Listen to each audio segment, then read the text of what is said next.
Good afternoon. Want to call into session the May 24th, 2017 meeting of the Sacramento County Board of Supervisors, and welcome everyone who's joined with us this afternoon and those that will be joining us as we move through the agenda over the course of the next couple of hours. With that, just want to acknowledge that if you wish to address the board, certainly feel free to fill out a speaker identification form, request form, and get it to Flo, and our clerk, and she'll make sure that I get that and call upon you. I only have a couple right now, but maybe others that want to address the board on items that are on the agenda today. Okay, with that, then I'll turn to Flo to call the roll and to make any other announcements. Good afternoon. Supervisor Cerna? Here. Kennedy? Here. Peters? Here. Frost? Here. Natoli? Here. And you have a quorum.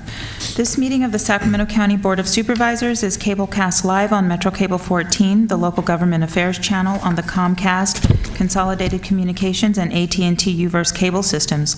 The meeting is closed captioned and is webcast at www.sacmetrocable.tv. Today's meeting will be repeated Sunday, May 28th at 6 p.m. on Channel 14. A DVD copy is available for checkout from any local library branch. Members of the audience wishing to address the board may fill out a speaker slip and hand it to staff. When the chair calls your name, please come to the podium. Also, please silence your electronic devices at this time. Okay, thank you, Flo. Supervisor Kennedy, would you lead us in the Pledge of Allegiance, please? I pledge allegiance to the flag of the United States of America and to the republic for which it stands, one nation, under God, indivisible, with liberty and justice for all. All righty.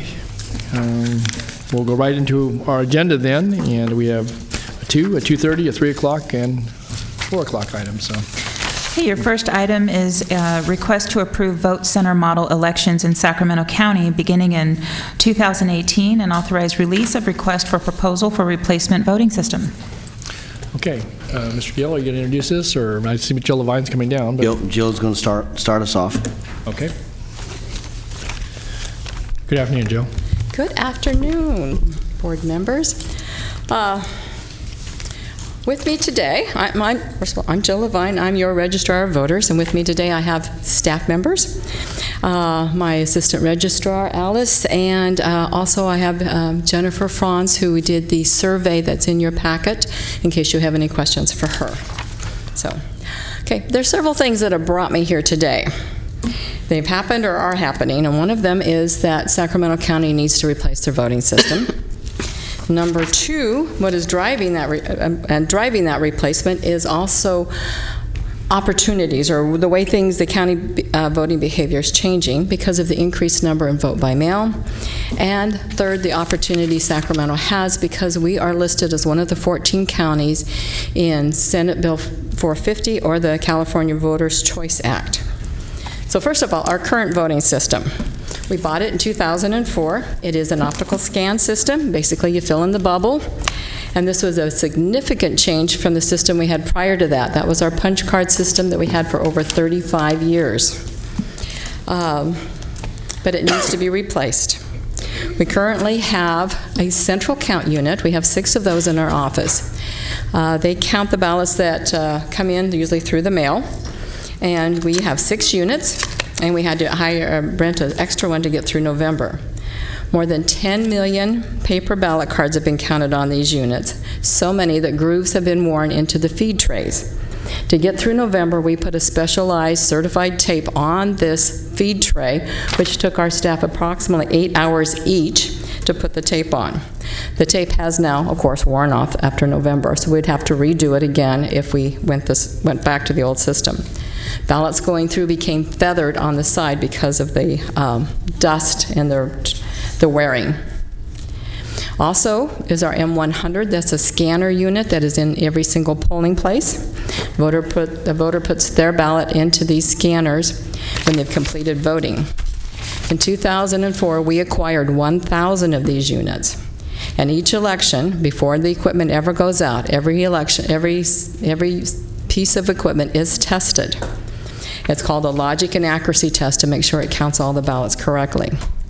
For November 2016, we needed 644 usable units. 548 for the polling place, and the others for backup and replacement if necessary. To get to that 644 number, it was necessary to test 877 units. 233 of them failed testing, significantly more than any past election. Then on election day, we had an additional 26 units that failed in the polling place. They were replaced, but any unit that had ballots or votes on the unit prior, we had to make sure we did a manual tally, which is required by law. The time to do the manual tally on these precincts with a 3-card ballot and a 75% turnout took 3 weeks. Third piece of equipment in our polling places is our AutoMark. This is the unit for voters with disabilities. They can go in and vote using the screen to select, headphones, or any other assistive device they might have. This unit weighs 90 pounds in the case. It is cumbersome, it is difficult to use, the technology is old. 136 units failed during testing, and 11 had to be replaced on election day. Looking at the new systems, what they are using or proposing for voters with disability is simply a tablet. Second part is how voters are voting today, voters' behavior. In 2002, just prior to our purchase of the current equipment, the requirement to be a permanent vote-by-mail voter was that you had to be disabled, somehow physically disabled. And caregivers of those that were disabled could also vote by mail. Anybody else had to do a one-time request for each election. At that time, we had 9,000 permanent vote-by-mail voters on our file. The law changed between March and November, and by November we had 90,000 permanent vote-by-mail. Huge increase, and the number has continued to grow.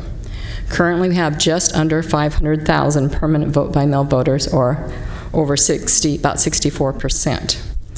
During election time, many voters that aren't perm also do their one-time request because they don't want to continually be perm because of a travel schedule or something's going on.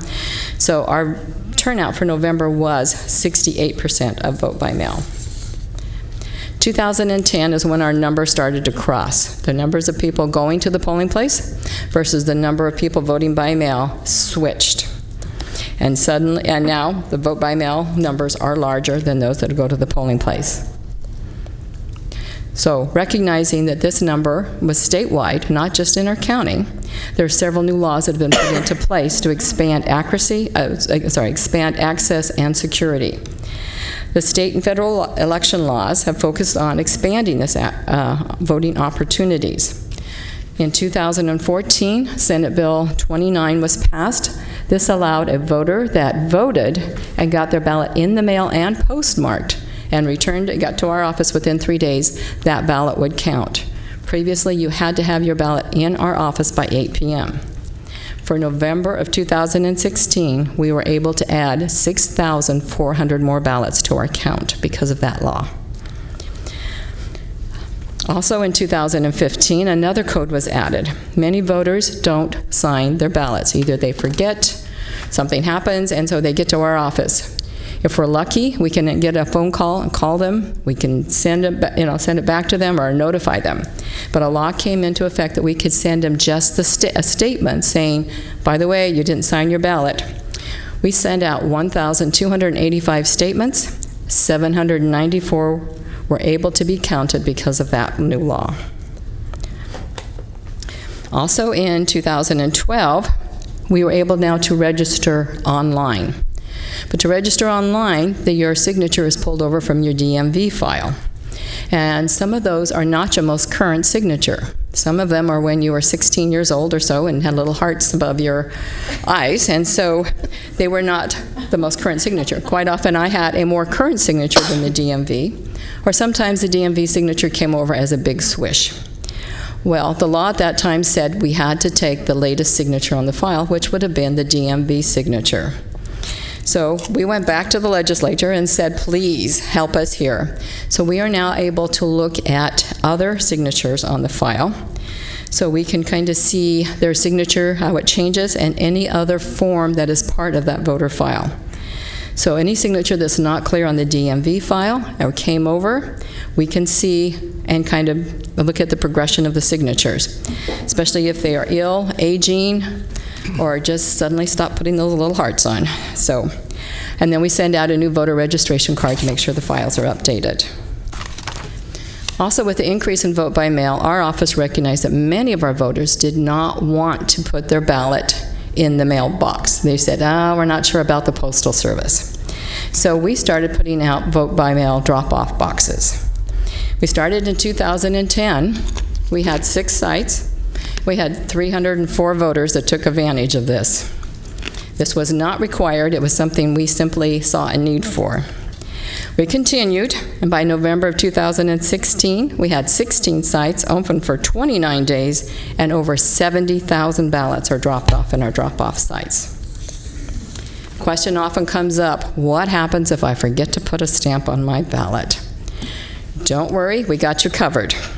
All California counties now have an agreement with the post office, and they will deliver the ballot regardless if there is sufficient postage. As for security, all ballots have all vote-by-mail ballots, their signatures are checked before opening. This does not happen with anybody that signs the roster book in the polling place. Voters want to know where their ballot is, what's happening to it. Now online, you can see the status of your own ballot. Our website shows that the day we sent the ballot out to them, the day we received it back from them, and the status simply by entering some information. Voters' behavior is changing. They want the convenience of voting when they have time, and that's not always election day. With the ballot mailed to the voter, they can take their time, study the issues, vote in their pajamas, drop it off in a mailbox or one of the many drop boxes that we have on their way to work, to get coffee, to go shopping, or on their way to the Golden One Arena to watch the Kings play. So, knowing this, what are our opportunities? Senate Bill 450 was passed in 2016. This allows 14 counties, Sacramento was one of them, to move to this vote center model of voting in 2018. The rest of the counties can move in 2020. In the vote center model, a ballot is mailed to every voter. And using our current registration, Sacramento County would set up 54 drop-off boxes beginning 29 days prior to the election throughout the county. This is 3 times as many as we currently have. And then 10 days, basically starting 2 weekends prior to the election, we would open 16 vote centers. Then the weekend prior to the election, we would open an additional 61 sites for a total of 77 sites open the weekend before through Election Day. A vote center has the look and feel of a polling place. You'll walk in, you'll be greeted, you'll be asked to somehow check in, and then you'll be given a ballot, and you'll be allowed to vote. At these vote centers, a voter can vote a ballot, return a ballot. They can register to vote because now also a new law is our conditional voter registration law. After the 14-day close, you can actually come to our office, or if it's a vote center model, go to a vote center and register to vote, or change your registration or your party. You can vote a provisional ballot, you can receive a replacement ballot, you can use the accessible equipment because 3 are required at each vote center, and language assistance will be available. We have a huge increase in the number of opportunities. Instead of 1 day, 13 hours, we now have 11 sites open throughout that time. Currently, Washington, Oregon, Indiana, and Colorado have some form of this ballot voting and vote centers. So do our voters want this model? A survey was conducted in March of this year by the professional survey company J.D. Franz. I worked with her and developed the questions. Then they were translated into Spanish and Chinese, our federally required languages for voting. 402 people answered the survey. There were 81 in a couple districts, and the survey recommended that the vote center model is slightly favored over the polling place model, even given only a brief description. When information about potential cost savings is introduced, a slight edge turns into a majority. Moreover, although older voters are not particularly supportive of the vote center model, even this demographic is positively disposed when presented with a financial implication. Recommendations: include pursuing the vote center model, advocating for the vote center model in the context of cost savings, considering outreach to older adults and to demographic segments that are least likely to vote in order to provide them with more detailed information and options. In SB 450, there is a definite criteria for selecting these vote center sites. We have to look at public transportation, low vote by mail usage, population centers, language minority communities, voters with disabilities, low vehicle ownership, low income communities, eligible but not registered voters, geographically isolated populations, and accessible parking. Our GIS analyst, Steve Demers, who is in the audience, took this criteria and this challenge, took the census data, the American Community Survey, and information from our county, and created all of these maps. Then he overlaid all of these maps, and he can show where the greatest need will be. I have a copy if you'd like to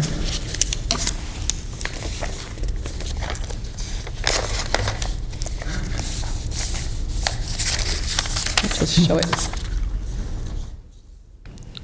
Was there a reason, Jill, that wasn't included with the staff report?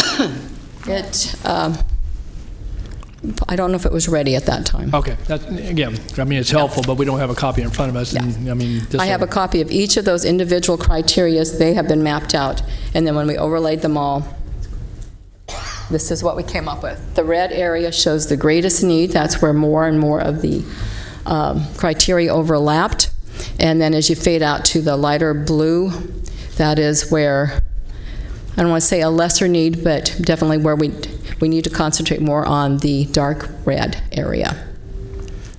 This has been recognized for other counties that are using this, may go to this vote center model. Just while you're on that, and maybe, Yes. maybe other questions too, while you're kind of pausing here for a moment. So how did you decide that 16 and 61 were the right numbers?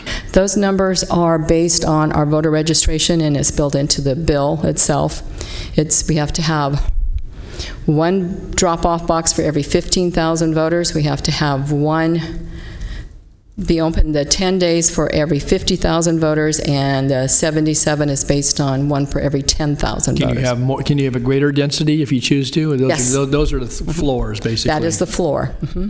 And so that's what we must have, but definitely knowing the needs of our community and listen to our community groups, we can always go higher or add an additional one. Okay. Wherever Well, it's needed. and I think I'll just reflect, I see Supervisor Cerna is punched up too, that looking at this map for the first time, that obviously we have a greater concentration of folks and some of the other criteria. On the other hand, you still have a county that encompasses 1,000 square miles and 7 different cities and a variety of neighborhood areas. And again, I just didn't know how so 16 is the minimum. Correct. And I assume you're budgeting and some of the other things you're going to talk about here in a moment, or at least in the staff report. Those are all calculated on those minimums versus something that would be, again, if we adjusted that for our community framework, that those would be reflected in some hard cost or soft cost, depending upon election cycles, I guess, and other things. But And we have started with the minimum to start there. Okay.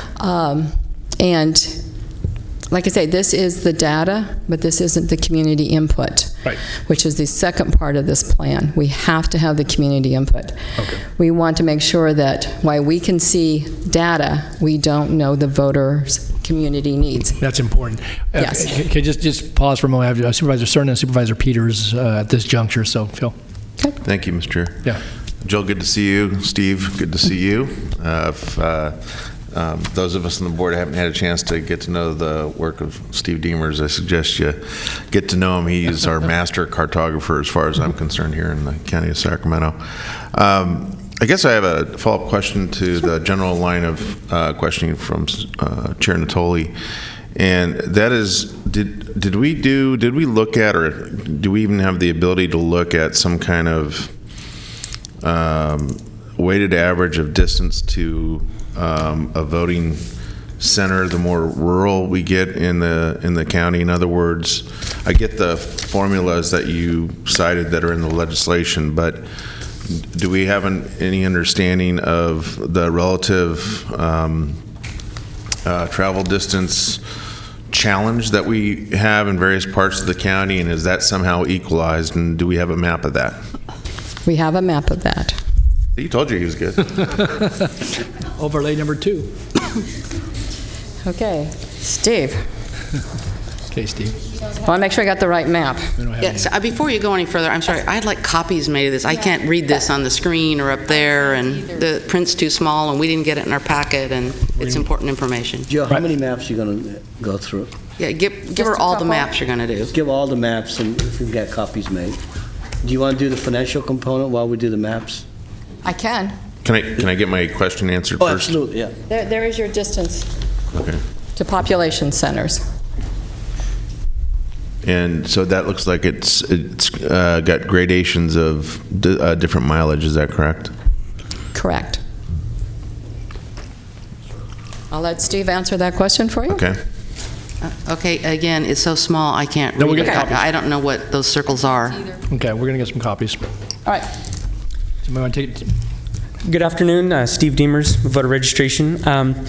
So there were 4 kind of distance, proximity, density criteria that were put into that. The one that was just shown there was distance to population centers. So that's kind of 1 mile, 2 mile, 3 miles away from major population centers, meant to kind of capture those people that live in rural areas. How far are they going to have to drive? Another one was distance to public transportation, and I did that at a smaller 1/10 of a mile, 1/4 mile, 1/2 mile gradient. How far is somebody who's getting off the bus going to need to get to a voter service center? And one of them that you'll see there is called a heat map. It's basically a density of voters. And the closer you are to the hotter parts of that map, the less distance and time a voter's going to need to get to the voter service The center. more convenience. Exactly. So you want to center it right there at kind of those hot spots. And so that was all calculated into that gradient. So is the converse then true, that the colder, if you will, the color gradient on that heat map, the less convenient it's going to be for someone to vote at a voting center? Right. So you saw 2 things in there. The red to blue, could we put that one back on? Well, this is only part of it. Yeah, the red to blue is kind of the need, the socioeconomic need based on some of the other criteria. And then those red and blue colors are faded out to white by the density factor. So there's lots of different things being overlaid onto here. What, Steve, there looks like there is some places you can see it blends, it fades into the next color.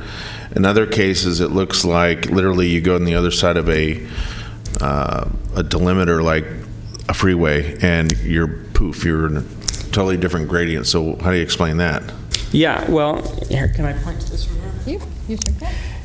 Yeah, so, crossing over 99 will take Right. you from, Curtis Park to Oak Park. It's a pretty abrupt change there. Right. So you see a lot of those types of abrupt changes.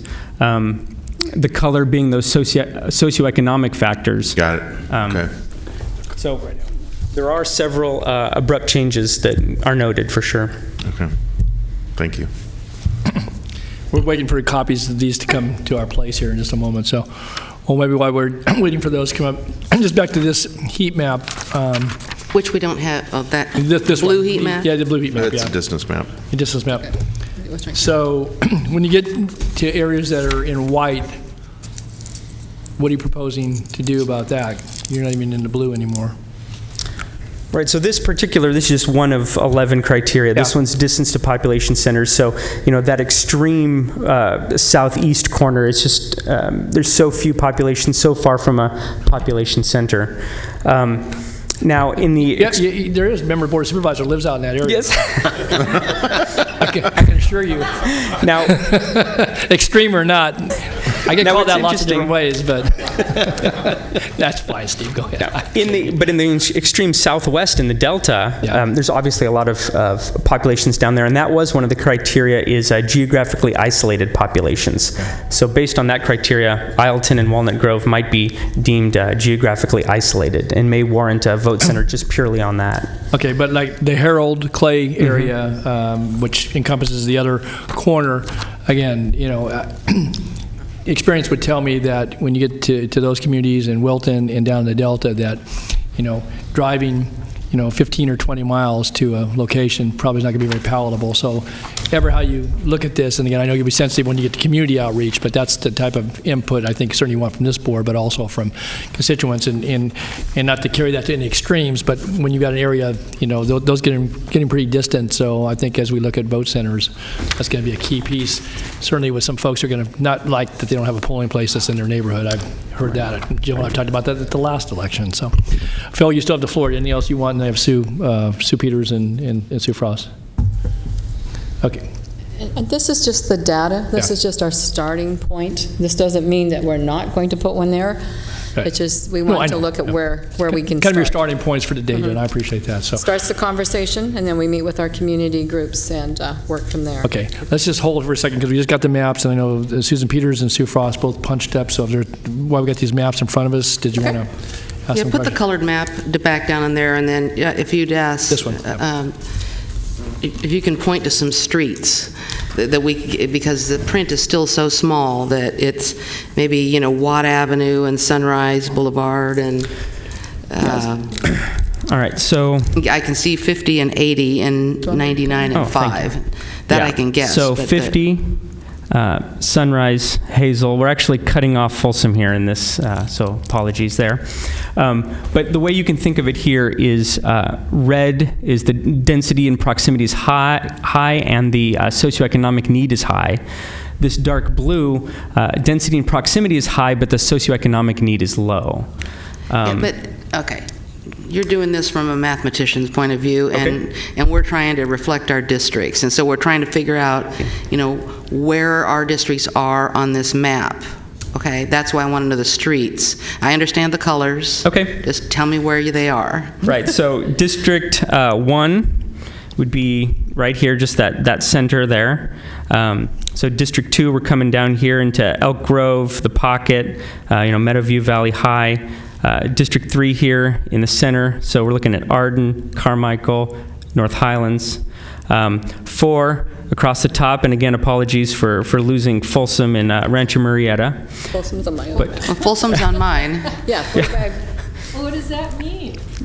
Well, it just got Do you have that? cut off on the It print just got here. cut off when he did the copying just now. They made it They're all, Where's my are they original set? white or light blue? Okay. Or? dark blue. Okay. Hang on. Flo has my original set that has it. So here's Citrus Heights, Antelope, and Rio Linda. And then District 5, there we go. That has the whole thing. And then District 5, obviously they're the southern 2/3 of the county, Galt, Wilton. Rancho Murrieta in District 4, yes. Okay, if the camera operator could go in a little closer on the map, you can move District 5 down a little bit. Sorry, Don, there's not very much to see there. We're the extremes. That's all right. Okay, We got I that. Move it down. Oh, there we go. Now if you can blow that up. And then, Steve, if you would tell me where, let's say, Watt Avenue is, slowly with your pen. So here's Watt Avenue right here. Okay. So here's Rosemont up against Watt Avenue. Yeah, it's bisecting Arden Arcade here, and then the western boundary between North Highlands and McClellan, Okay. And the Rancho Cordova is... right here. So Highway 50 going through Rancho Cordova between Bradshaw and Sunrise, And Sunrise is where? right here, Okay. Hazel? Okay, I can see that. out here. And look, Folsom reappeared. And then now Folsom's here, yeah. I got the original map. Thank you. Can I make a suggestion that maybe to help the non-cartographer types, there's two variables on this map in terms of what is depicted. There's intensity and there's color. So tell us the difference between what intensity means and what color means. Yeah, so it is a combination of both, right? So this is those 5 socioeconomic criteria, and then the vote by mail usage, red to blue, highest need to least need. And then there's that density and proximity factor. How close to the bus stop? How close to a population center? How close to those hot spots on that map? So the color and the gradient together kind of create an array of color, which then can be applied to this map. And so understanding that, use, and make sure you point to the map when you do it, use East Sacramento and Oak Park as two examples of two extremes. Yeah, so it's interesting how you have kind of that extreme blue here and blue here. This is Land Park and Curtis Park, and then East Sac, very blue. But then Oak Park and Fruit Ridge and downtown as being very red. So where the socioeconomic need is very high, where the socioeconomic need is relatively low. Okay. Socioeconomic by, you mean by they can't get to a vote center, or what do you mean by that? That were some of those criteria that Jill had listed: language minority communities, voters with disabilities, low rates of vehicle ownership, low-income communities, and communities where there are eligible voters who aren't registered to vote. So these are communities that are going to benefit the most from having a vote center in their community. But what about the seniors? We have another map? No. Actually, Steve has Because run- it's the seniors who predominantly didn't like the idea of vote by mail, and they're the ones that can't travel, and we have a lot of seniors out in the rural areas. Steve is able to actually do a map that shows voter age and median voter age, and then, of course, the older, and then points out on that the senior centers. So that is something is not required in this bill, but Steve has done a separate map of, and can be overlaid and see where those areas are needed. Is it okay if I ask a couple more questions? Yeah, it's very good. No. So, who decides where the vote centers are going to go? That will be part, like I say, we have the data, but the actual final decision will be on the community. We are going to have several community meetings. We're going to pull up our data. We're going to ask them for their input. That includes the language groups, our voters with disability groups, interested communities. It could be some of our advocacy groups, people that actually know the communities. We're hoping that they will join us in these meetings. We have to have a meeting. It has to be noticed. We have 10 days to put it out, and then we make a few decisions, and then it's reviewed, and we meet again to make sure. So, and then all plans have to be approved by our Secretary of State. But we're looking for that community input. You know, we can say, yeah, it needs to be in this area, but they will know, the community that actually lives there, which is the best location. And in your report, you talked about the seniors predominantly being that population that wasn't correct as excited about the vote centers or vote by mail. And so are we doing something to proactively outreach to seniors to make sure they're included in the advisory or in that decision making so that their input can be included? Yes, we will be reaching out to, and you hate to say just the senior centers, because a lot of seniors aren't in a senior center, but we'll be reaching out to start with those areas like the Rotary Club, Theroptimist, service clubs, that type of groups, service organizations. We have a great big binder of all the places that we would like to go and meet with, and we keep adding to it. Also, you have several boards and commissions here, you know, for the aging, et cetera, that we will be tapping into them also and encouraging them to join us. And are you going to be talking about the survey later on? I can talk, yeah, anytime. At any time. So in your survey, you made a comment relating to, you picked out the most important key points that stood out for this purposes of this report. And one of the things that I had requested was a copy of the entire survey, including the crosstabs. I would still like to receive that, because I have the impression that there's information and questions relating to how my District 4 specifically responded to that survey, and I feel like I can't really, I'd like to know how my district feels. I feel like I don't have all the information. Okay, Jennifer, Ms. Including Franz. this complete survey, including all the crosstabs. Okay, Ms. Franz is here in the audience, and you could ask her a question if you'd like, or however you would like. I can ask her questions relating to my district, but once I see that entire survey, I might have other questions relating to the survey that would Okay. pop up after I look at it. So I feel like I need that survey before I can even make a decision. Can you go ahead on and get this. survey to all board members? Yes, I think the complete survey was The given. survey was included, it was in the, It's the crosstabs that... no, No, no the crosstabs. crosstabs. No The complete crosstabs, survey yeah. wasn't, it was the Summary, most prominent points that, you know, that whoever was creating that report put forward, but the entire complete survey wasn't, including all the crosstabs, wasn't included in this report. And when I asked about that, she said there wasn't a significant difference, but I will Well, definitely get you the information. Whether it's significant or not, I'd like to Right. have all the I think information. Supervisor Frost, we understand, we'll get the We'll get it. complete survey to you all, so Okay. you can see what the results were. And as we're talking about all this, those that may be either in the audience or tuned in, it's going to be important then that this all get loaded up on our website, the information. I mean, you're going to do the outreach, but we're having a public discussion of this. Information is being put out there today, so I would, again, I know certainly Flo, you can work with Jill and her folks and Steve to get the maps loaded up. Okay. And then that information, because I think, again, we're asking for it very publicly, as we should. I just think it needs to be available to folks. I guess the other thing I wanted to ask about, you bring this for a decision point here today. Is there anything that wouldn't allow us to put this over? I mean, get the questions out here, the information that's being requested. You're seeking direction, obviously, on this to go to an RFP, but is there anything that would hold us back from taking a couple of weeks so the board members could get the information that's been requested and come back here for next in session on the 6th? I believe we Or could do that, July. right, Jill? Yeah. The 1st of July? No, not the 1st. We're not in session on the 1st. No, I'm Don said speaking- the 6th. I think the 6th is getting pretty full. Yeah, I was just thinking, I just know there was an RFP and there's some deadlines, and I guess that's, I mean, or not deadlines, some. We're on a tight time schedule now to get this in. In So, where?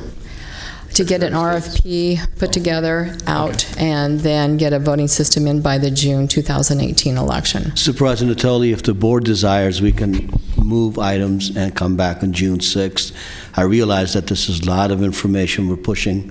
Which your we way. did not receive in Yeah, advance. we didn't get it all. And which is very difficult to read on these maps. There are no roads on most of these maps to give us some sense of where, I mean, how helpful is that? Not. So we can come back on June 6th, so. Okay. I can tell you where South County's at, though. I thought I took it off the map. Okay. Ms. Franz has one question for you. It's just when you get in the dense urban populations, you can't really tell Yeah, what's. and that's no dig on your work, Steve. You do good work. But I think having some definition to, you know, and I know you have the ability to put the overlay. You actually put the 5 districts, not to clutter us anymore, but there's a way to do that, and/or put Watt Avenue, Sunrise, Folsom, Auburn, whatever it is that you need to get in there to give some definition, because I think that's useful too for helping us to kind of at least think through the data. So this is very good work, and I appreciate the effort that goes into it. But so you're suggesting, yeah, again, I want to finish the presentation here today, and we've got folks that are going to answer some of the Yeah, questions that just came up. We would like to make the whole presentation, take all the questions and all the feedback we're getting, come back to you on June 6th, follow up with all the information you asked, and Okay. see if you all are ready at that point to make a decision. Okay, and Supervisor Frost, I think, still had the floor. Did you? No, that's good. The Thank you. ladies, I think she was going to answer one of my questions about the district. yeah, good. Good afternoon, members. I'm Jennifer Franz. I'm the president of J.D. Franz Research, and I have a question about how you would like to see the data by district. There are 2 ways to portray it. One is to run a separate set of data for each district, and we're happy to do that. The other is to run it in cross-tabulation form so that you can see easily how the districts compare. The latter is quite a bit more complicated. It does give you the comparisons. It will give you the statistical significance readings, or if you'd like simply to see, here are my data for my district, we can do that as well. Oh, I can just speak for myself. I'd like to see the entire survey, all the crosstabs, and then if you wanted to separate out my district so that I understand where they're coming So from. you'd like to have both? I'd like to have both. Okay, Yes. we can do Yeah, that. As long as you're doing that, I think. Should we be will. able to get that to you in the next day or 2. Okay. Thank you. All right, that'd be great. Okay, that's helpful. And it's nice to meet Ms. Franz, who's behind J.D. Franz. I've seen your name many different times on different documents. I don't know that I've ever, seen you in person. Maybe I have, but... Nice to meet you, too. I like that. Thank you. Yeah, I think that would be useful, I think, from the standpoint of, there's a lot of information, but in light of, I think, looking at different vote-by-mail usage and some of the other demographics that are important, I think if we're going to make a decision around this, we should have as much information as possible, recognizing the timeline. So, Supervisor Cerner. Thank you. So, you mentioned, Jill, that we're on a tight timeline on this. What does it mean to move further consideration of this to June 6th relative to whatever has to be submitted to the Secretary of State's office? Nothing needs to be submitted to the Secretary of State's office until we have, like the plan. None of that needs to be submitted till later in the year. But the other deadlines, if you will, those are in statute? The deadline I was looking at was making sure I could get the RFP out. So these are all internal. When you say tight Yes. time frame, it's It's tight internal. to your office in terms of what? Getting the work done? Yeah, getting the various milestones accomplished. Correct. Okay. As long as we're giving you things to do to bring back. Please. Something that was not in the staff report was, you talked a lot about cost of this system, but you didn't compare it to, continuing on with a new version of the system we have. There was very little in here. It might have been written in some of the paragraphs here and there, but I had expected to see a direct cost comparison I don't know whether you would be buying all new machines to continue on voting the way we are now, or what would that look like? Yes, we need to buy all new machines. Okay, so I want to see all the cost information laid out on that. Okay, for the cost of the new machines. For keeping the system we have, if we were to, I'm not saying I'm against this, okay, but I just need to, I want to know, because it is a hit to the general fund of almost $5 million once you get into the 2020 timeframe. Supervisor Peter, she has that information. Do you want to just show it? This and then we can is submit the cost to purchase or lease. That's the comparison I have. Does that make sense? Maybe a little different data, so I think that's something you can... I mean, I don't know really what to call keeping the current system, because you're not going to keep the current system because you have to buy new equipment, okay, but I don't know what that entails. Could I ask if maybe it's keeping the current method of the polling place model? Right. Okay, Yeah. keeping the current method, the polling place model. Let's try this. I just... Okay. When you're raving about all the money, well, yeah, against what? and that was kind of a push question with some of the folks that were polling, yeah, too. So. Right. That took it up in the 60%. Yeah. Here's some data. Was this included in the packet? This was not. This is what I did last night when okay. I couldn't sleep. Yeah, we'll get this. We'll get this as well. So. Want a copy of this made too? Yes. Yes. Yeah. Okay. Yeah, we probably need a portfolio of maps of information that, obviously this was a recent iteration. So keeping the current is 50% higher? Yep, that's what it looks like, exactly. In order of magnitude. Roughly. Roughly. No, that's right there, roughly. We'll make a copy today and we'll include it in the June 6th package. Okay, and I think then make sure it all gets loaded up for folks that are following this, because we have some speakers. Jill, let me ask you, because we kind of got into questions, and appreciate Steve coming up and Ms. Franz as well. Did you want to go through anything else as far as your presentation? We kind of jumped into it, but recognize we're going to come back on this now. So anything that you want to summarize, because I've got several speakers I want to call forward as well. So. Okay, just we were looking at the cost, which was next in my section. Okay. And the ability to purchase or to lease the system. There is a difference in the cost there, and the pros and cons of leasing and versus purchasing. And leasing, we would have the most current system at all times through those years. We wouldn't be kind of stuck with the system that we bought, and then, leasing allows us to update as we go through the years. And anytime there's an upgrade to the system, we can add and switch out equipment for that. Okay. And if voter behavior changes, we can add more or take away, so that's the advantage of that. You will have a question, I know, from a couple people that have submitted questions, and that is paying for postage. And I just wanted to bring that to your attention. It is a wonderful idea if Sacramento County would like to pay for the return postage, but it does come with a cost. It is not required in this bill because it adds an extra $300,000 to this model. Is that annual cost, or is that That's per election, statewide election. Okay, so that would be every 2 years. 600,000 for a primary in general. Got it. Yes. Can I ask a question on that? Oh, go ahead. Yeah. Yes. Real quick, because Jill, I think I heard you say earlier that currently, if vote by mail voter doesn't have enough postage, fails to put any postage on, puts it in the mailbox, the U.S. Postal Service is going to deliver it to your office regardless. So what happened? Who takes the hit? The federal government, I assume. No, we take the hit. It goes does. into our insufficient So they'll postage bill account. us now. What are we roughly paying now? Maybe $1,000 for the big election. There's okay. very few people don't put the stamps on. So, but with the increase in vote by mail return boxes and the longer time that is open, that is something to consider. So probably put that on the list of things that we will need to at least have further discussion on when we come back on June 6th. Again, Okay. and maybe a little bit of background behind what you just gave us verbally that, so at least it's out there. We know what that cost is, the $300,000 per statewide election. Can I say, Don, Sure, when you come back and you give us all these maps like this, could you at least get this level of streets on it? So when you represent the suburbs, I mean, I can see the city of Sacramento, I can pretty much figure that out. But when you start spreading out, it's really hard for us to tell.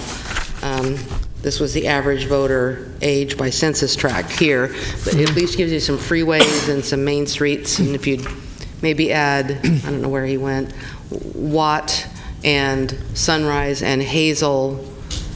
There you are. Steve's giving me a thumbs up. Yeah, okay, all right. I knew he was out there somewhere, but I couldn't see him.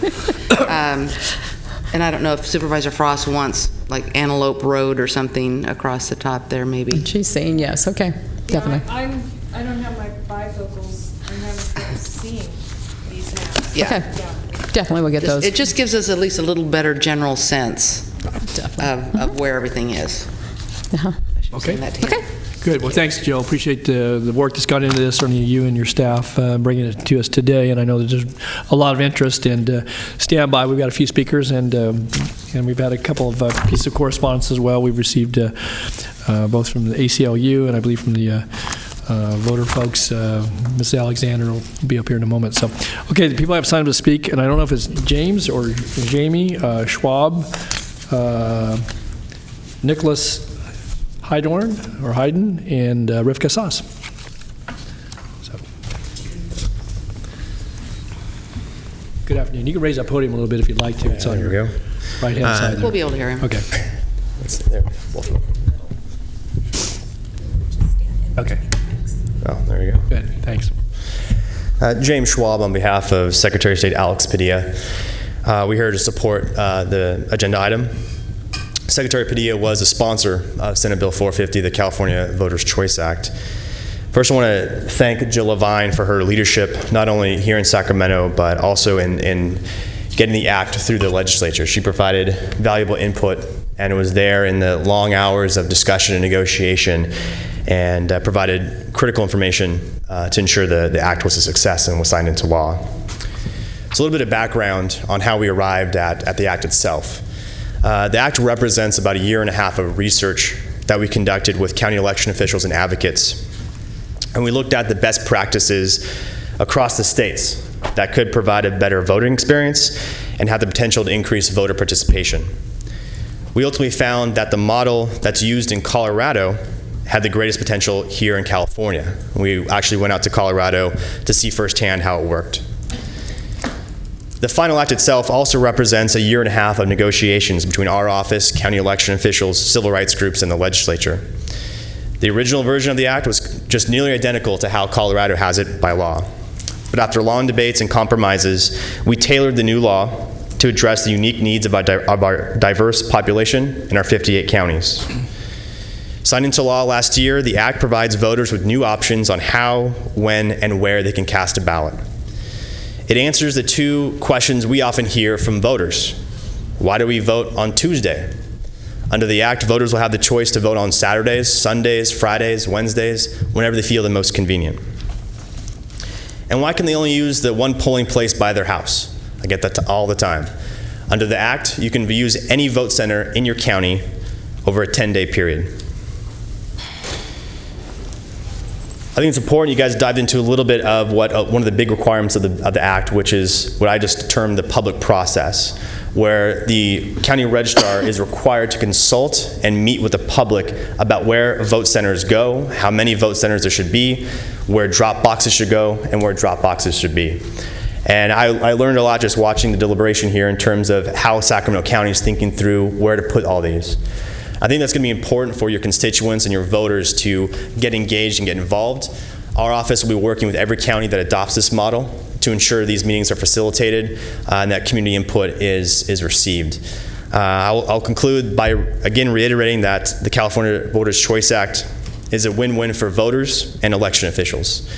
It allows election officials to better respond to the needs of their voters by providing more options in a more efficient manner. Thank you. Thanks, James. Appreciate you being here. Thank you to your boss as well. Okay, next, Nicholas. Hi, Chair and Board of Supervisors. Nicholas Heidorn with California Common Cause. We're one of the largest statewide good government organizations.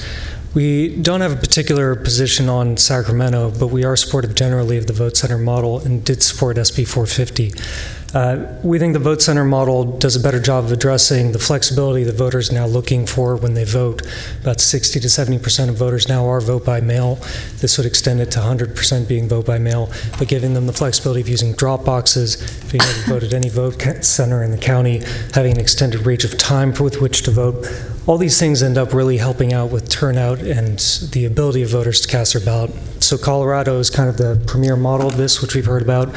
One study found about a 3 to 7% increase in turnout for Colorado for moving to that model. One of the keys, though, to a successful implementation of the vote center model is, of course, voter education. So one of the benefits is, of course, a possibility of cost savings. And we'd hope that a substantial amount of that, at least in the initial cycles, would be invested to voter education to ensure the voters have a smooth rollout of the system. Finally, should you guys decide to go forward, Common Cause as part of a coalition of other good government organizations like the League of Women Voters, as well as organizations that represent minority communities and non-English speaking communities, our coalition is prepared to help out counties that do decide to go forward with outreach as well as our own expertise to hopefully be a partner and to assist with siting these vote centers. With that, thank you very much for your time. Thank you, Nicholas. Appreciate you being here. Thank you for your comments. Okay, Rivka Saas, our librarian, and then Raul Macias and Kim Alexander. Good afternoon, Rivka. Good afternoon. Rivka Saas, Executive Director, Sacramento Public Library. Thank you for the opportunity to offer my thoughts on this. In 2014, I approached the county elections office and offered up as many libraries as they would accept as ballot drop-off sites, and thus began a relationship with the county elections office that we extended in 2016, where we piloted 2 voter service centers, one at our central library and one at our Carmichael library.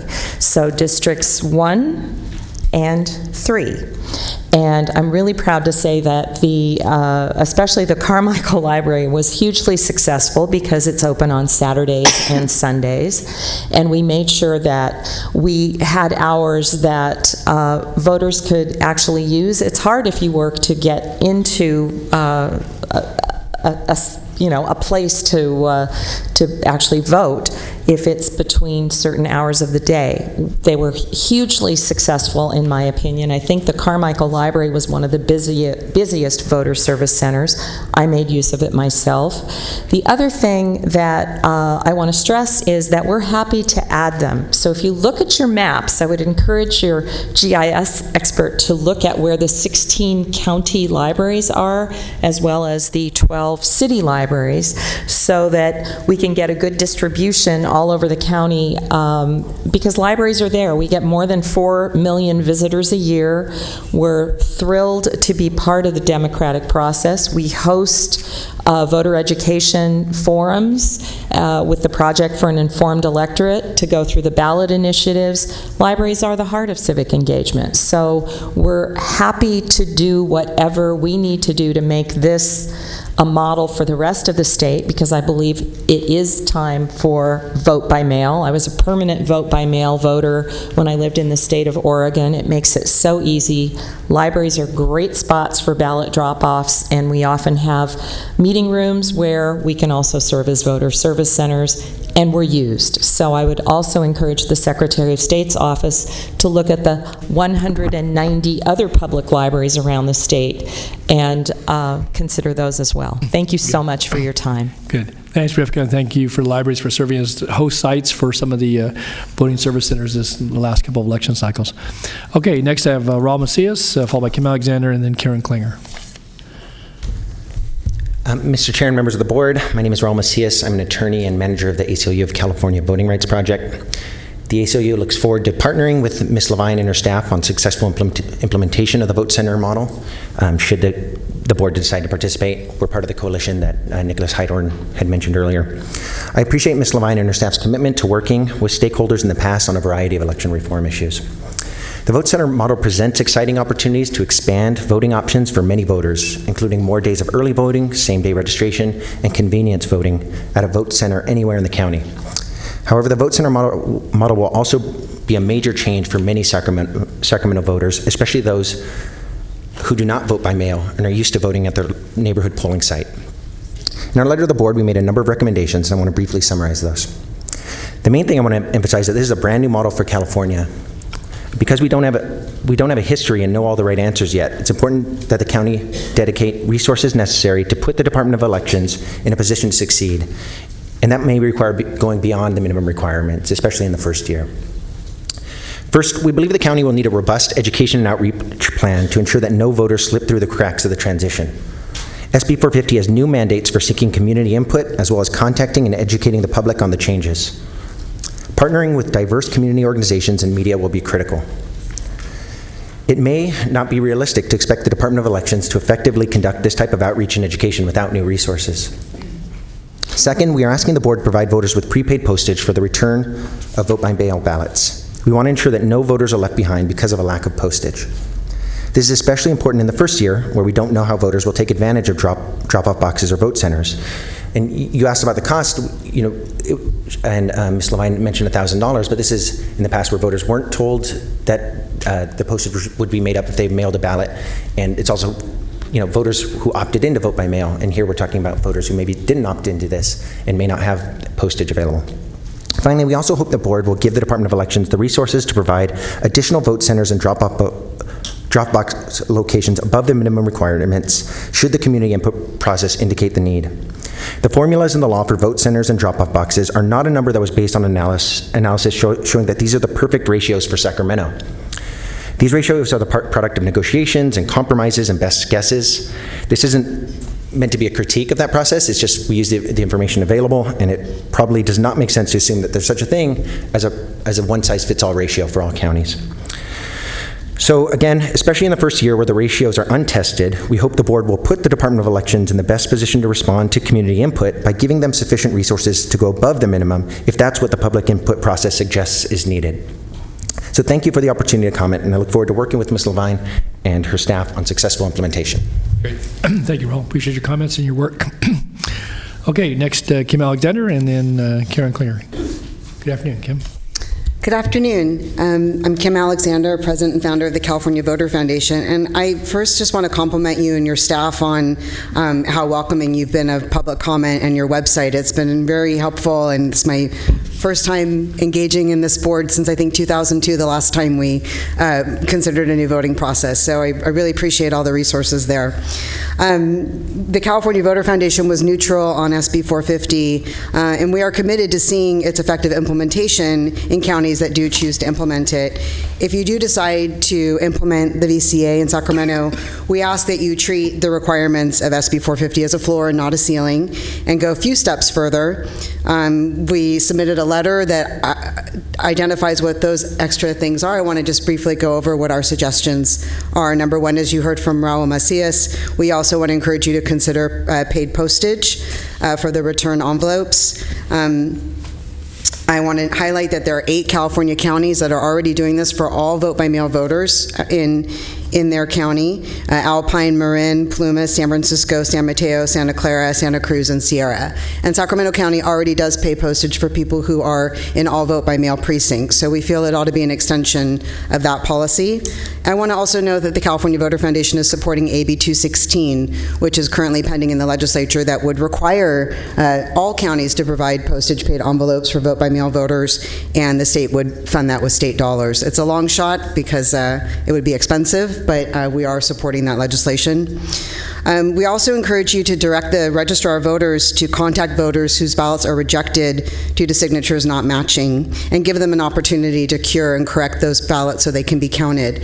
We've done a lot of work with Sacramento County and other counties to reduce the vote-by-mail ballot rejection rate, which in California is one of the highest in the nation. And Jill mentioned a number of reforms that have been implemented that have brought that rate down. In Sacramento, we've seen it go from an average of 1% between 2008 and 2012, 1% of all vote-by-mail ballots submitted not getting counted, to 0.5% in the last election. So that's a big improvement, and a lot of that is thanks to the hard work that Jill's staff does to help collect those missing signatures. But that still represents nearly 2,000 ballots completed and submitted by Sacramento voters that were rejected due to signature problems, is sort of the outlying issue there. So we want to see this board, if you do go forward with expanding vote-by-mail, to include a requirement that the county not only help voters correct missing signatures, but where the signatures fail to match, try to correct a good new signature so those ballots can be counted as well.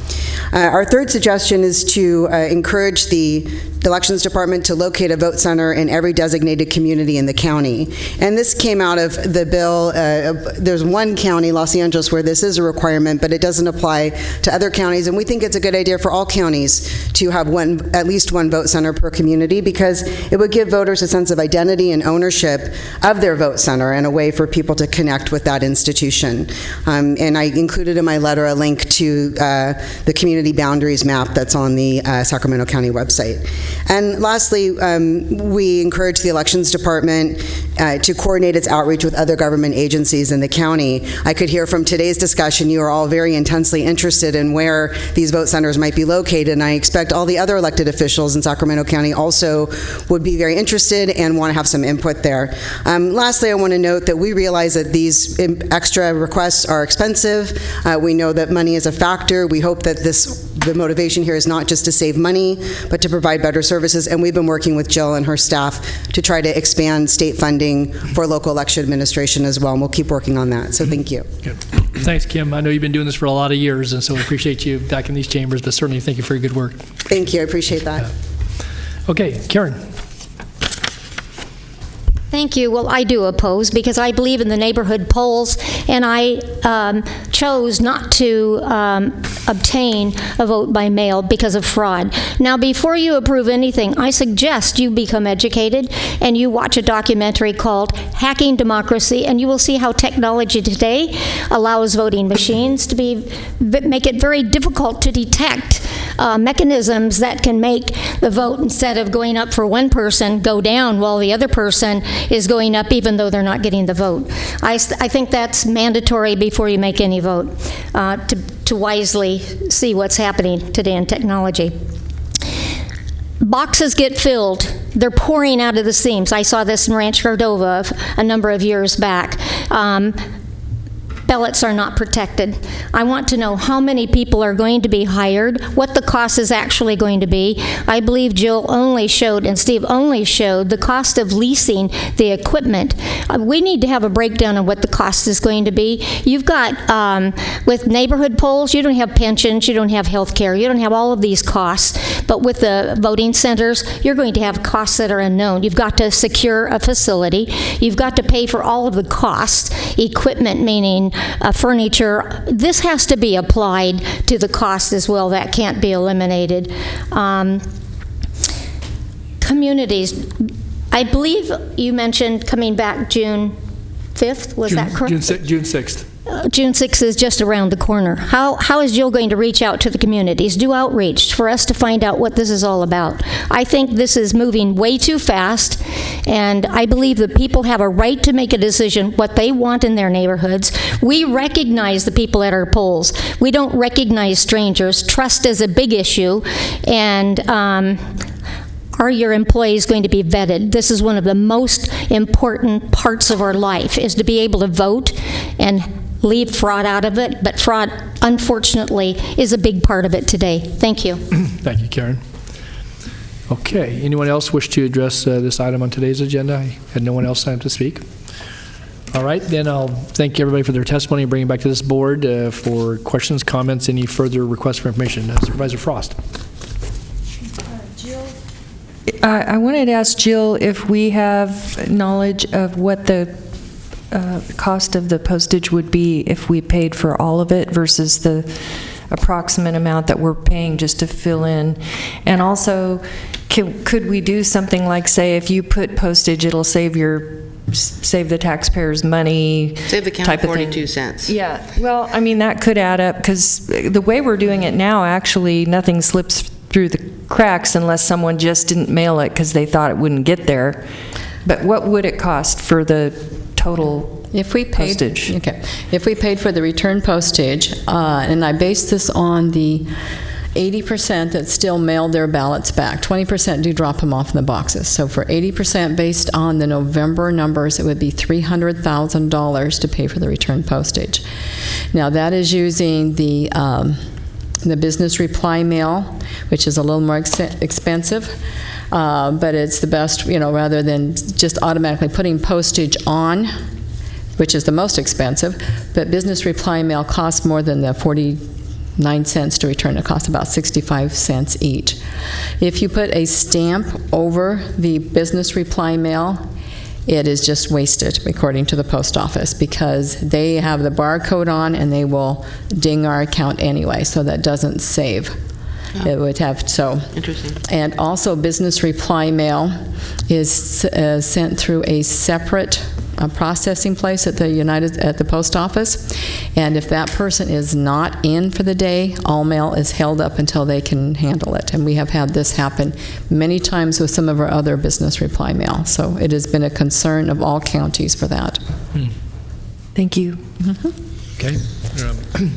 Other members want any further information, questions? No, I just move we continue to June 6th. Come back with the information that we asked for. Have we got a time?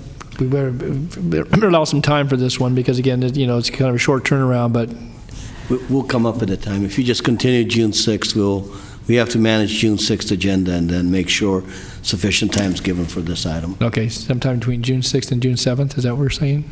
No, I'm kidding. Okay, all right, so this will be continued to June 6th. That's the motion. I have a second. Second. Moved and seconded. We don't have a time. Is it likely, though, that it would be afternoon? Most likely. Okay, yes. so it's likely afternoon. We just don't have a time to continue to it yet. So, all right, so that's the motion. We'll be asked for additional information to be submitted to the board and put out for public dissemination. And with that, if there's anything further, motion to continue, please vote.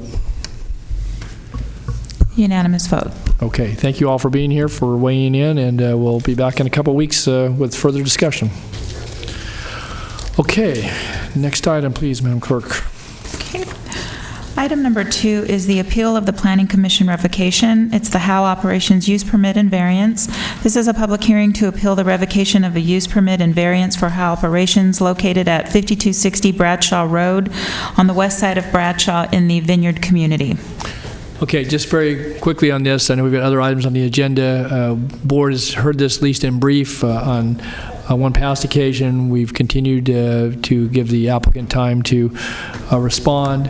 I don't know that there's an applicant or applicant representative in the audience today, but we made it very clear at the last hearing that we are intending to come to some decision about this today.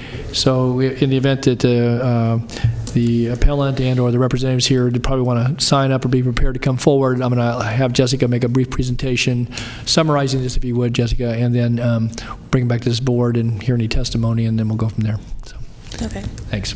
Thank you, Chair. Jessica Brandt, I'm with the Planning and Environmental Review Office, and I am here. I do have a brief presentation on this appeal.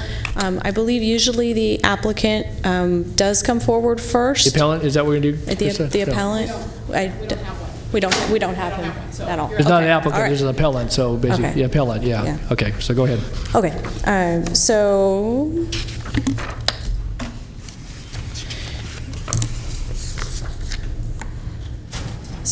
Supervisor Natoli gave an overview of this, so I won't belabor it. This is 5260 Bradshaw Road.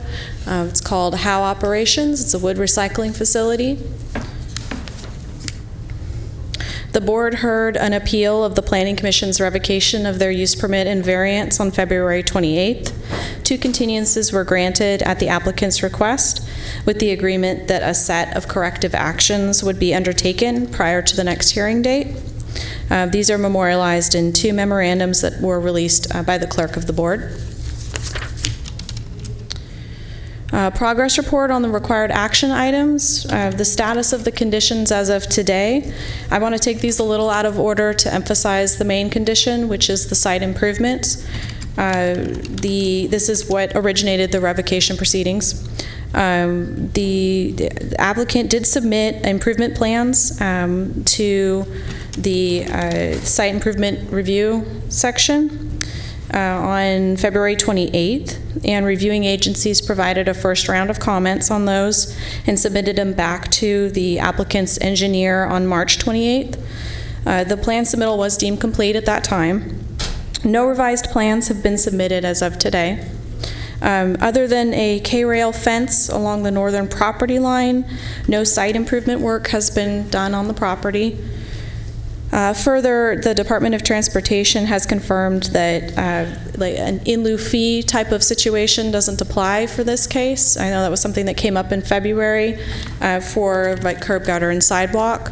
They've already completed a lot of the improvements along Bradshaw, and so this applicant would be required to install all necessary right-of-way improvements. The second condition that I wanted to run through, removal of all wood debris from the site to a permitted acceptance facility. Staff has gone out over the last week or so, including this morning, and has determined that roughly 25 to 50% of the wood materials has been chipped and or removed from the site. We're not clear as to whether it's being taken to a permitted facility. We would need weight tags for that. We have not received those from the applicant. And Jesse, just so by frame of reference on that, then that's compared 25 to 50% compared to what was there when we first had this before us earlier this year. Correct. So there has been progress made as it respects to that. Again, acknowledging what you said, not knowing exactly where the material is going, but it shows that and 25 to 50% is a pretty good range. So it's so hard to eyeball it. Like I said, we haven't been able to get the weight tags to get a good feel of the actual tonnage that's being taken out, or the number of trucks coming in. But the visual part of it is that there does seem to be some moving of materials, sorting of materials on site, so that also leaves it a little up in the air. Okay. And then I do want to mention that staff noted there was no noticeable removal of junk or rubbish on the site. Payment of existing fines and fees associated with code enforcement and building violation cases. No fines or fees have been paid as of today's date. Payment of Environmental Management Department permitting fees. No Environmental Management Department solid waste facility permitting fees have been paid since June of last year, and they are now in a delinquency situation. And then the final bullet point is the providing information requested by Air Quality Management District in relation to a violation settlement offer. AQMD states that the settlement offer was not accepted by the applicant and that the case has been referred to AQMD's legal counsel for processing, and we do have representatives from AQMD here if you'd like more information on that. And that's the extent of my report back. Staff continues to recommend that the board uphold the Planning Commission revocation. I have a quick question for you. The submittals, because the first time we granted a continuance, the owner-operator was represented by counsel. That I understand that party no longer represents Correct. the property owner-operator. But as a part of that, there was a commitment to submit the plans for the required site improvements. As you stated, that was done. Was there a fee paid as a part of that submittal? Yes, the fee for that was a deposit of $1,400. I did check into whether there was any of that deposit remaining, and due to the initial round of review and some of the depth that was required for some of the departments in that review, there's actually no more of that deposit left in the system. Didn't take us long to burn through that. Yeah. Okay. All right. Let me ask members of the board any questions on this of Jessica or any of our air quality staff?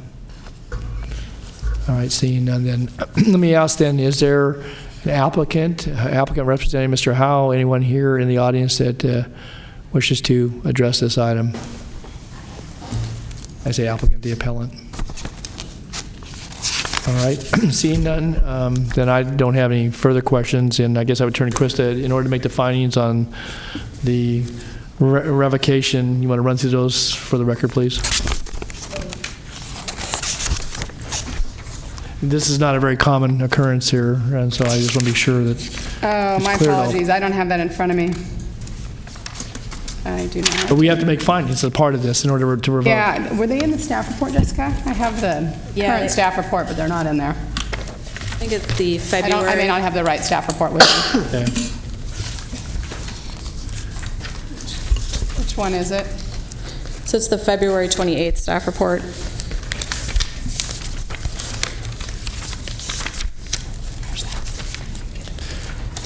And while council's bringing those up, I would just say that for those in the audience or those maybe watching this, this is not a very a common occurrence. Typically, we're able to work with property owners to correct violations. And I would just say that we've, on 2 occasions now, given the appellant an opportunity to address this board and to make some significant or substantial work towards coming into compliance. And as I said at the last hearing, that and I know some of my colleagues, again, this tested their patience, obviously, but that, you know, I tend to have this board take action, and it is in District 5, and recognizing that there may be other circumstances that don't allow the parties to, you know, either submit or make the corrections. It's still no excuse for being out of compliance, and certainly some significant violations. And so with that, then, Kristen. Yes, we have it. I'm sorry about the delay. The findings were attached to the January 24th staff report. Okay. Exhibit A, revocation findings. Exhibit A? Yeah. And it's labeled on the top, attachment 2, although in the staff report it's referred to as attachment 4, so I'm not sure what the discrepancy there is. That may have been from the Planning Commission. I'm not sure. But the findings are listed here. Okay. So the recommendation would be to adopt those findings. All right, and nothing needs to be made more current on this. This was 4 months ago, so is there anything that needs to be further entered into the record? Oh, this was Planning Commission. Oh, I see. Has anything changed? No, nothing needs to be changed. And actually, the one that I referenced was the attachment to the Planning Commission staff report, but it's the same. So it's actually labeled attachment 4 for the January 24th agenda, Exhibit A, and there are no changes needed. Those findings can be adopted. Okay. And just for clarification, I have those before me as well, that we would be making a finding not dissimilar to the one made by the Commission, but they would be based that the parties who are holders and or the entitled property is in violation of conditions that were previously imposed, and those that may be current as well relative to air district permits, environmental management permits. So it's not related to, because there are two conditions which you make findings. It's not, A does not apply, the approval wasn't obtained fraudulently or in any misrepresented fashion. It's just no, right. It's that they're not in compliance with. Okay. All right. Well, with that, then, unless there's any other comments, then I would move the staff recommendation with the findings of revocation pursuant to Sacramento Zoning Code, Section 6.4.1, sub G.2b, and with the outlining of the various conditions with failure to comply, and I guess give direction to staff to take appropriate action to bring the property into compliance. Second. Before we vote, may Sure. I ask a question? Sure, you bet. To County Council. So we're going to revoke this permit, and then what happens? I think then the question is, it turns into an enforcement case if he doesn't voluntarily cease operations. So then we're in. I'd like to know more about the enforcement part of it. Is that code enforcement? It is Go code ahead. enforcement. We do have representatives here that could speak more on kind of the next steps for taking care of the property. Actually, we can go ahead and vote. I'm not going to make a correction to the motion, but I do want to know. Come on, Jared. Mr. Wycliffe.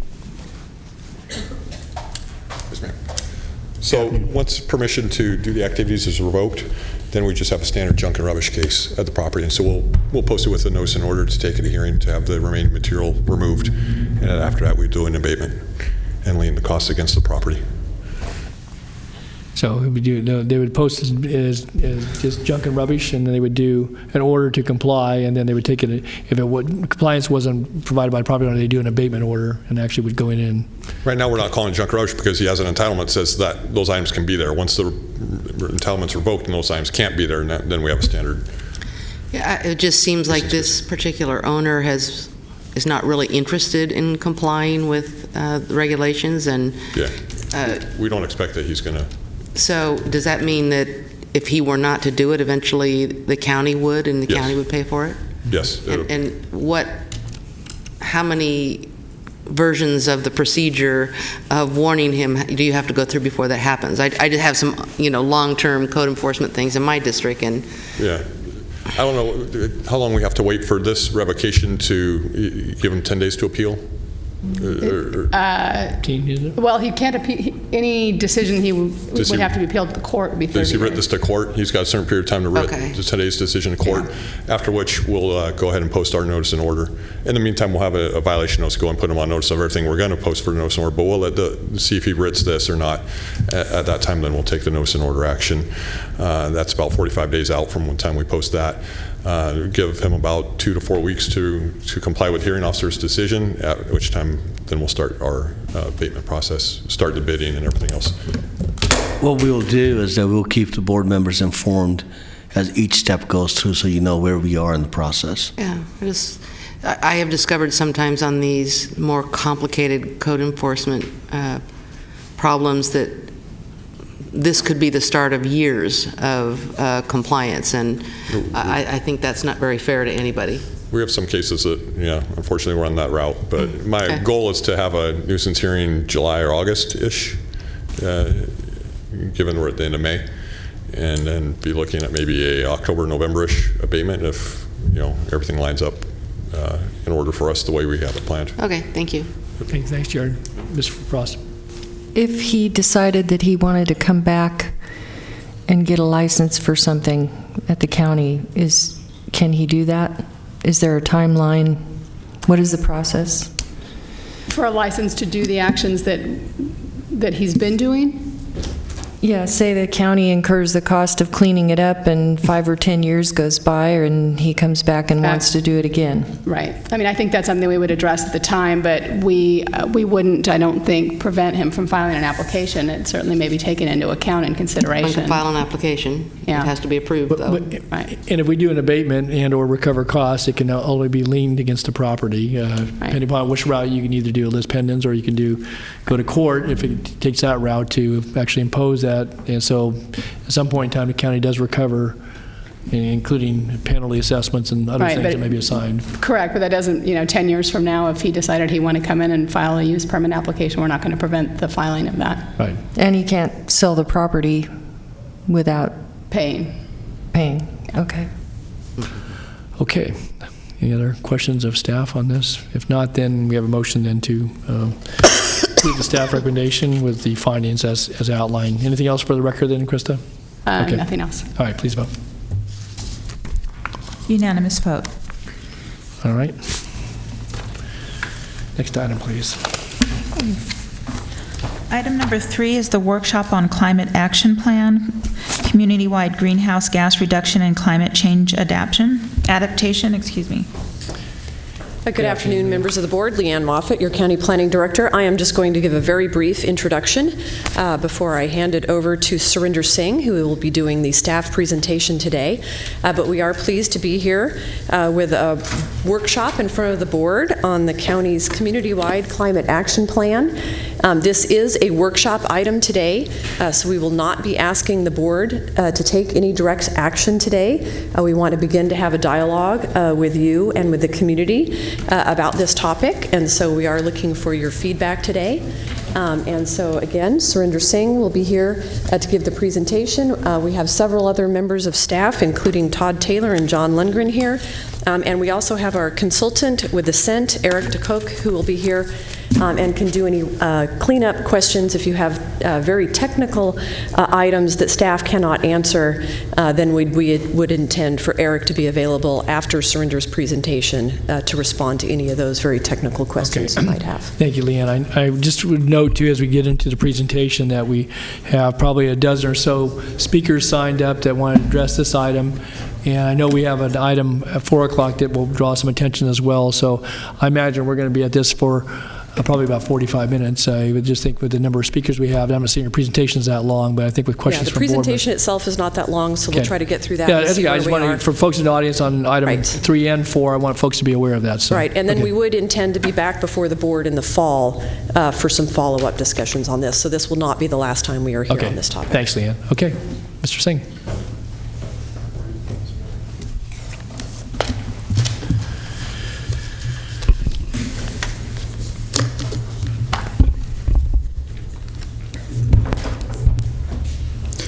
Good afternoon. I'm Surinder Singh, Principal Planner with the Office of Planning and Environmental Review.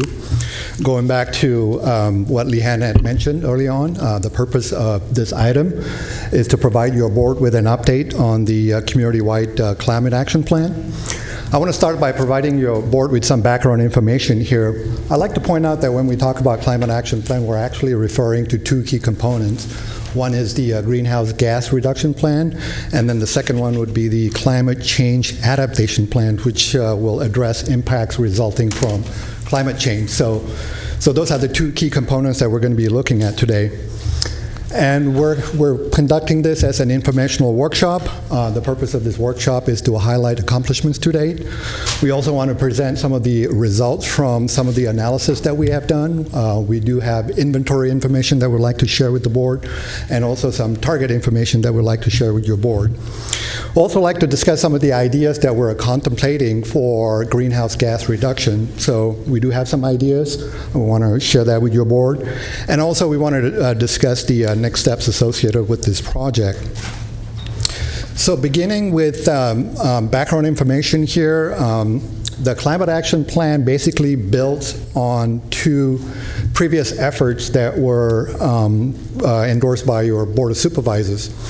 A Phase 1 strategy and framework plan was prepared and adopted in 2011. This was something that was done in conjunction with the general plan update. It was a plan that was adopted by your board in conjunction with the general plan update.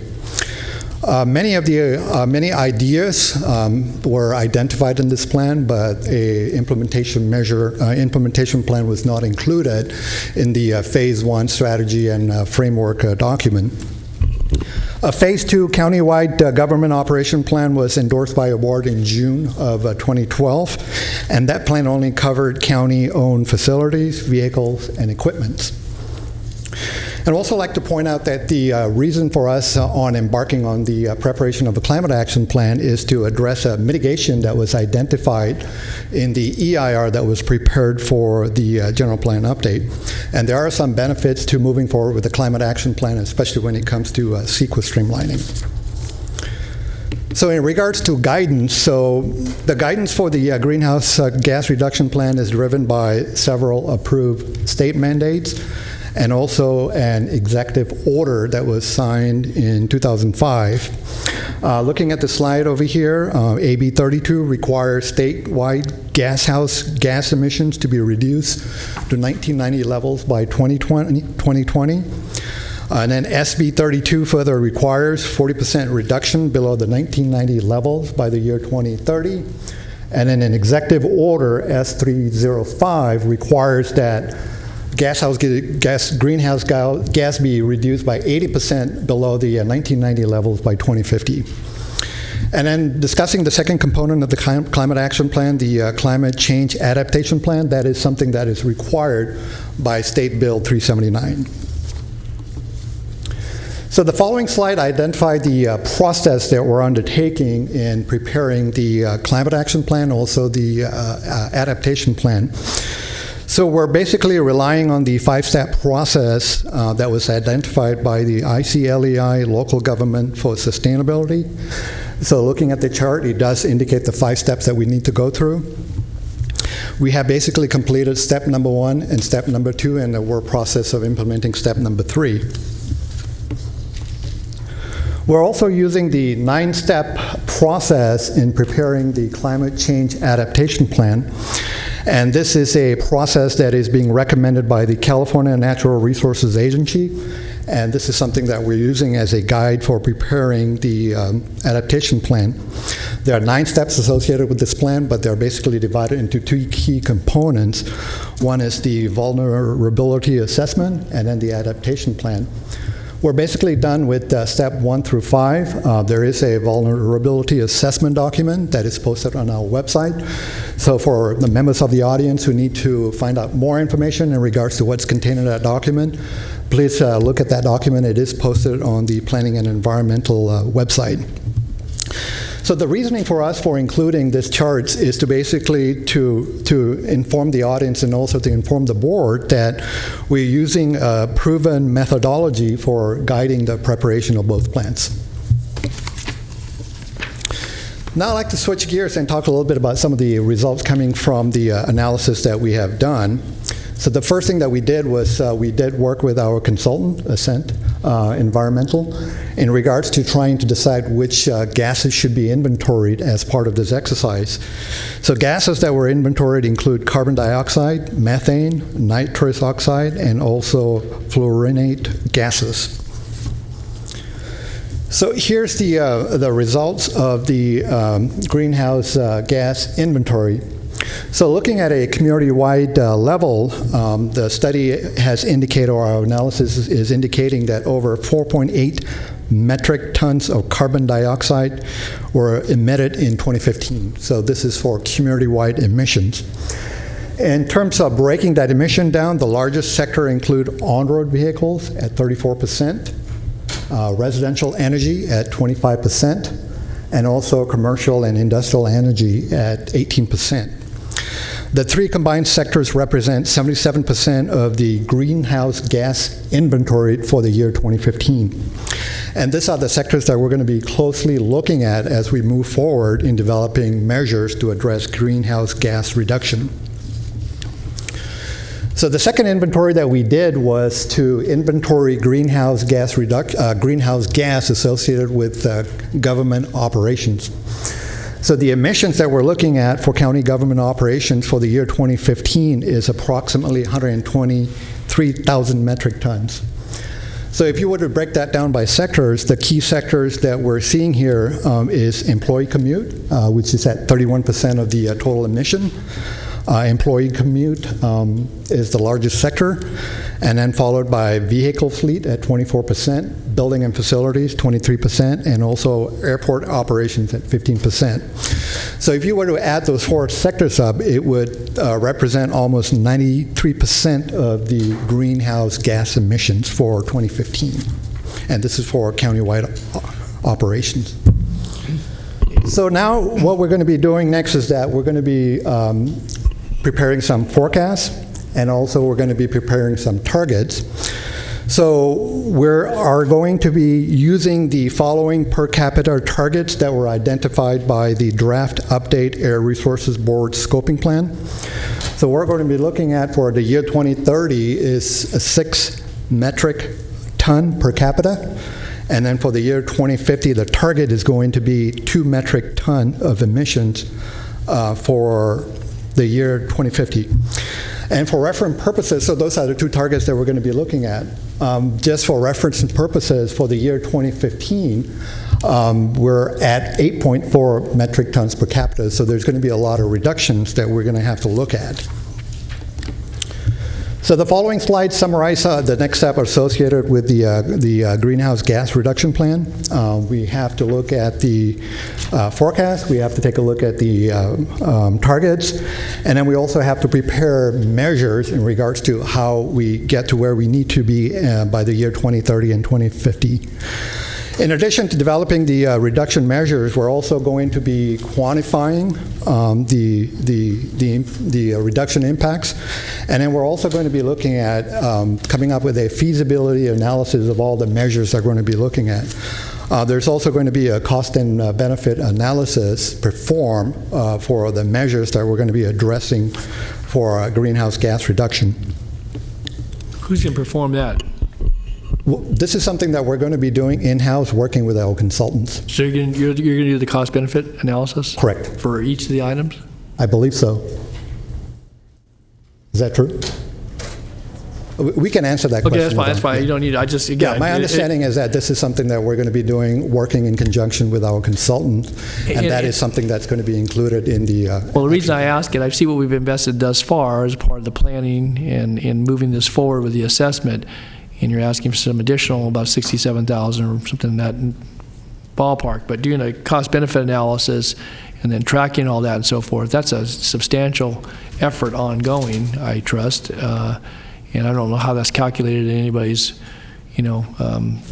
budgets relative to how we're going to, meet that obligation if we take that on. Maybe that's what we have to take on in order to validate this. But so I just raised that issue. I don't need to have an answer right now, but it occurred to me as I read through this and looking at some of the tasks that lie ahead, it's not just performing those tasks and doing some initial analysis. If you're going to, do all these things and then continue to refine them over time, because you got these, target dates of 2030, 2050, that's a long time we're going to own this effort. And I think it'd be helpful to know projecting it out, because again, we saw an item earlier today what would cost for some hard costs and maybe some other things as it relates to voting in elections, and we're looking at other measures that are being handed over to the county via the legislature and some of the wisdom that comes out of that building as it relates to what counties ought to do and not them.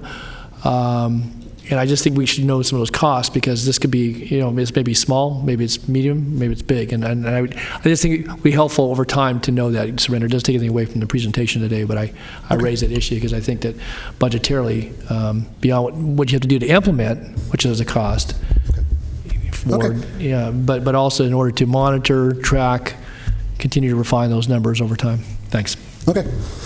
So moving on to the next slide. So this is where we have identified some measures.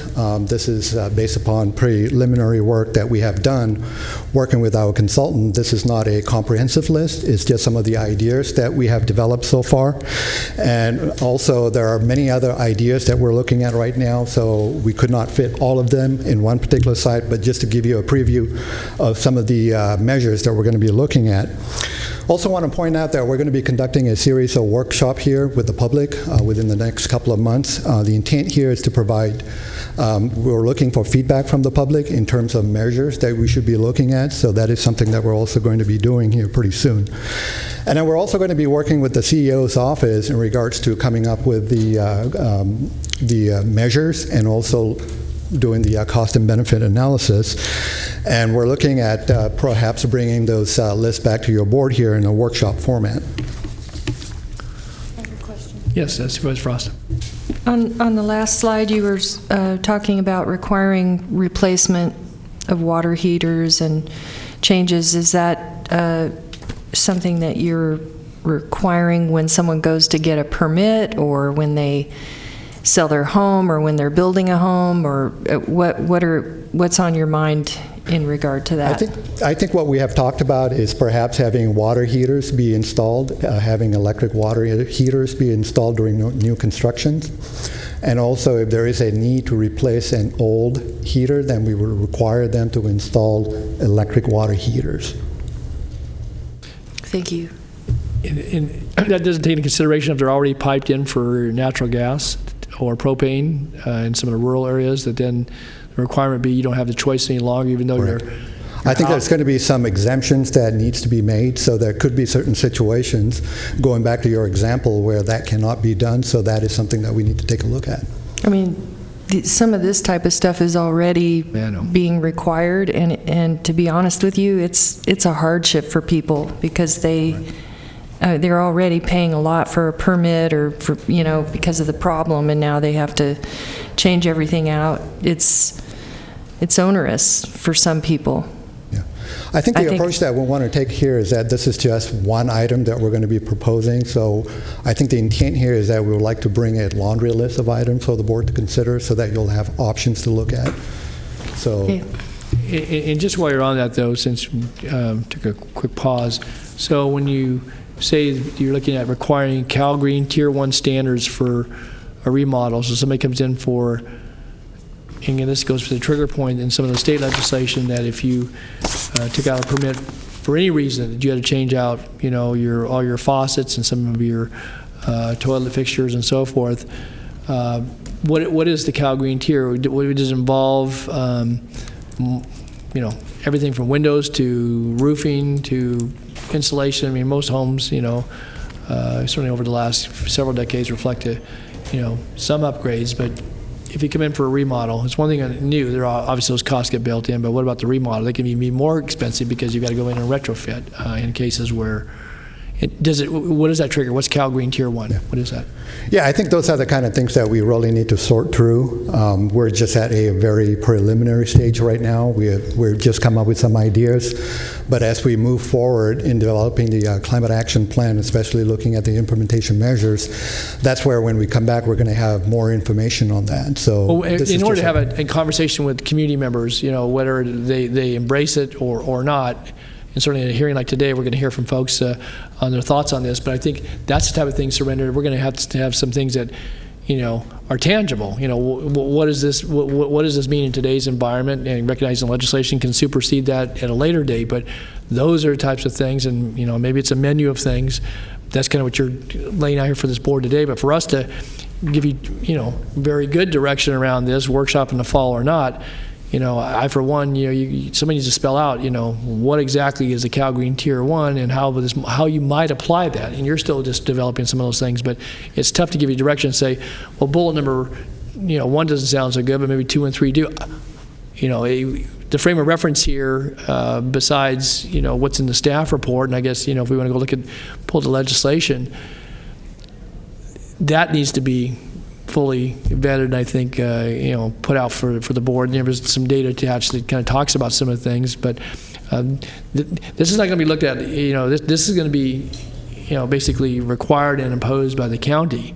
We can go all we want and say the state may just do it, but when they come to get their building permit, or if we require it as part of new construction, it's not the state legislators that people are going to be, looking eye to eye at. It's going to be us. And I just think it's going to be important for us to know what it is we're going to do if we, as we begin to look at the menu and then begin to choose things and say, this is what we're going to do in our community in order to comply. We ought to have a pretty good idea of what the impact may or may not be. We certainly can do it from the environmental and the greenhouse gas analysis to be able to do that. What does it mean for folks? And I think you pointed out, socioeconomically, but also from the standpoint of actually administering those things, which have costs associated with them as well. So anyway, again, you're asking for some input and kind of give it. That's a really good point. Thank you for the comments. And I just had one more point that I wanted to make. The residential energy represents like 25%. Off-road vehicles represents 34%.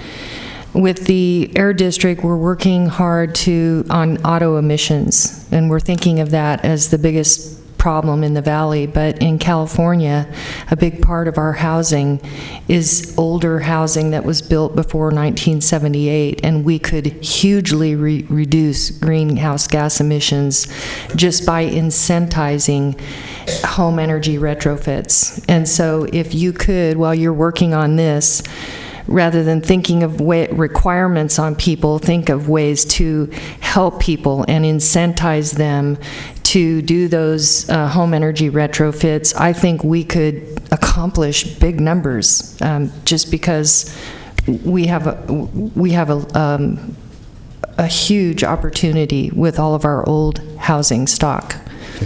That's a really good point. Thank you. Okay, so moving on to the next slide. So this is where we get into climate change adaptation. So the topics the areas that we're going to be looking at in regards to preparing a climate change adaptation plan would be increased temperatures, changes in precipitation patterns, increased wildfires, increased flooding, and also sea level rise. So those are the key topics that we're going to be addressing as part of the climate change adaptation plan. And going back to what I've said earlier on, the assessment report is now available, so a lot of these topics are addressed in that report, and that report is posted on our website. And as part of that report, we're also providing an assessment of each of the individual impacts that you see on the slide, including impacts to county structures, functions, and population. And also the vulnerability report ranks each impact based upon levels of risk, and it provides a time frame for when the impact would occur. Another key thing that we're also going to be looking at as part of this climate action plan is disadvantaged communities. The climate action plan will rely on the California Health Disadvantage Index. This is the exhibit that you see on this particular site. The state legislation does provide an incentive for the inclusion of this information in the climate action plan, so that's kind of why we're doing this.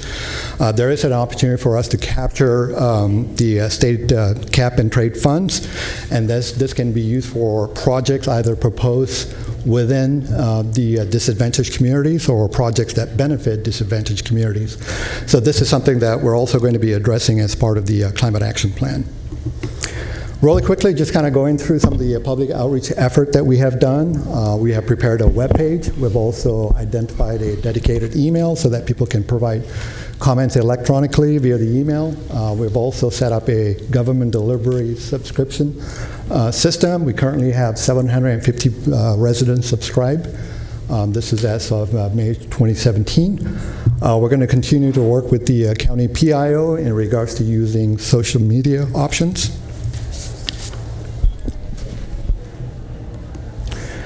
We did conduct a stakeholder meeting. This was basically our kickoff meeting in August of 2016. We probably had approximately 60 individuals attend this meeting. It was conducted downtown. We conducted the first round of public hearings in November of 2016. We had a meeting conducted in South Sacramento, North Highlands, and the intent of this meeting was to discuss greenhouse gas inventory. The second round of public workshops were conducted in February of 2017, and the topic of that workshop was climate change adaptation, and we conducted a workshop in Arden Arcade and in Walnut Grove. And we're going to continue to have more community meetings, so we're looking at having a set of focused stakeholder group meetings and also community meetings to review the measures and also to review the draft action plan. And that basically wraps up my presentation today. I'll be happy to answer any questions, and if there's any technical related questions, Eric is here to answer those too. Okay, thanks, Surinder. I know we have some board members who want to ask some questions. Supervisor Surinder? Thank you, and thanks for your work on this, Surinder, and thank you, Judy. See you in the back of chambers. If you can go back to the map, you just now passed it. On the disadvantaged community or the pie chart? The disadvantaged communities.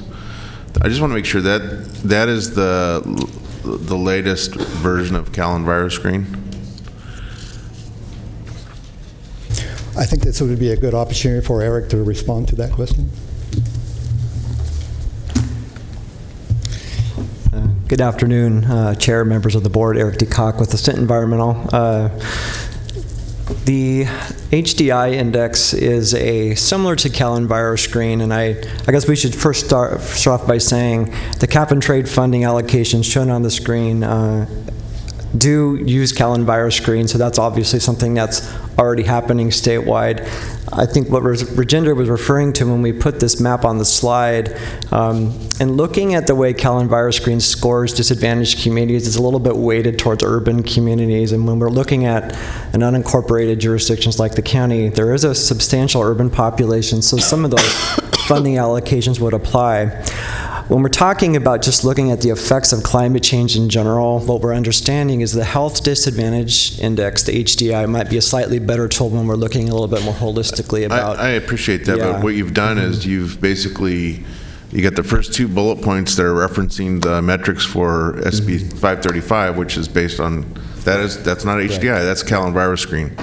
And then now you're telling me in the remainder of the bullet points, well, you're using a slightly different mapping or GIS platform to make that determination. So it's a little confusing when you mix the two like that. It would be good to, I think, for each of the board members for our respective districts and for the county as a whole to understand to see very clearly the Cal EnviroScreen mapping from the latest iteration of its, I think, version 3.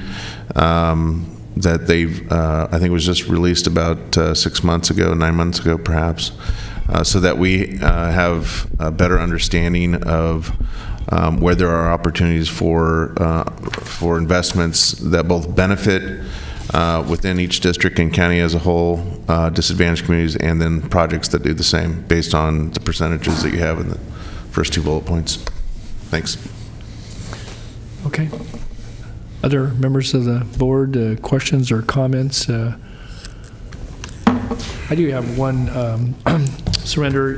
When we go into your adaptation, and you touched on it briefly, I think, in your comments, but on page 6 of the information and staff report, talk about, it was in your icons there, you said about increased wildfires.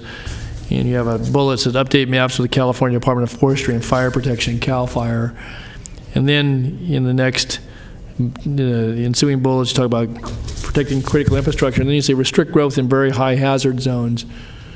So what's that identified as? And I trust that you know, somebody must be pointing towards the eastern part of the county, either portions of District 4, but certainly District 5. We've had discussions in these chambers about CAL FIRE imposing fees where we have organized fire districts and using maps that they, for their purposes, generate funding to support their effort, which is certainly very noble and welcomed. But on the other hand, when we start talking about restricting growth, so you can tell somebody that has a 80-acre ranch, 800-acre ranch, you can't build a house, you can't build a barn, you can't give property to family members to build a house as part of ranching operations. I guess I'm curious, not that you've gone that far with it, but immediately my thoughts go to that. I don't know how much of a difference that makes in your overall calculations, but to me that's, I don't see that, you know, here embodied in anything else you're doing, but you start talking about, basically say restrict growth in very high hazard zones. And if you take that to the next, we start talking about sea level rise, and you get into discussions about the delta and the viability of communities there.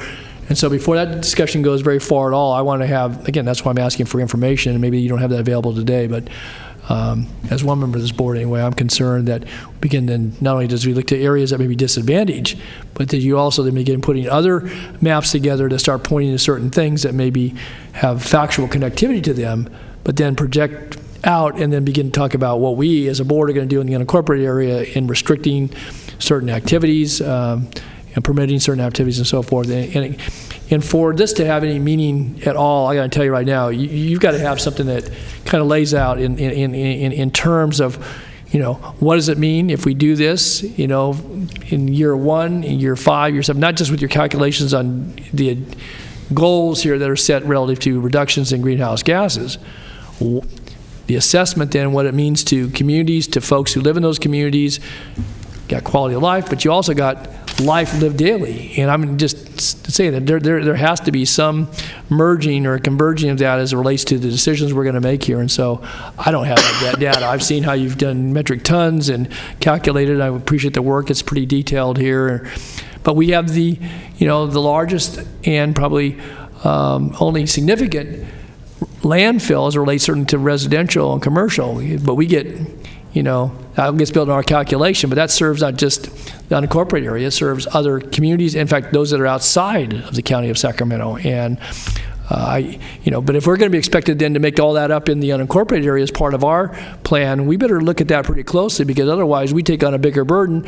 We're bearing the responsibility, and certainly the communities that I represent and the Supervisor Frost represents are the ones that bear, you know, the immediate impacts of having a landfill in the midst of their community area.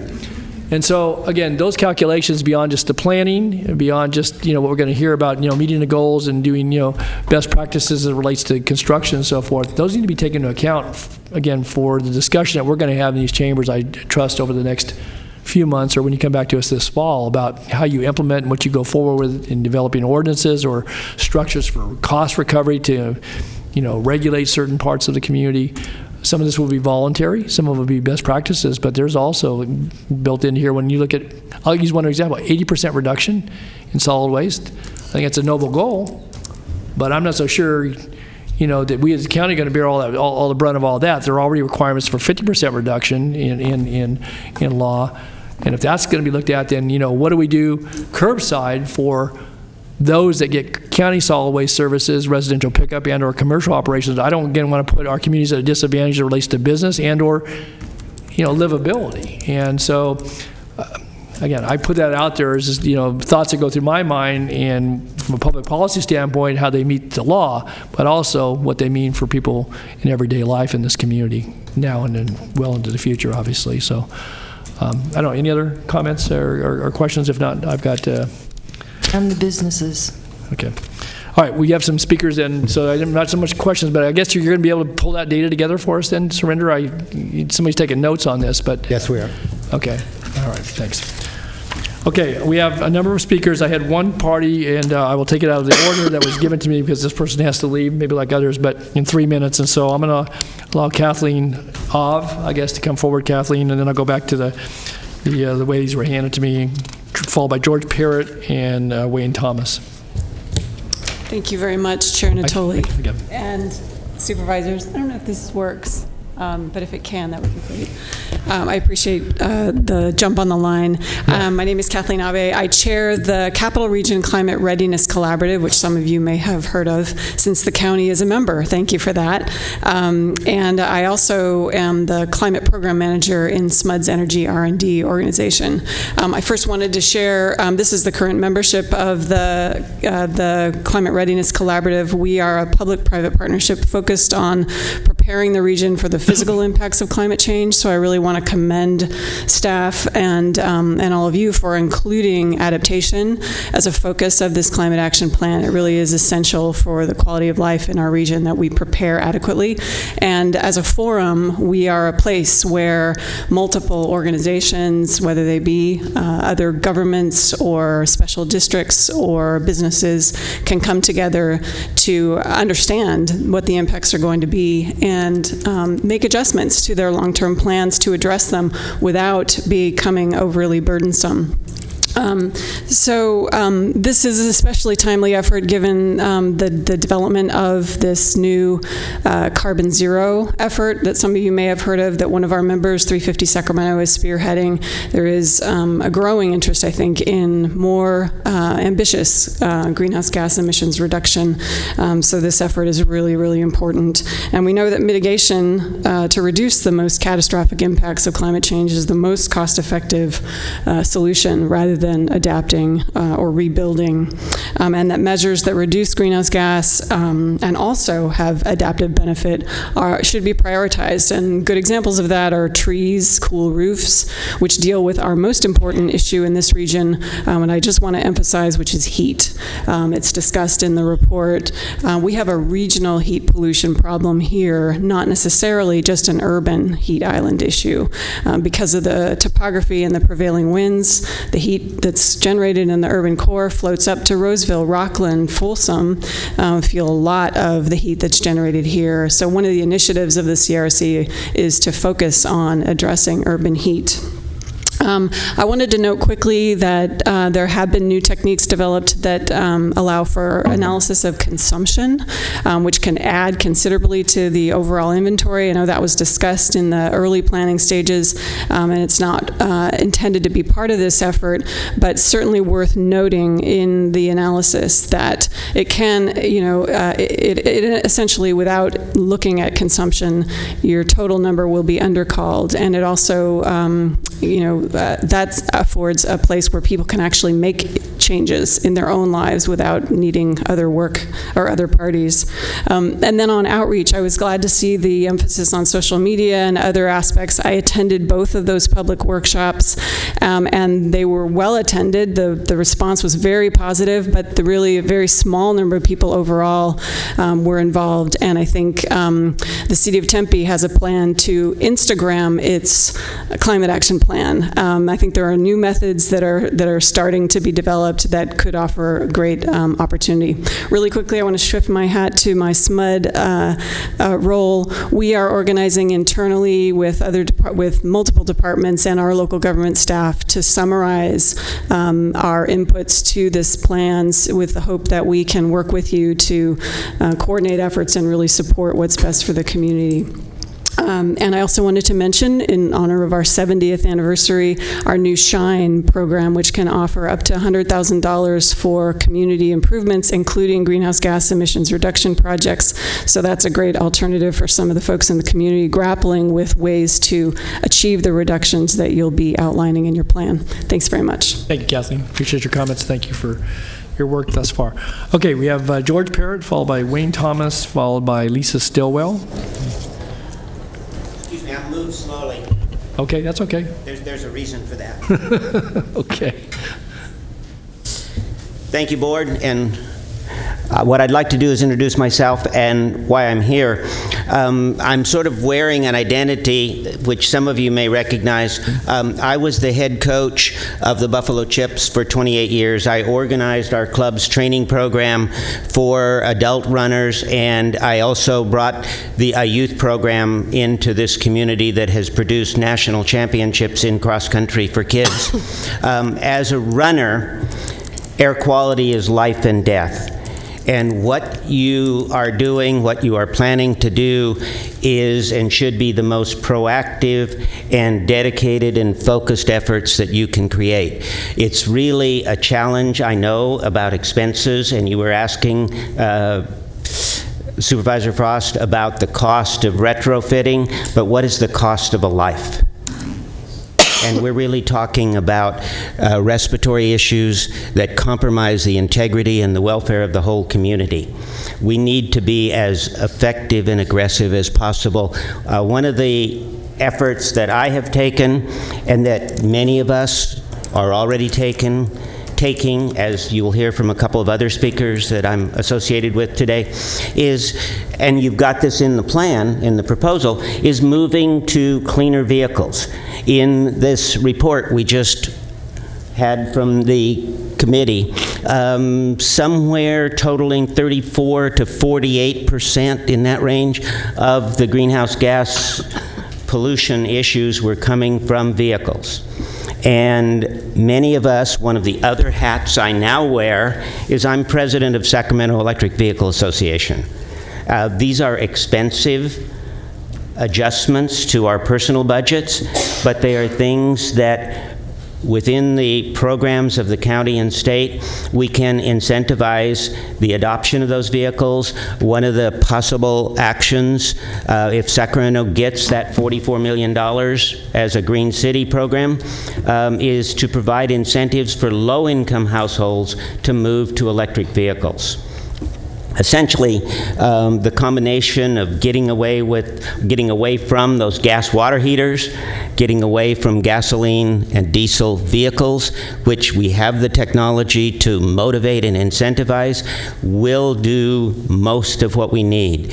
And again, I'm here just to thank you for considering this, for looking at these issues, and for encouraging you to make the commitment, because it really isn't possible to have a balanced calculus of a life versus the cost of a water heater.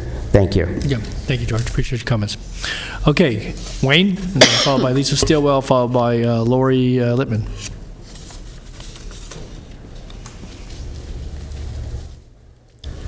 Hello, my name is Wayne Thomas. I live in the city of Citrus Heights. I'm also on the board of the Electric Vehicle Association with George.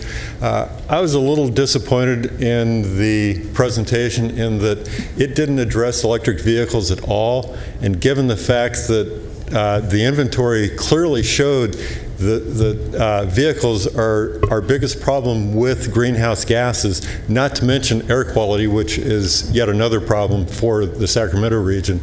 I'd really like to see that changed and certainly beefed up. I personally have driven a 2013 Chevy Volt since the day I got it, and driving to and from work, I haven't used a single drop of gas. I charge off-peak. SMUD's off-peak power is extremely green. A lot of it comes from the Solana wind farm, a little bit more from hydro. So, I mean, seriously, if you want to reduce greenhouse gases, that's the way to go. You know, the Chevy Volt doesn't even have a huge range. You know, mine is rated for 38 miles. So it seems to me as though, you know, we could go a lot further just with electric vehicles than changing out to electric water heaters. I really, you know, started getting involved with electric vehicles simply because I was commuting on my bicycle, and let me tell you, the fumes from vehicles in the morning are really tough to inhale. It's not a fun thing. So what I started doing is driving down to the bike trail, which made me another one of those people putting out fumes, just so that I could avoid actually inhaling them. I think that pretty much sums up what I had to say. Yeah. Thank you. Well, thank you, Wayne. Thank you for being here. Thanks for your comments. Mr. Chair? Yeah, Mr. Cernan. How many more speakers do we have? We probably have about a dozen. Okay. Between now and the last speaker, I'm going to ask our CEO maybe getting with Judy in the back to maybe respond to the gentleman's concern about electric vehicle infrastructure, because there's actually some progress that we're not even waiting for the climate action plan to solidify, where we're actually doing quite a bit, I think, in terms of inventories of infrastructure needs and actually doing what we can to incent the implementation of electric vehicle charging infrastructure. So maybe if you can give that some thought between now and the last speaker, and then have Judy or whomever's most appropriate come up to the podium quickly and let the board and the public know what we've achieved and what we hope to achieve on that front. Okay, will do. Thanks. Okay, good. Thanks, Bill. Okay, thanks, Al. Okay, Lisa Stillwell, and then Lori Lippman, and then Justin Tweet. Good afternoon.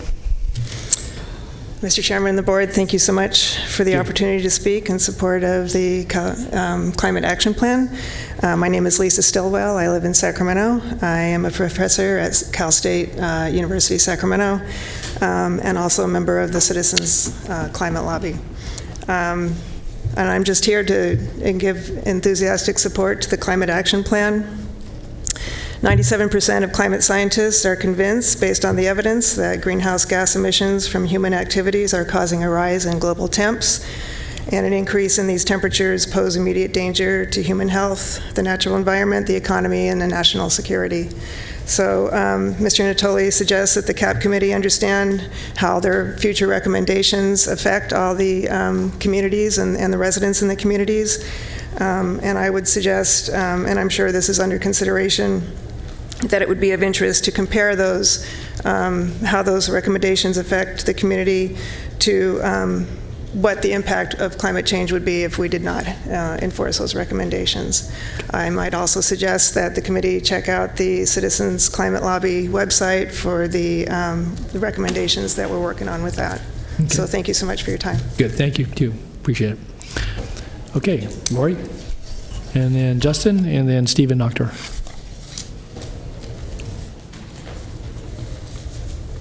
Good afternoon. Chair Natoli and board, thank you for letting me speak. I'm Lori Littman. I'm with 350 Sacramento. The 2012 Climate Action Plan called for a 20% reduction from 2005 levels by 2020. The last greenhouse gas inventory in 2015 showed that the county had an increase of 1.4% over the 2005 levels. We're going in the wrong direction. And delayed action not only jeopardizes our future, it means that we have to use more expensive measures to get back on track. So now we're 2.5 years to 2020, and we have a long way to go. We need to do more, and we need to speed it up. There's been some discussion, and understandably so, about the fiscal concerns of what we need to do to respond to climate. But I want to put some of that in context. The reason that we're even doing this climate action plan is that the potential effects of climate change are so terrifying, so horrendous, they could make our community unlivable. We're talking about potentially drought for decades, increased temperatures that become unlivable, major disruptions in agriculture leading to famine, migrations from people who are displaced by rising sea level. So we're talking about real-life situations. This isn't just numbers that some of the presentations earlier on seem to be about numbers. This is about our future and our real life. So at a certain point, well, the window for doing climate action, for doing something about climate change, is rapidly closing. In another decade or two, we will be at the point where, due to feedback mechanisms, we won't be able to stop runaway climate change. So think about your children, think about your grandchildren, think about all the things that we care about, and that's why we're asking you to work really fast and aggressively to stop climate change. Okay, thank you, Lori. Appreciate your comments.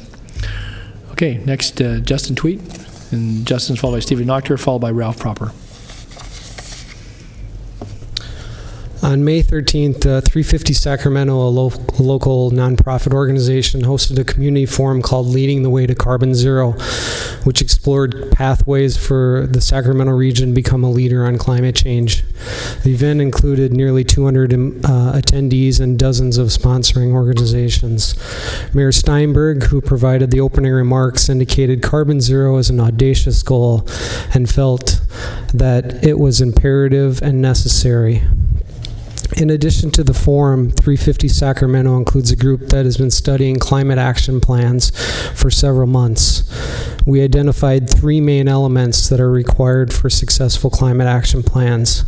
First, a challenge of this magnitude requires transformational goals rather than ones that only create quick return on investment. For example, the county blueprint for development must create higher density, particularly along transit lines, making it easier for people to get to work in other places. Expanding auto-dependent suburbs with low productivity land use isn't sustainable from an environmental perspective or from an economic perspective when you factor in the hidden costs. Second, the element required for a successful climate action plan is accountability and transparency. Goals must be specific, measurable, and time-bound. A lot of great ideas exist in the county climate action plan document, but it's not clear how many of these ideas have been implemented. We recommend a dashboard posted annually on the county website to track progress. We also want to see ownership of the targets assigned to county leadership and incorporated into their performance reviews. A project manager should be assigned to ensure everything is tracking on progress. Finally, the public must be given sufficient time to review the draft plan, and more engagement is required. Other climate action plans that 350 Sacramento has studied has put an emphasis on community engagement. Vancouver had more than 9,500 people contributing ideas towards their plan, which not only yields a better plan, but creates other benefits. For example, participants in Vancouver often asked how they could take the the ideas from the planning sessions and apply them in their own homes, neighborhoods, and businesses. Achieving carbon zero before 2050 is imperative and necessary. It's also possible, but it will take everyone's ideas and imagination. 350 Sacramento would like our county to embrace this audacious goal and to work together to make it happen. Thanks. Thank you. Okay, next, Stephen Noctor, and then Ralph Proper, and then Earl Withcomb. Hi, thank you for the opportunity to speak with the board. My name is Steve Noctor. I work at the UC Davis Mine Institute, and I'm also a member of the Sacramento Electric Vehicle Executive Board. And the point that I wanted to make is we're talking about greenhouse gas emissions, and rather than talk about it in the abstract term, I just want people to remember that this is concrete, that the pollution, the greenhouse gas emissions are pollution. And I myself have been driving an electric car for 4 years, and to kind of stress the point, the pollution that comes out of a gas-powered car is deadly, and we know that. So for example, none of us would allow our child to sit in a garage closed with a car running, because we know that that's bad for us. But yet every day we treat the atmosphere as if it's a limitless reservoir, and we're just pumping tons and tons and tons of pollutants into it. And so one of the ways we can address that is by encouraging and shifting people to the idea of driving electric cars. And that's something that's been discussed by several people here, but it's a great way to drastically reduce the amount of pollution that's produced by a car. So in California, if you average the amount of pollutants that are made by a grid, right now, an electric car charged off the grid produces pollution that's equivalent to a car getting 90 miles per gallon. So it's a great way to reduce pollution. In cases like somebody who can afford solar panels, you can actually almost zero that out entirely. So, for example, at my house I have solar panels. I can plug my car into those panels during sunlight hours and effectively be driving on sunshine. And the reason that I do this, there's multiple reasons, but the primary reason is for our health and the health of our children. It's something that I want us to remember, that greenhouse gases, they're real pollution and it's not good for us. Thank you. Good. Thanks, Steve. Okay, Ralph. And Earl, and then Rick Bettis. Oh, you're next. You're next, Ralph. Okay. Gotcha. Well, thank you, Chairman Natoli, and then the board for letting me speak. I'm Ralph Proper. I retired a year or so ago from the California Air Resources Board's Research Division, the section dealing with climate science. I've been going to scientific conferences on climate change since the 1980s, and it seems every time I go, we find out the problem's a lot worse than we had thought. So the situation is really something we have to deal with far more than we had thought in recent years. And certainly the action needs to be at the local or regional levels, such as here, to make things happen around the world. I'm now on the Executive Committee of the Environmental Council of Sacramento. I co-chair the committee dealing with climate change. And ECOS, the Environmental Council of Sacramento, has been involved for many years with the need for air pollution concerns and other concerns to have more infill development, less suburban sprawl. This is true also for greenhouse gas emissions. And whether it's for transit, which can offset those emissions, or if it's for insulating a home, a more dense development can allow much less greenhouse gas emissions per capita, which is what we need to do. There's a sustainable community strategy that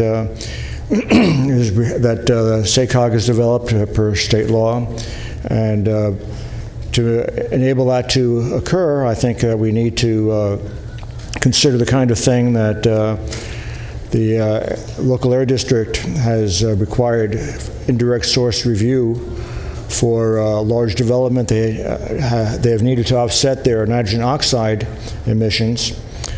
Well, I think we need to have an offset program for greenhouse gas emissions as well.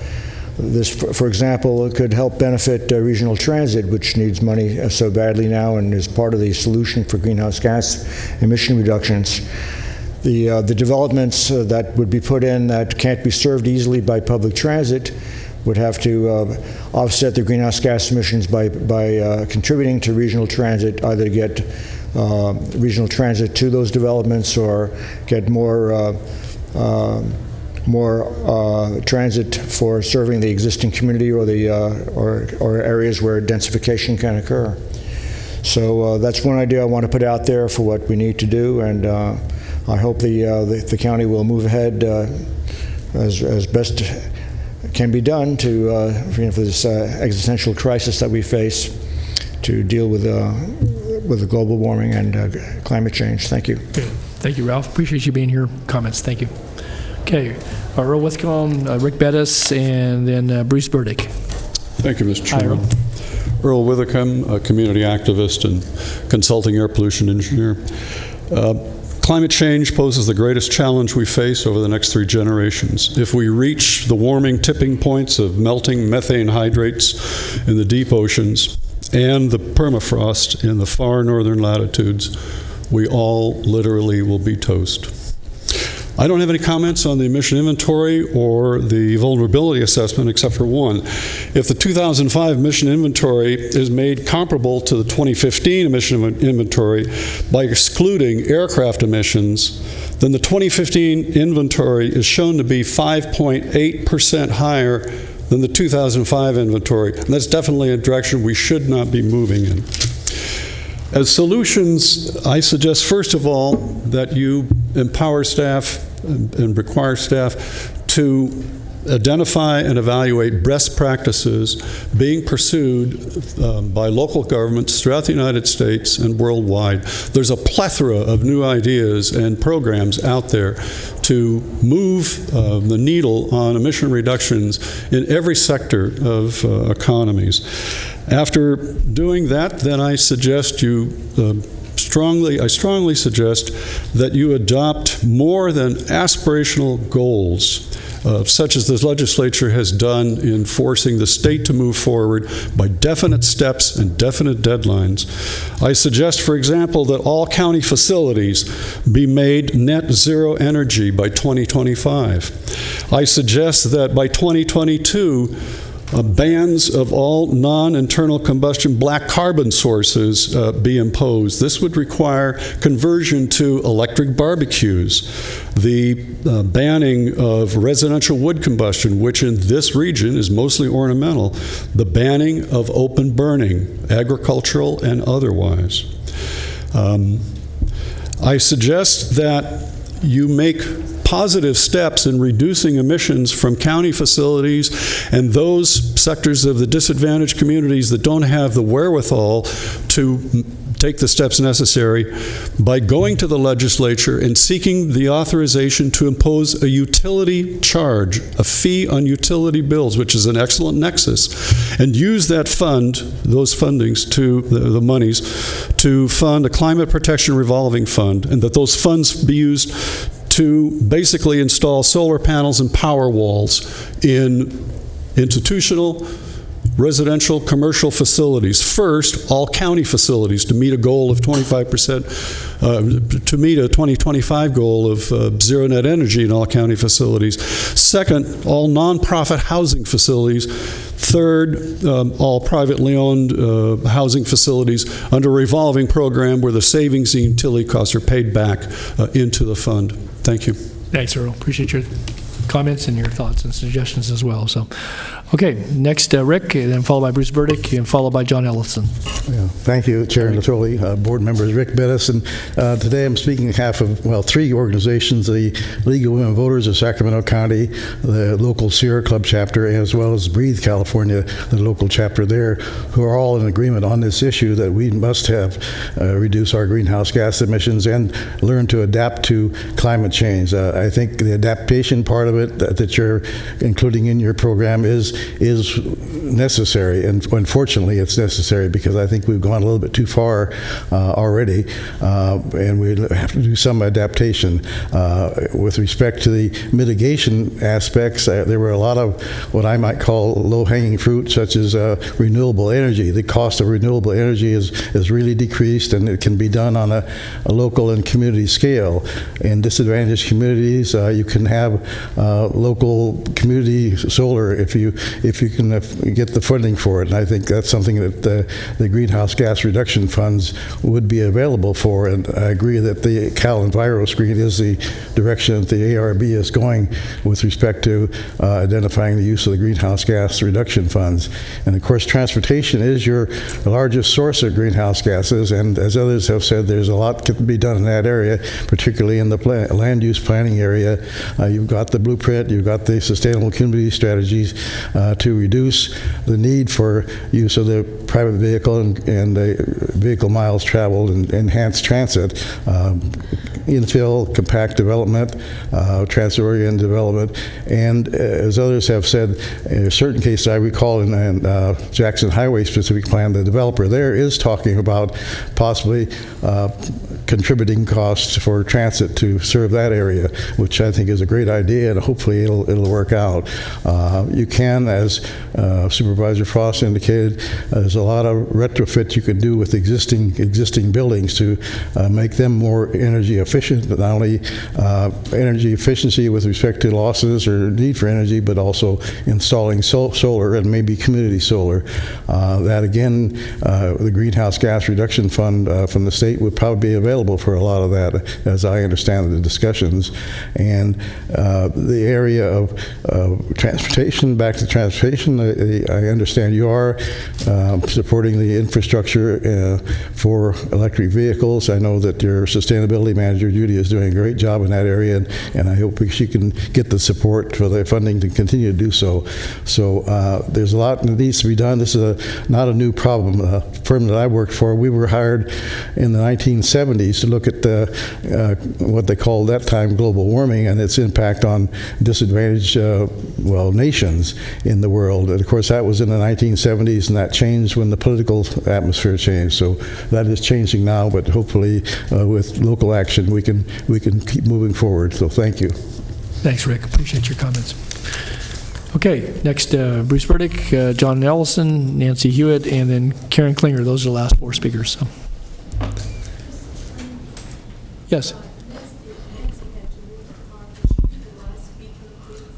Oh, the last speaker would be Karen Klinger, and then, yes. Nancy. Oh, Nancy. Oh, she put her call. Yeah, I'll put her down to the bottom. Yes, I will. Okay. Thank you. Okay. Bruce, good afternoon. Good afternoon. Thank you, Chairman Natoli and supervisors. Is it possible to project this? Yes, it is. Just put a face up, and we can. There we go. Right there. You got it. So, is it better? Well, okay. I'm an amateur climate scientist and really need Supervisor Cerna's help if he has connections to the Air Resources Board to help perfect this graph. This is my interpretation of the pounds of CO2 equivalents emitted per California per day since about 2000 to 2014. And it's good we made some reductions. I think it really is helpful to express this in pounds of CO2 per Californian per day, because then none of us really knows the pounds we emit per day, but it is possible to go to a website like the Nature Conservancy or Cool California, find out the tons you emitted last year, multiply them by, and this would be another thing that would really be nice for the Air Resources Board to do for us, is to have their website convert our tons into pounds of CO2 per person or per me per day. And then I can see on the graph, well, how did I do last year? Sadly, I didn't do too well. I was up at 88 or 90, and I haven't been decreasing that well. And if you look at what I should have done, here's the graph. The California Air Resources Board is from 2000 to 2011. Then after that, I made these calculations of what we should have done if I were decreasing my pounds of CO2 per day in a way that would avoid 2 degrees of global warming. So you can compare the drop in this graph compared to the drop that is not very great in that graph. and see that sadly every Californian is not decreasing their pounds of CO2 per day in a way that would avoid 2 degrees of global warming. So I'm really big into carbon offsets. I fully support everybody else's ideas about how to decrease our pounds of CO2 per day. That's really important. But a different avenue is just to say CO2 is a pollutant. The U.S. Supreme Court has found that CO2 is a pollutant under the Clean Air Act. California Penal Code 374.3 makes illegal dumping on public and private property punishable by a fine of up to $10,000. Sacramento County could consider the atmosphere to be public property. Sacramento County could require all individuals and businesses to go to the Cool California Carbon Calculator for individuals and businesses, find out the tons of CO2 they emitted last year, and buy carbon offsets on websites like the Nature Conservancy. You do that, and you actually sort of, in a sense, remove your tons of CO2 for the air. So you could actually feel like, wow, I didn't really emit any CO2 last year. So hopefully the board might consider that. Okay, good. Well, thank you, Bruce. Appreciate you sharing that information, and thank you for your ideas and suggestions here today. So, and it's great to have these meetings, and it would be nice if there was more, you know, a number of people have ideas out here, and if there could be more contact. okay, we're going to sound like we have some more community meetings, so stay tuned for that. Okay, John Ellison, Karen Klinger, and then Nancy Hewitt. Hi, John. Good to see you. Hi, Don. It's been a while. Yes. I've been before the board. I am John Ellison. I've been an ECOS board member for about 10 years, but I'm not here on behalf of ECOS. I'm not speaking to you on behalf of myself. I'm speaking to you on behalf of my grandchildren. You know, of course, I'm going to urge as ambitious a community cap as possible. You know, when you weigh the options and instruct staff and support staff in making it meaningful. You know, if you come to like money as opposed to our kids, you know, our grandchildren, I hope you choose the grandchildren one. You know, this is a chance as Sacramento Board of Supervisors to have a legacy. You know, you're all here. I know you're all here to make a difference, and this is a big difference. Anything to improve our ability to live sustainably. You know, everybody, right, left, Republican, Democrat, has grandchildren that they want to be healthy and be able to breathe. So regardless of what developer supported what campaign, let's make the community, the Client Action Plan meaningful. We all need, as supervisors, one way you can do that is by not approving sprawl development outside urban services and other boundaries, contrary to the sustainable community strategy. That would help Sacramento County meet our targets. So please make the Climate Action Plan meaningful, have an ambitious one, and approve development in accordance with it for our grandchildren and their children. Thanks, John. Appreciate your comments. Okay, Karen, and then Nancy Hewitt. Those are the last two speakers on this item.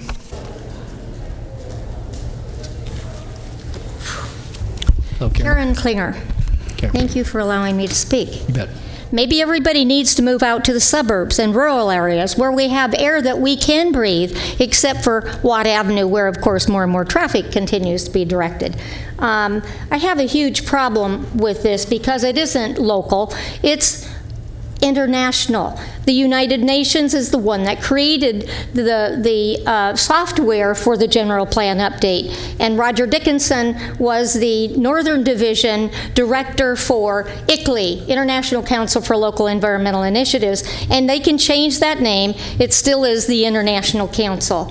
I believe what needs to happen is you need to have the California Air Resources Board here. We need to ask Emily Nichols when she's going to be rating the people for how much CO2, how much we use, and how many of us need to move to something to maybe 1,000 square feet, nothing but gravel or sand in the front of our yard, because if we don't, and eliminate our cars, by the way, that use gasoline, we're going to be charged. We're going to be rated.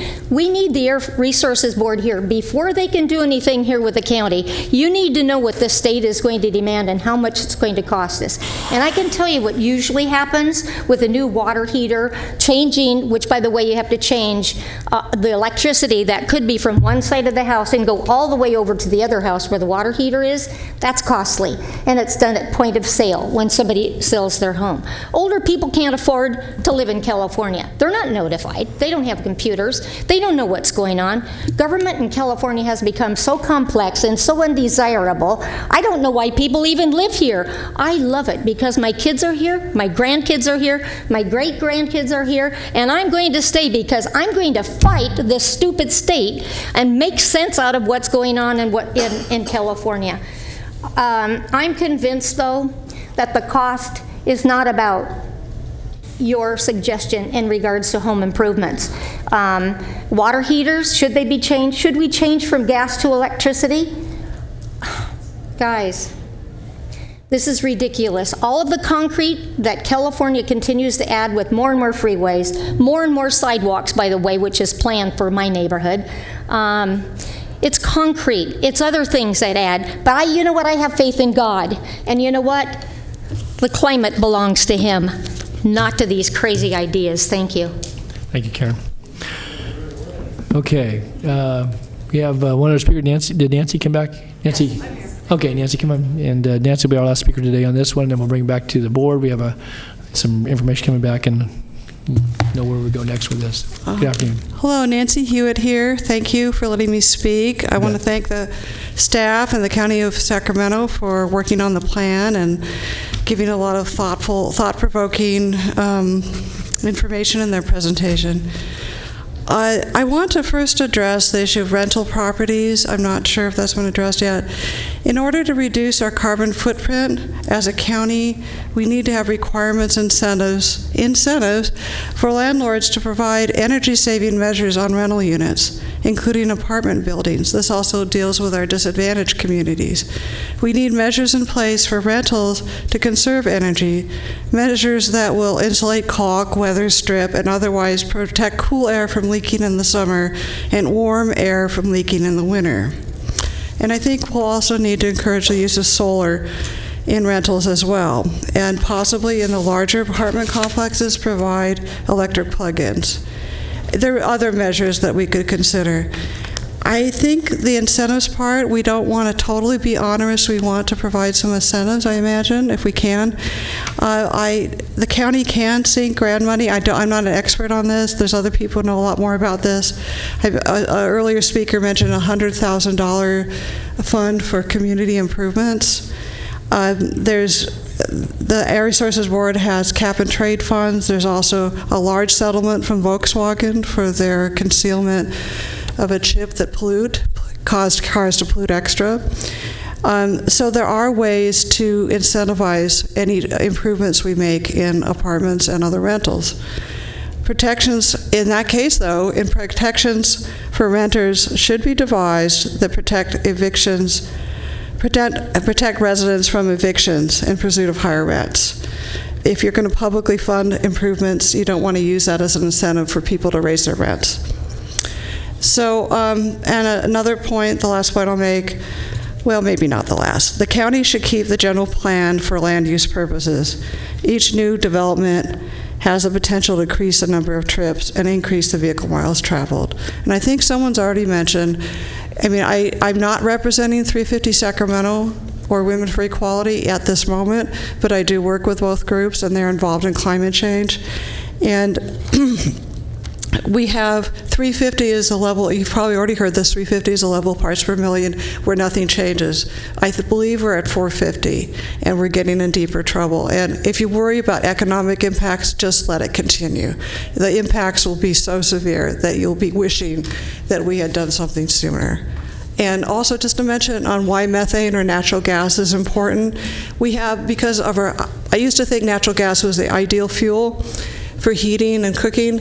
Unfortunately, with our distribution system, we have a lot of leakage. And methane is a far more climate forcing. It causes climate change in per part per million. It causes greater amounts of climate change than just CO2. That's why it's so important. Okay. Thank you. Thank you, Nancy. Thank you for your comments. Thanks to all of our speakers for your comments for today. Certainly they're been noted. And I guess I just Judy's can come up and answer Supervisor Cerna's question, and then maybe Leanne or somebody can kind of give us the what next. So, Judy. Good afternoon. Judy Robinson, Sustainability Manager for Sacramento County.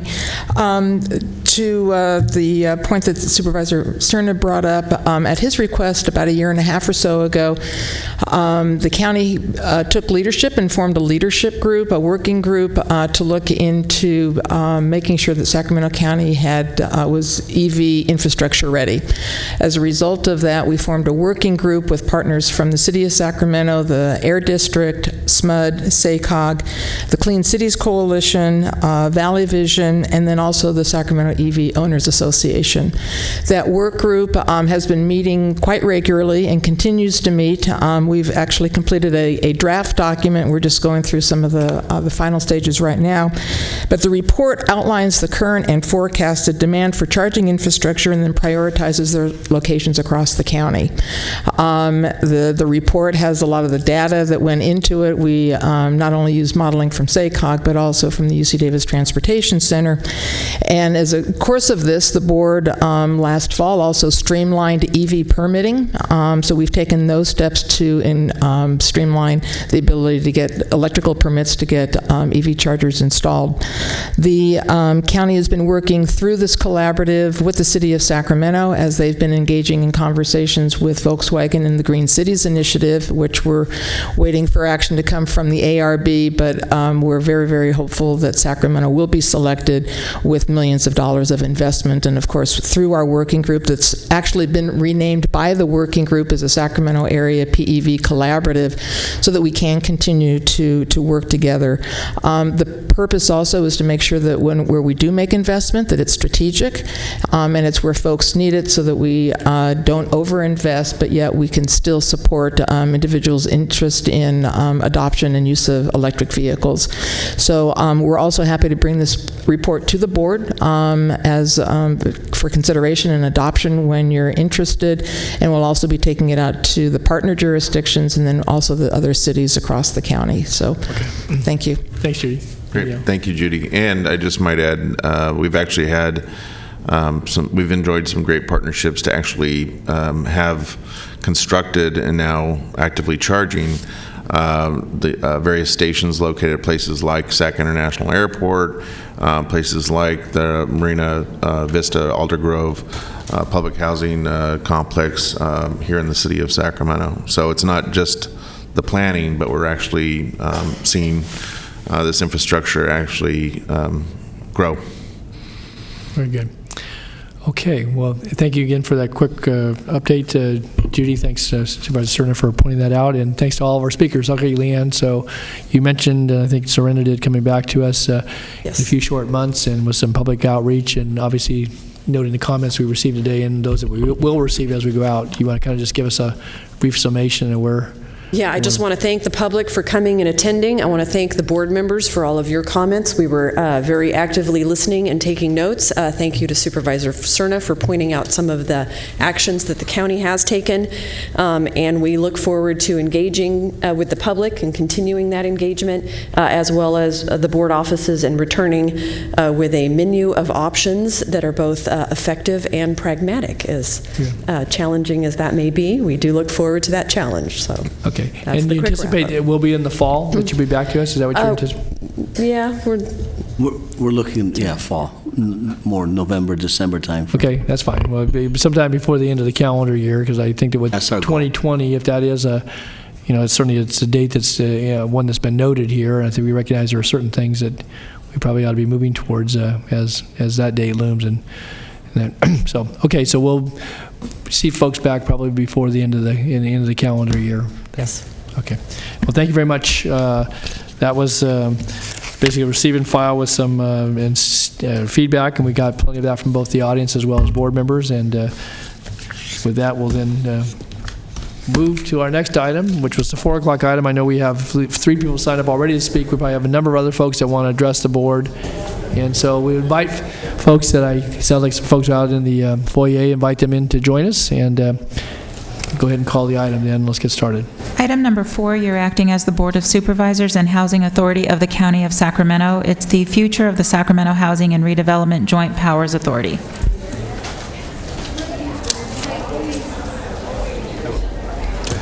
And just say Rob, let's. Sure. Okay, yes. Okay. All right, let's just, before Rob or anyone else jumps in here, let's give people a chance to filter in. So, catch your breath, Rob.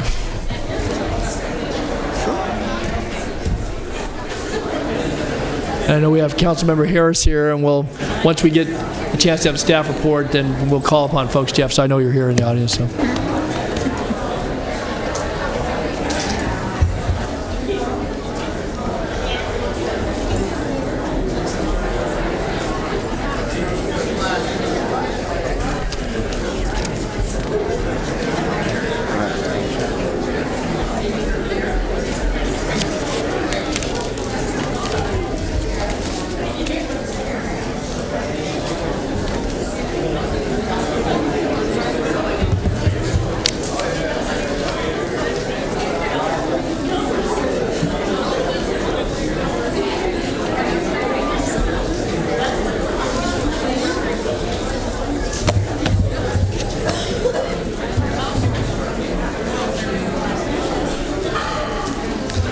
Okay, if you'll please come in and take a seat so we get started with the hearing.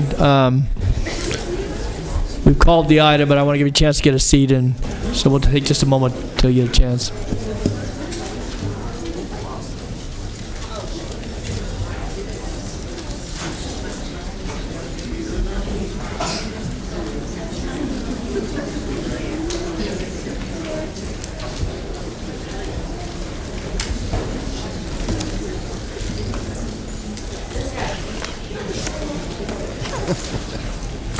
We saw back there.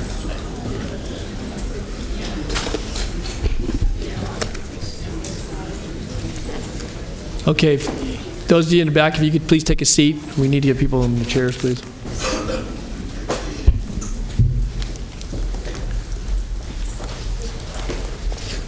Okay.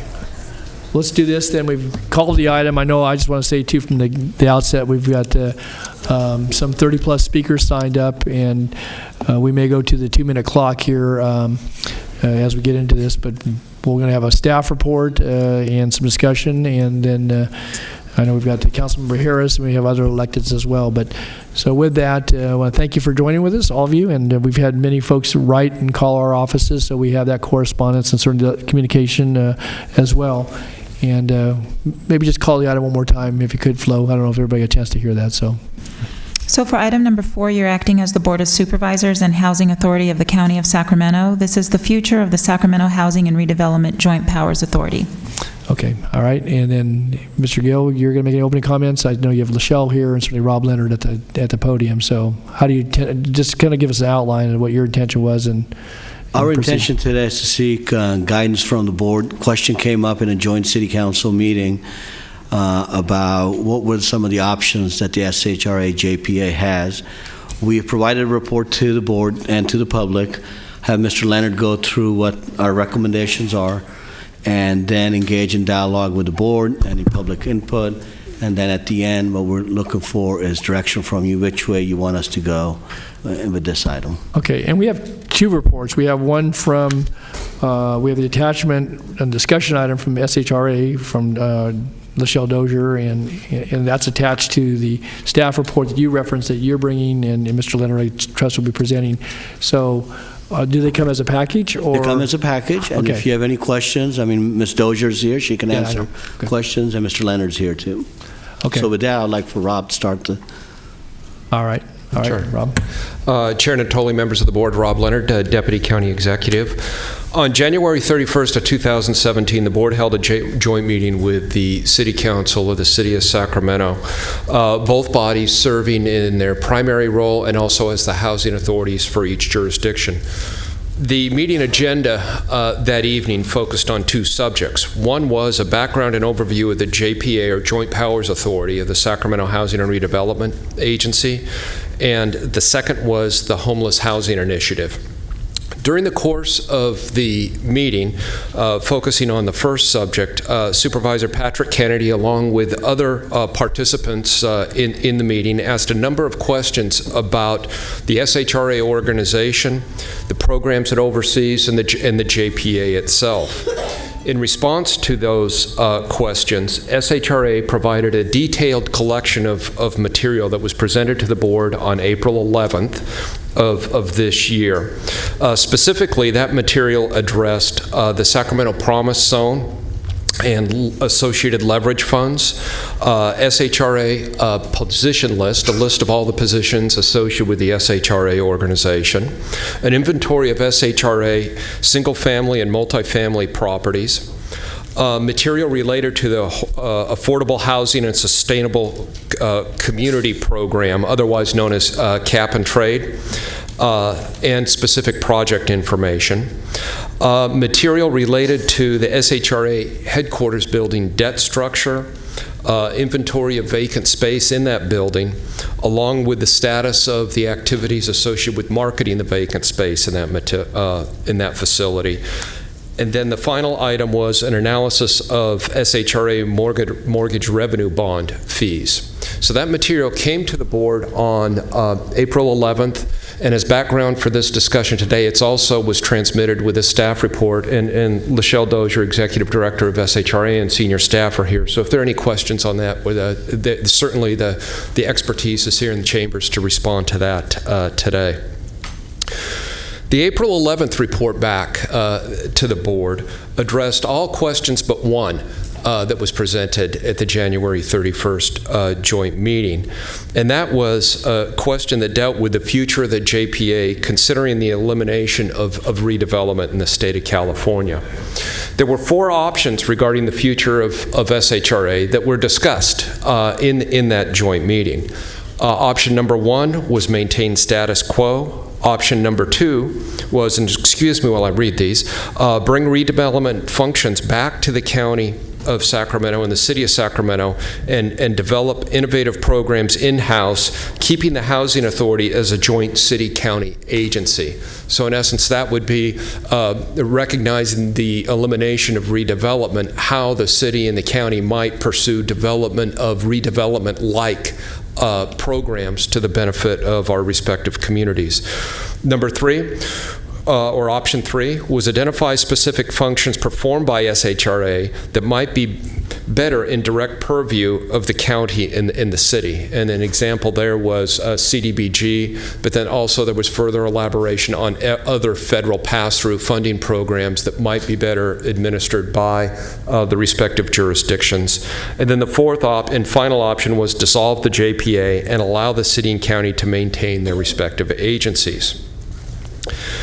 As we examine those options, it's important, I think, to spend a moment identifying the functions that SHRA supports within the city and county jurisdictions. And those are addressed in detail in the SHRA report, which is provided as attachment to this report. In general terms, those functions focus on public housing and administration of the housing choice voucher programs, affordable housing programs, which include the rehab of existing housing and development of new affordable housing, and administration of the housing trust funds for the city and county. The functions also include the performance and support of those federal pass-through programs that I had mentioned earlier. So those include the community block grant programs, HOME, which is a Home Investment Partnerships Program, Emergency Shelter Grant, and federal dollars associated with HOPWA program, Housing for People with AIDS.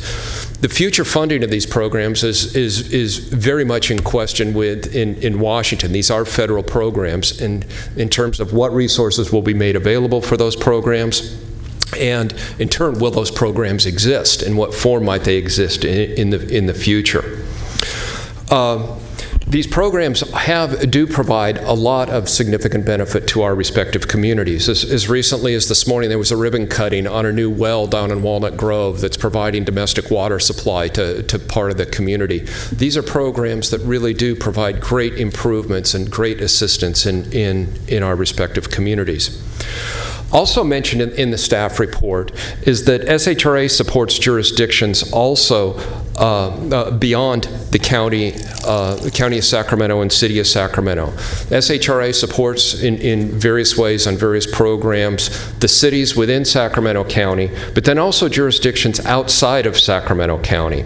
So that including cities in Solano County, such as Fairfield, Vacaville, and Vallejo.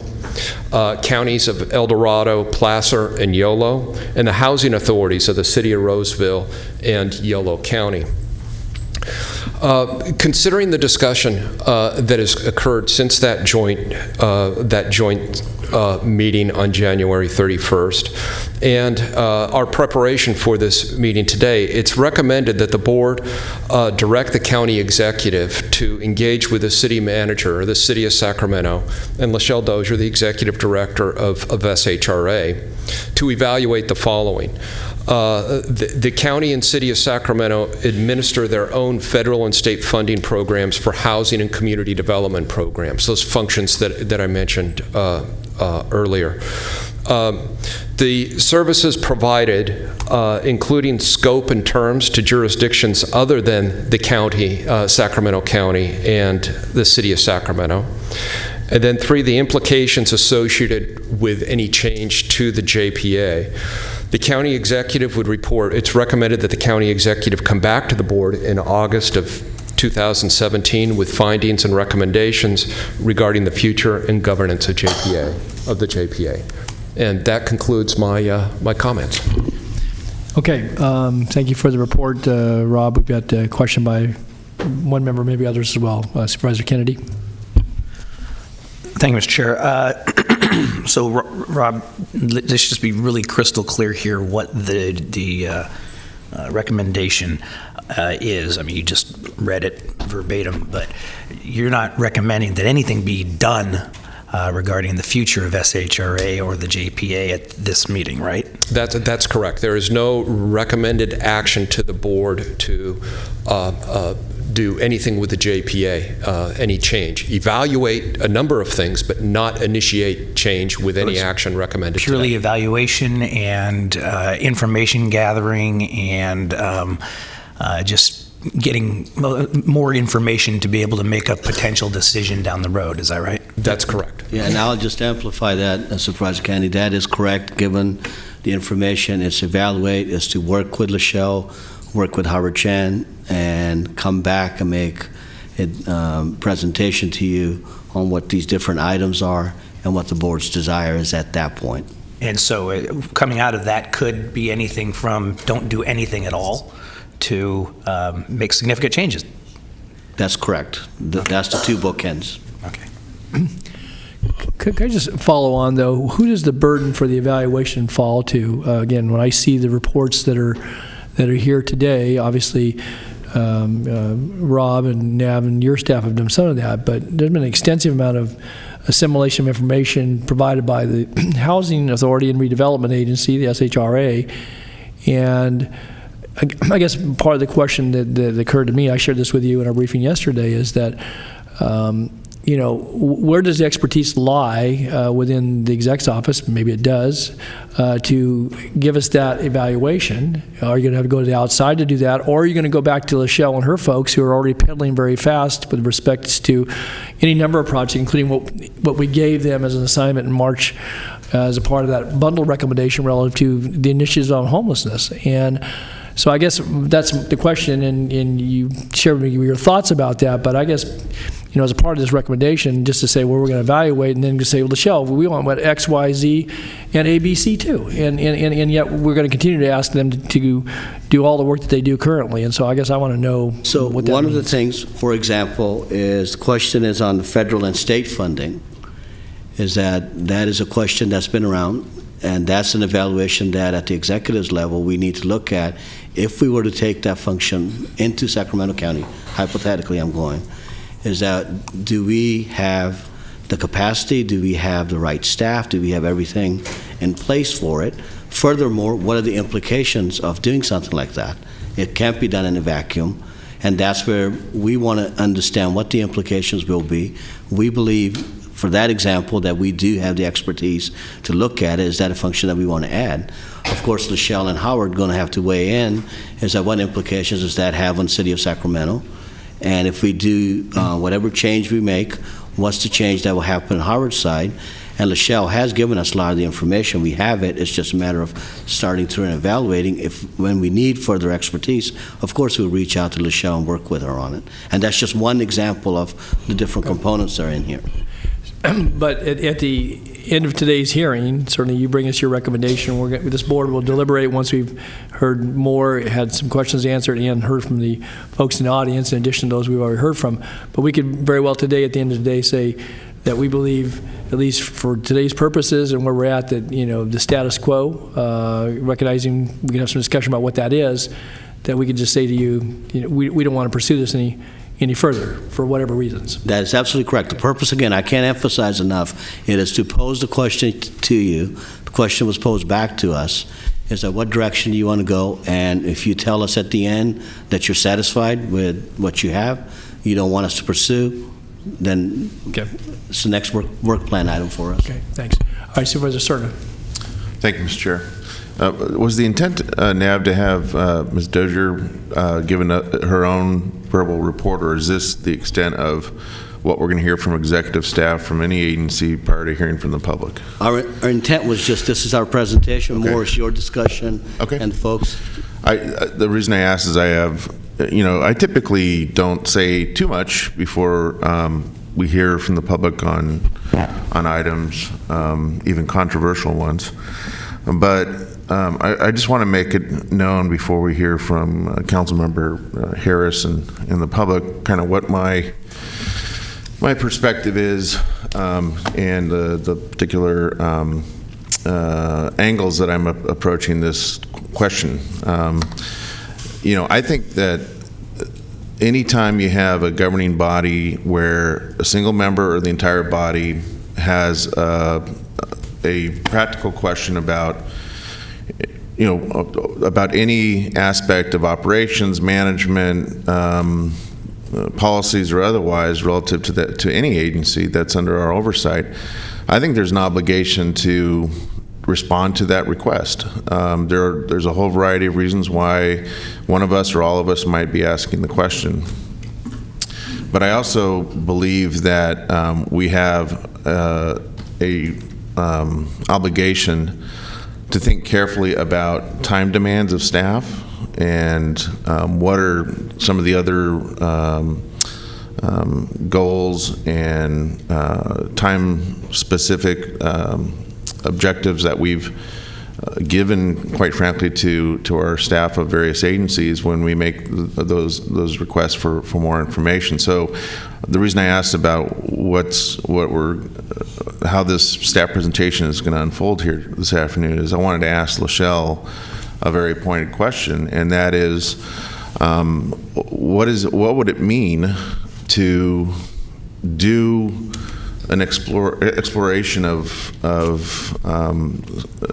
some of the questions that have been posed in greater detail for your staff, given the fact that we've, as has been alluded to, asked your staff to look at how we're going to implement a new set of priorities for housing choice vouchers. But of specific concern to me, because of the nature of my district, and I suspect Councilmember Harris is going to have something to say about this as well, is the Twin Rivers project located in the north downtown area, because I think that is something for this board to consider in terms of what we're asking you to do from a practical standpoint. Mike? You're on. There we go. Thank you. This is kind of hard because there's a lot of things going on, but let me just get straight to the matter. We have had the opportunity to really work on a lot of different initiatives. As you will recall, on January 31st, that was the whole issue about homelessness came up. We worked extremely hard over a very short time period. We came back with an initiative that was very ambitious, but we felt it was doable. So those are the types of things that the current staff is working on in addition to our daily work. So I've outlined 4 main things. That is the homeless initiative, which is a heavy lift to get to 1755 in 3 years. It requires us to implement new programs, new infrastructure, to work with new partners in a way that we have not had to do before, but we are excited and willing to do that, but obviously it's a heavy lift. The second thing that is on our plate is the Twin Rivers development. As you all recall, that's a $30 million project that we received seed money for, but the time we're done, it will be over $300 million that will need to be invested into that community. And we have very strict timelines that we have to meet within 7 years. And we are already working extremely hard. We are a bit behind the curve because we thought that we would be able to apply for cap and trade dollars. That has been delayed. But in order to make that deadline, we are working as fast as we can to make sure we have everything in place by the fall of this year to go after those grants. The third thing is the Affirmatively Furthering Fair Housing. This is a federal initiative that does require us to do a tremendous amount of outreach. Rob Leonard talked a lot about us working in those other jurisdictions, and the reason that we work in those other jurisdictions is so that we can collaborate and we can coordinate together and we can work on those problems that we know don't stay within one particular boundary or another. They cross all boundaries, but it is a lot of work that has to be done. And then the last thing that we are always working on, and we do have the expertise, is at the federal level. And there is a fight that we have to really engage in after seeing President Trump's budget and the types of draconian cuts that are proposed for housing. It is imperative that our voice be heard and that we are tracking and we are part of that. So those are all of the types of things that we are currently working on in addition to delivering on the services to our residents day in and day out. So let me ask you this, Lachelle, because I think I know the answer, but to Supervisor Kennedy's opening statement, making it, which I'm glad he asked the question of Rob the way he did, because I think, quite frankly, a lot of the communication that all 5 of us have received in recent days starts with a preamble assuming that this hearing is about the dissolution of the agency, and it's not. So I appreciate that. But my question for you is this, do you agree that when any member of the City Council or the Board of Supervisors has a question about, the status of operations, is there a better mousetrap under the oversight of SHRA to achieve some of our objectives? Is there a better way to appropriate resources? Do you agree that that's not an unreasonable request, and should there be an obligation to respond? Because what I'm getting at here is I think this may become an issue of just timing. In other words, you've just stated there's a heck of a lot that your staff is currently preoccupied with. So perhaps there's a way at the end of the day, literally, to figure out what an appropriate schedule is to have some of the questions that have been asked responded to. In fact, we would welcome suggestions or comments or concerns that anyone raises about our organization, about how we function and operate. We try to create a culture within SHRA that is continuous improvement, that we're always looking at what we do and how we can do it better. And in fact, that's really how we've been able to survive. We've been able to survive is because we work smarter and we work extremely hard.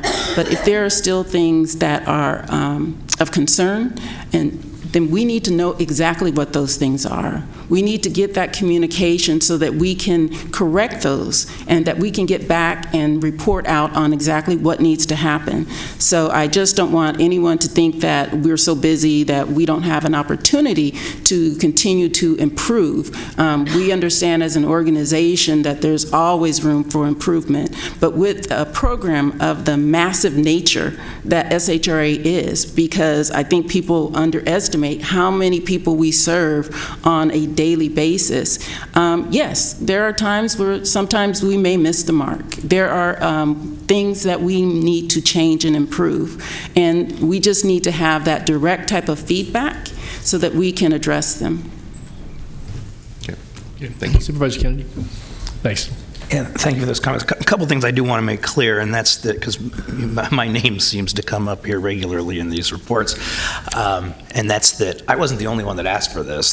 The exact same question was posed by one of my colleagues over at City Hall when Jay Chenier said that he also was wanting to look at these things. So let's make that clear. And the other one is as far as timing goes, timing's unfortunate, but I also want to remind everybody that I was asking for this 2 years ago. And, you know, it was denied that we even have a JPA meeting, and it took 2 years of asking the question to even have a JPA meeting. So the timing is unfortunate, but it's not for lack of trying. So just, I'll leave it at that for now. Supervisor Frost. The timing, when we're talking about the timing, are we talking about the grants? Is that what we're talking about? I'm hearing about grants that have been What I'm talking about is this perfect storm of, you know, the question is really is for me whether or not we ask SHRA to add to their plate at this point, and I agree timing isn't great. Add to their plate, looking at a wholesale exploration of A to Z, keeping the status quo, or maybe fine-tuning a few things, or having just a complete wholesale change. At the same time, we're asking them to do something that is fairly unprecedented in terms of the reprioritization of housing choice vouchers. At the same time, we've got tens of millions, not millions, tens of millions at risk with the federal government on a particular development project, Twin Rivers. In addition to the other things that, the other tasks that LaShelle mentioned. And my understanding is that the Twin Rivers is, the County Housing Authority is applying for Twin Rivers grant. You're the administrator. Is that correct, as SHRA? Twin Rivers is a county housing authority, public housing asset. When we applied for the grant, it was awarded to the County Housing Authority. Even though it resides in the city. Even though it resides in the city. The city was the co-applicant, but the grant was awarded to the county. I guess what I'm trying to get to is it's not at risk, really. There are people that fear that it's at risk, but it's not really at risk since it's the County Housing Authority that applied for it. Any decision-making on it or any changes might change the administrator, but it wouldn't change the grant. Is that correct? When you say administrator, you mean? SHRA. One of the, when we applied for the grant, there were a couple of things that we had going for us. One of them, when HUD came out to do their site visit, was the interjurisdictional cooperation that went on between the city and the county, given the uniqueness of this particular project. They really talked about the fact that they don't see that in a lot of jurisdictions. So that was one of the things that they really did that gave us a leg up. The other thing was the capacity of SHRA to deliver on this project. They award $30 million grants to only 5 out of the entire nation, and they look for those jurisdictions that have high capacity organizations to do the level of complex affordable housing development that is required on this project. And when they looked at the resumes and they looked at the types of work that SHRA has done in the past in Sacramento, they had confidence and faith that as an organization we could deliver on that. But the grant is still with the County Housing Authority only? It's with the County Housing Authority, but the city is the co-applicant who is supporting those efforts. Okay.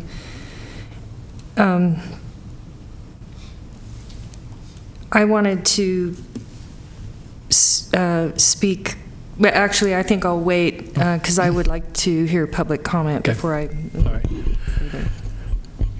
Mr. Gill, I want to ask, though, I guess, because part of what is still, again, this doesn't speak to the questions that have been raised by any colleague, and whether it's a member of this board or, another elected member of another body, but as I read the attached report from Lachelle and her staff, again, that goes in some depth it actually touches upon some of the things that you've now come with your recommendation that's presented by Mr. Leonard relative to this further evaluation and meeting with folks at City Hall and asking Lachelle and her staff to provide more information, do more analysis.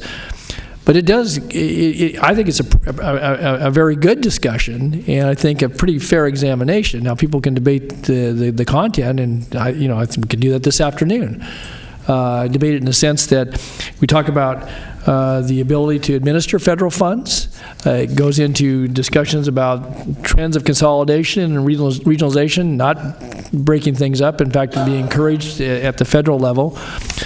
And also talks about, whether intended or otherwise, unintended consequences if we were considered changing the JPA.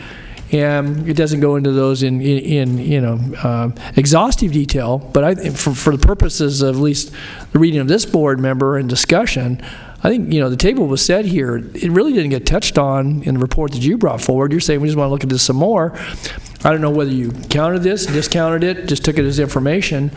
And so I guess my point being here today, before we continue to march down this road of further examination, the costs that are, that would be incurred time-wise and whatever would be involved in responding in greater depth to the questions that have been posed legitimately by my colleagues, I guess I got to say is, so what was done with this information, because it may just serve as backdrop from the perspective of your analysis, but in my view, I could certainly, again, I want to hear what people have to say, colleagues included, but I could certainly reach a conclusion based upon just what's in here.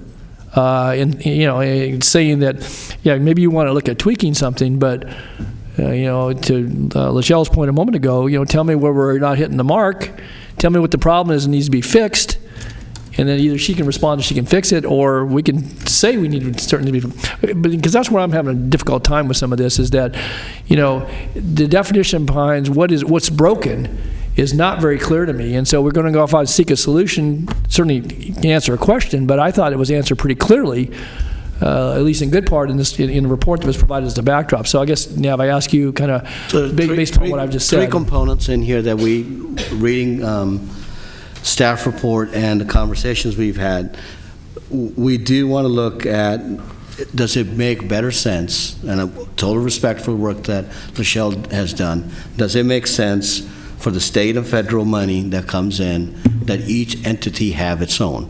As you know, SHRA does not exist as an entity. It is a housing authority of Sacramento County, housing authority of City of Sacramento. So the contract we have at SHRA is to administer our funds. We did that a couple years ago. We went in with eyes open. There was issues, as Lachelle indicated. We want to see if that's better coming back under the county umbrella. So that's issue number one on that. Second one is the services provided to jurisdictions. She details out why they do it, and I respect that. But I want to be able to look at that as your county exec and come back to you and give you some level of recommendation that this is an entity that you sit on. This is expanded beyond Sacramento County, and it could be that you're comfortable with it.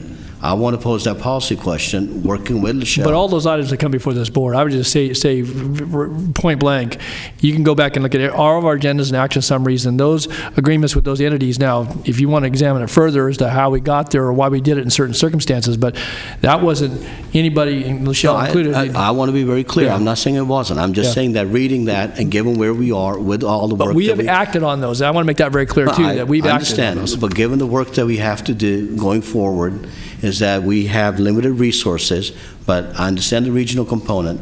That's the question on that one. The last one is any changes that need to happen to the JPA. If SHRA does not, the housing authority for the city and the county are two separate entities at this point. And we have this umbrella, SHRA, the way I understand, is that we need to look at, is that the best governing document behind it? Are there other changes we need to make? Where do we need to go with that? And that's the nature of it. Didn't get too deep into it and saying that it's broken. That's not what I'm trying to get at. I want to stay pretty neutral about it. But those are questions that came out of the report, and that's the nature. Rather than us jumping to conclusions, I want to partner with City of Sacramento and with LaSalle, is that, as was stated early, we could go through all this, we could recommend no change. But if there are changes we need to make, because the structure question has been around for a couple years, and it does not seem like we have this discussion to say, are you comfortable with the structure? And Supervisor Natoli, if you said you're okay with the structure, as I said from the onset, if that's where the board's at, that you guys like the structure, I'm okay with that. Timing issue, I do respect what LaShalle's saying, that they have a lot of work to do. If you do not want us to come back in August, if you want to say, we want to give you another date, totally open to that. I'm not saying that it's got to be August or it can't be that day. Those are the kind of things that I want to get in and look into. Again, I want to work with City of Sacramento and with LaSalle to see, are there any changes, what kind of changes we need to make on this. Okay, thanks. Supervisor Frost.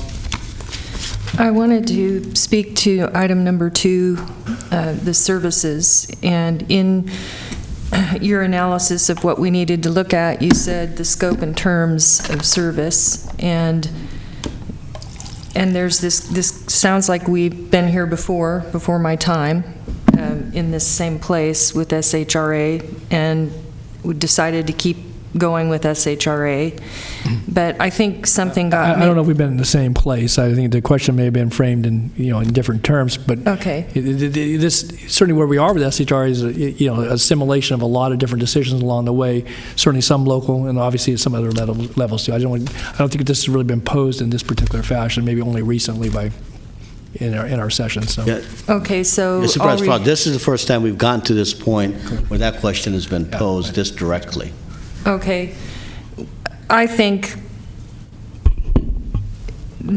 item number 2 needs to include an additional focus, and that would be, because we're looking at the scope and terms of the service, but I think it would be valuable for us to do some independent outreach to reach out to all the key service providers, the key players who work with SHRA in a confidential way, with an unbiased, maybe even outsourced survey that asks questions about the service, and it should be to all the key players, like the affordable developers, air quality, regional transit, paratransit, realtors, BIA, everyone who works, all the players, to give them a chance at an anonymous feedback survey, to give us a chance to see from that vantage point are the services that we're providing through SHRA. Maybe we're going to get feedback that says this is an integral entity that we need to keep. Or, there might be feedback that we get there that will give us information on, what we might better be able to do. I just think just the scope and terms of what they do from their point of view isn't going to give us, and if we're going to evaluate, we should evaluate the whole thing from the key players.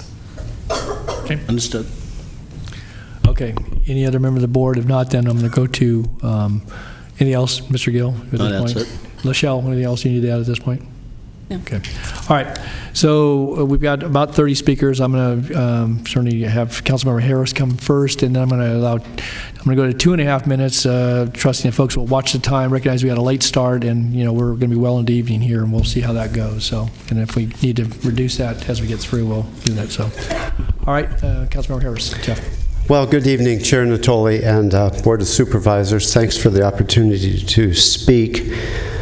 As you know, I sit on the JPA with all of you, and I am privy to all of these questions.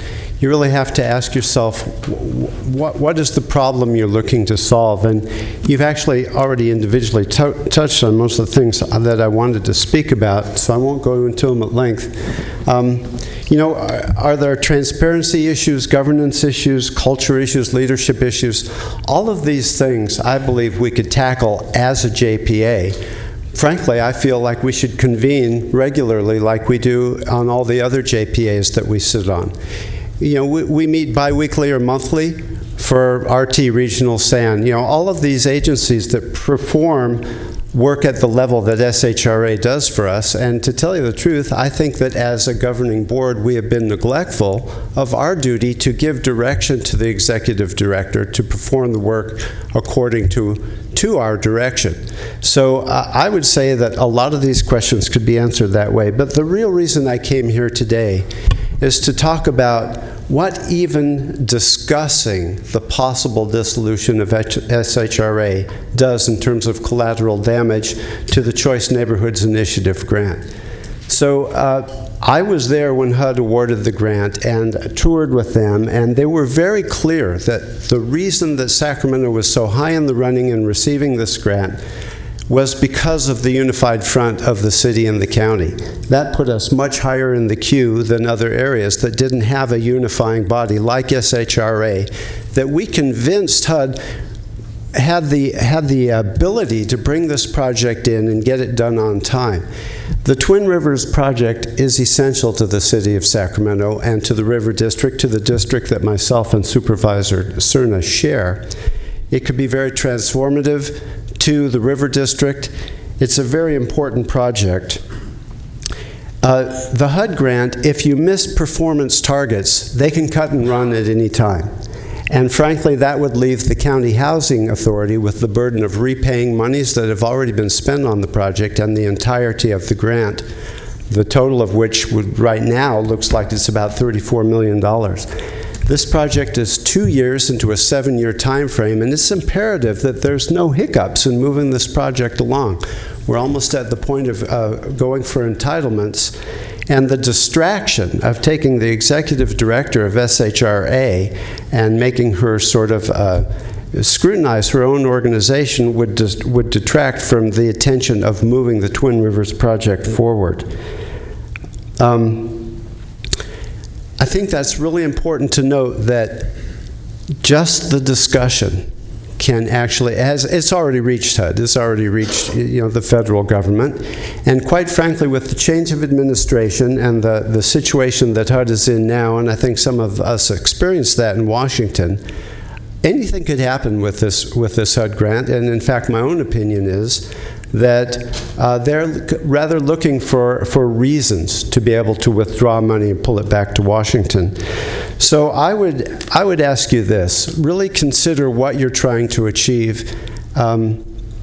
It's very important. One last point I wanted to make to address something that Supervisor Frost said. If, in fact, you did this study, and then if, in fact, you wanted to take action to make a change to the JPA to, say, reclaim your own housing authority, you do not have the staff that could pull this project in on time. You would miss performance targets. You would lose the grant, in my opinion. So there is tremendous collateral damage. We could also lose a lot of the brain trust and the great talent in the staff of SHRA. Certainly, even discussions like this make people think about taking jobs in other areas. So these are all things that I think are very important to consider as you deliberate your action moving forward and what you direct your executive to move forward with. I think that's about it. I've got to go get my little girl, so I thank you for your time. I'm going to cut and run, but I wish you good luck with this one, and it looks a little bit like a city hall meeting in here. But Jeff, just before you leave. Councilman. So,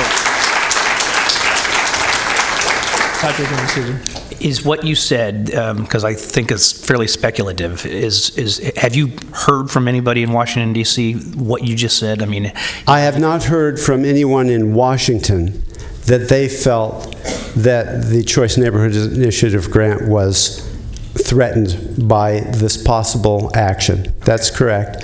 However, it is a fact that if SHRA does not meet performance targets, that they can then have the impetus to pull the grant and require repayment. That is correct. Okay. Thank you. Okay, Susan?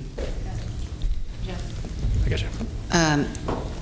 I just have to take issue with you on the idea that we can't question anything. I guess we would never have a grand jury investigation then. I mean, that's our job, I think, is to question things that come in front of us and make sure they're being done correctly. So maybe that isn't exactly what you mean, but I would, if it isn't, I would ask you to kind of review your terminology, because I think it's our job to do that. And you had suggested earlier in your conversation, your statement, that you thought that we had possibly neglected the organization by not having regular meetings. One of the reasons is because I think, and I agree with you on that, but that is one of the things that could be fixed by a review of the organization. And I think if it came to that, we would need to have a much smaller board for that, like we do our JPAs. Having the 16 of us, or what is it? 9 and 5, that's 14. Trying to get a meeting together like that is very difficult, but I think a smaller board, if we decide, going forward what we're going to do, that might be possible. But I think those are the kinds of things that I'm thinking about when we're considering a review of the organization, of how to make it better. Supervisor Peters, I agree with you completely, and it was not my intention to say that we should not question, because I think it's always worthwhile to question, the well-functioning of any of the authorities that we govern. I just would ask that you think about the way you posed the questions. So I also agree with you that a more trimmed-down board is the only way to move forward. And so, yes, it is worthwhile to question whether the JPA is working efficiently. But when you talk about a possibility and actually entering into a situation where you discover whether or not you want to dissolve SHRA, I just ask you to consider that there can be collateral damage there. So, I think we understand what you're saying in that sense, okay. But I just wanted to point out. Well, I'm not trying to ask you not to ask questions. Well, that's kind of what it sounded maybe like. the way that you pose them is what I'm driving at. Okay. Thanks, Jeff. All right. All right. Jeff, Thank you all very much. What about when we pose them? To my point earlier, what's your disposition on when we ask the questions? Because as you just stated, you've made it clear that we haven't. Not only is it appropriate, but we have an obligation to ask when we have, when we're curious about the management, the oversight, the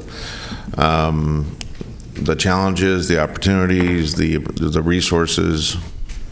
So, do you have any thoughts on timing? Well, quite frankly, whenever there's an issue, I think it's a good time to ask the question. My preference would really be to convene the JPA and get to the heart of these questions within the governing body, and really decide if there is a problem, what it is, and then create a pathway to fixing it. Taking into consideration what SHRA has on its plate and what is the best way to keep projects moving forward, I believe that we could probably do that at any time, quite frankly, Supervisor Cerna. My only issue here is that it's a pretty broad statement to say that you're willing to look at the dissolution of an organization before you've identified the problem. So that's the part that I really that I would have taken out of the I think staff that's where we report. have a respectful disagreement in terms of how it's been characterized. That's why I wanted to ask the question at the outset of my comments and statements earlier about what this meeting is and what this meeting isn't. Well, so I get that, Phil, but if you say that you're looking at the city and the county each taking back their respective housing authority, SHRA is But basically... we're also asking the question, do we keep it whole? Do we keep it the same? Do we maintain status quo? So... Well, I agree. Look, I agree with where you're going, and I appreciate the delineation of what you're trying to tease out here. And I think the questions are all fair. However, you really have to consider that there's a very valuable project here that could be in jeopardy as a result of the depth of that inquiry or the way that it's posed. Yeah, that's my questions earlier for Lachelle at the outset. So I'm hearing, I just want to make sure I understand in terms of my question about timing, your preference would be to reconvene the 14 of us as soon as a couple of weeks from now, if everyone's schedules work, so that we can vet out some of the questions that have not just been asked by Supervisor Kennedy, but as you mentioned, one of your own colleagues. If the County Board of Supervisors feel that these questions are that urgent, and as Supervisor Kennedy said, at least one member of my body has similar concerns, you know, it's fair to do that. That also, I believe, sends a signal to Washington. But as Supervisor Kennedy said, I can't prove that at this juncture. You know, I don't have hard evidence to say to you that if we took any action to scrutinize SHRA, we're in a lot of trouble. But you do have to consider that if we undertook that project to convene the JPA and look at governance or any of the other issues, I would want to do it in such a way that SHRA could continue their work with Twin Rivers and keep meeting their performance targets. So I would not want to encumber SHRA in our process such that they miss their performance targets. Again, exactly why I asked what I did of Lachelle earlier. Okay, thank you. Okay, all right. And Jeff, just for you, I have a question for you. No question. He's late. No question for you. And I know your daughter's waiting. I would just say to the points that have been talked about here in just the last couple of moments is that you're correct in saying that in our staff report, it wasn't like that word was made up. It talked from all the range from maintaining status quo to what is said in the outline, dissolving the JPA and allowing the county and city to maintain their respective agencies and things in between. And so it wasn't like that was a made up word, and it does run the gamut. But I would agree with you. The dissolution, it got out in the audience, obviously, and that's what I've seen, and that's not what was on today's agenda. But that word has now been... So I think it's been made very clear. You are not going to take any action to dissolve the agency. That's abundantly clear. No, I know, but you were correct. That word was alluded to in all right. the report. Thank you, Chair Natoli. Okay, thank you. Right. I see Councilmember Angelique Gaspey is with us, and Angelique, I would invite you to come forward as well. So if you'd like. And I don't know if I have any other electeds. I know we have some folks from the commission here, but Angelique, good afternoon, good evening. Well, I was watching your meeting from a distance and decided that I wanted to join you. It looked really fun, so thanks for letting me come to the party. Welcome. The meeting that went till 10 o'clock last night for us wasn't long enough, I guess. Thank you very much for all the work that you do. A lot of great partners for me up there on the board, and neighbors, and a constituent, at least one. So, you know, from my role on the council, I enjoy our JPAs, all of them, library, LAFCO, we do lots of things, right? And I get to work with each of you in a variety of ways on all kinds of things that affect our region. And while I recognize, and I did hear the earlier comments about really this isn't about dissolving the agency, it's about further study of the agency, I'm somewhat perplexed by that notion because probably I agree with you, Chair Natoli, the most in why would we study something unless we're certain that there is a problem there that needs to be resolved. And while I agree with you, Supervisor Serna, that there seems to be a disagreement in whether or not there is an issue, I would say that we need to really look at what our goals are right now and how a conversation even around potentially landing in a place 2 months, 6 months, 12 months from now that may land the dissolving of the agency, what that conversation does for us as a region. To me, in order to even engage in that discussion, you have to believe that we're not stronger together. And I fundamentally don't agree with that principle. I think that the county makes the city better, and the city makes the county better.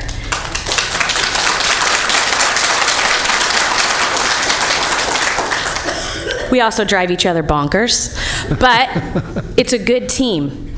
And the other thing I believe is you'd have to think that we would do better at housing without an entity solely focused on housing. How is that possible? How is that possible?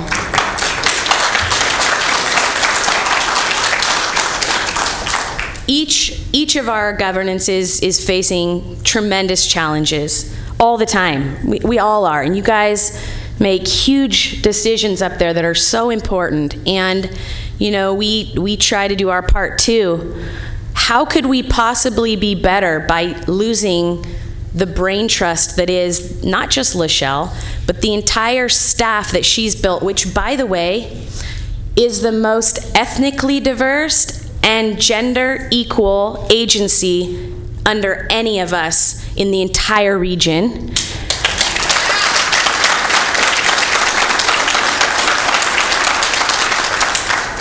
How could we possibly be better at that than they are? It is all that they do. Every single one of them is a subject matter expert working in the best interest of all of us. And we may not agree with their end results, although I do. I think they've done fabulous work, and I could go on and on about the great things that they've done, but I don't think we need to. I think there's a group that thinks they do a great job and a group that thinks they don't. But I think the question in front of you today is, do you need to study whether or not we need SHRA, and if so, what should it look like? And I just don't understand why you would enter into that question when we know we're better with them in the room, and why you would want to consider not partnering with the city of Sacramento moving forward on housing is beyond me. It is a much bigger problem than any of us can solve alone, and we'll be lucky to make a dent in it together. And in the joint session meeting, and I've said this many times publicly, I think the most brilliant statement made of all was the one made by Susan Peters. Supervisor Peters said, "I have hotels in my district. I would love to renovate them and make them affordable housing programs." City of Sacramento set aside $5 million for housing programs. Councilmember Warren has spent a year trying to find a location to do a homeless program. You have a location, we have some money and will. That sounds like better marriage than it does divorce. I would really like to see us work together to that end. And I basically just wanted to come put my body in the room to tell you, yep, there's 9 council members and I'm only one. But I want to partner with every single one of you. If there's something about the agency that we can get better, Supervisor Kennedy, let's work on it. Let's do it. Let's push it to be better. But I think we are well served by SHRA. And just to the point of the council having a person who asked the same question, I heard that question asked too, but to my knowledge, the city is not pursuing this conversation at all. There's no future agenda item and no request to look at it. We are, as far as I can tell, really wanting to move down the road with you in partnership as the lead agencies over SHRA.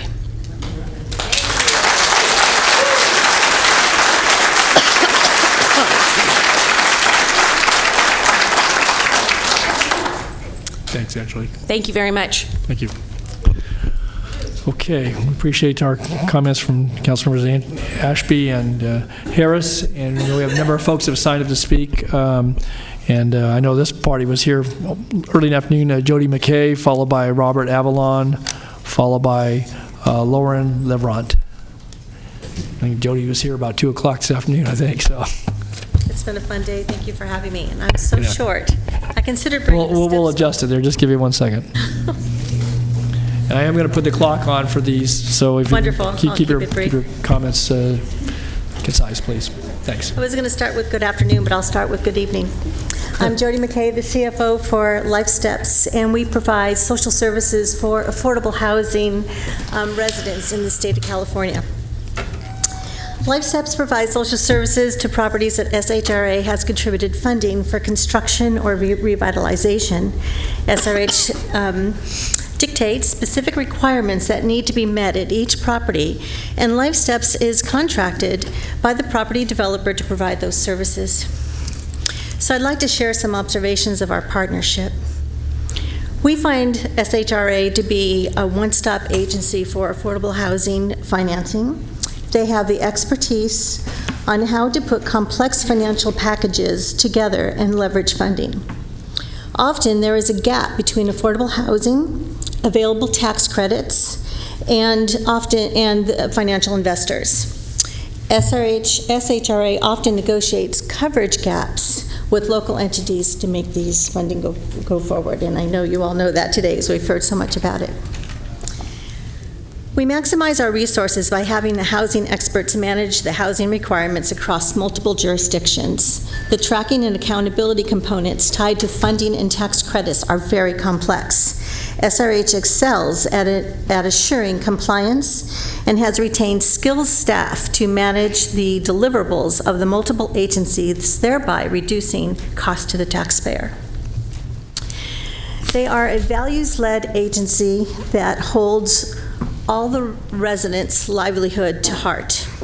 They take responsibility for the welfare of the residents. SHRA does a fantastic job auditing social service compliance and ensuring that social services are well extended in the development deals that they're involved in. This guarantees long-term impact for the resident lives in meaningful ways. In meetings with SHRA, they hold us accountable. At LifeSteps, I so enjoy these sessions that we have with SHRA. They are about resident engagement, resident enrichment and education, and ultimately individual sustainability, which is so important to us at LifeSteps, that folks are able to sustain themselves and perhaps one day actually leave affordable housing.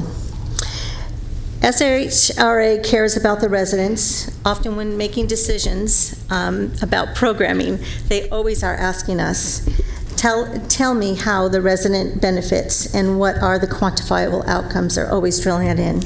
I just want to thank you for your time today and the opportunity to share our observations. Thank you, Jody. Appreciate your comments. Okay. Robert Avalon, he's been here for a long time today as well. Then Lauren Lavrant and Karen Wallace. Good evening, Chair Natoli and Board of Supervisors. So I'm Robert Avalon here on behalf of Region Builders. We represent an organization of building and construction companies in and around Sacramento County. And I think, and me personally, I actually sat on a redevelopment advisory committee in 65th Street 12, 13 years ago, so very familiar with SHRA. But I think Jeff Harris, Councilmember Harris, did make a good point. It is how we describe what's moving forward today. But I think what we're moving forward today isn't dissolution. It isn't. We're not taking steps to move forward to that. I think the question here today is to try to find out a little bit more information about governance, structure, and then me as an observer to know a little bit more about what's going on. And there's a saying in my family, which is the most informed decision is the best decision. And I think what is before you today isn't to make a decision, it's just to try to find out what's out there and for you guys to make the best decision moving forward on there. And I have all the complete confidence in the Executive Director for SHRA, York County Executive, and the City of Sacramento to come together and find out what's been going on and what is going on.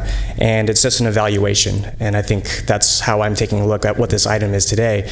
I'm not seeing it as hyperbole and a signal to DC. I'm not seeing it as a signal of dissolution.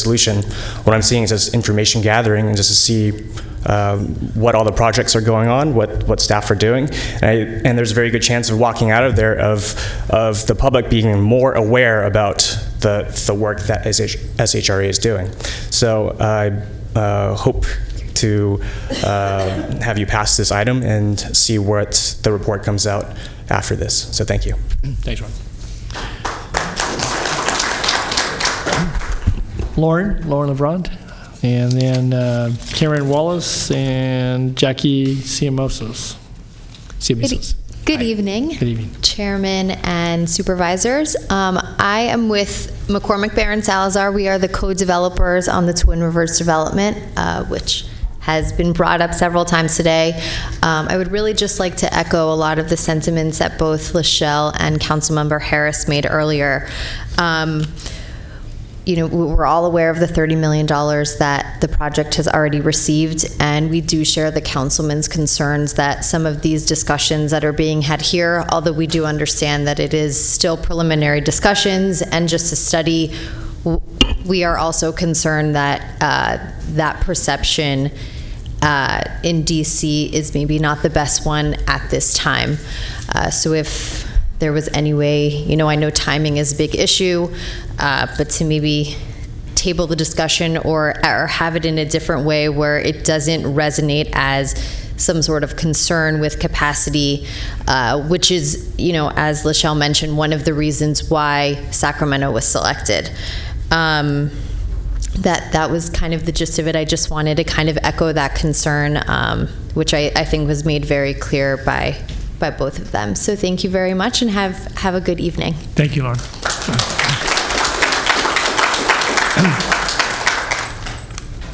Hi, Karen. Good evening, Supervisor Natoli and all of the other supervisors.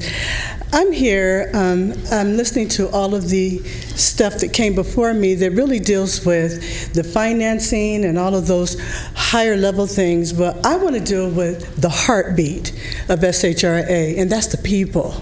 So we can't forget the people in the midst of all of this. When I was growing up, my grandmother always taught me, if it's not broken, don't fix it. So I'm here, Karen Wallace, here today with 4 different areas that I want you all to look at me. I am a resident of Sacramento, California. I'm a voter in Sacramento, California. I've worked in the housing industry for 30 years, and I am currently the Resident Services Program Manager. And in doing so, part of the things that we deal with are our FSS program, Family Self-Sufficiency, which gives people an opportunity to build escrow accounts. Some of them move on to home ownership. Others do things like go to college.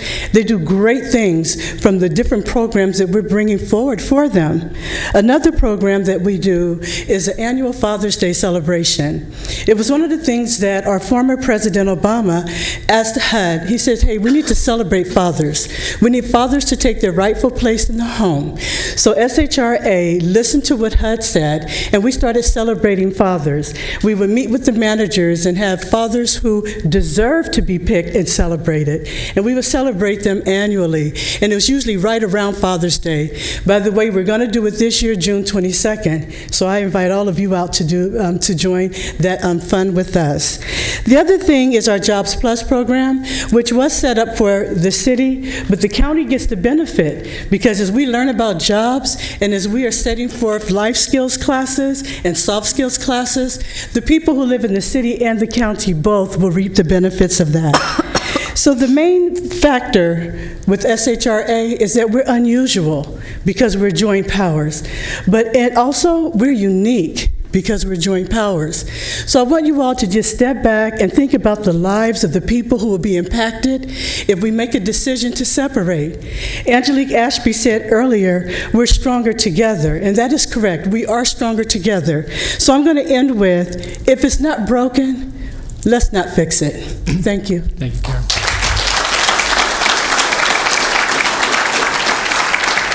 Okay. Thank you, Karen. Next is Jackie Siamiso, and then Greg Wessel, and did I not pronounce that right? No, Well, it's okay.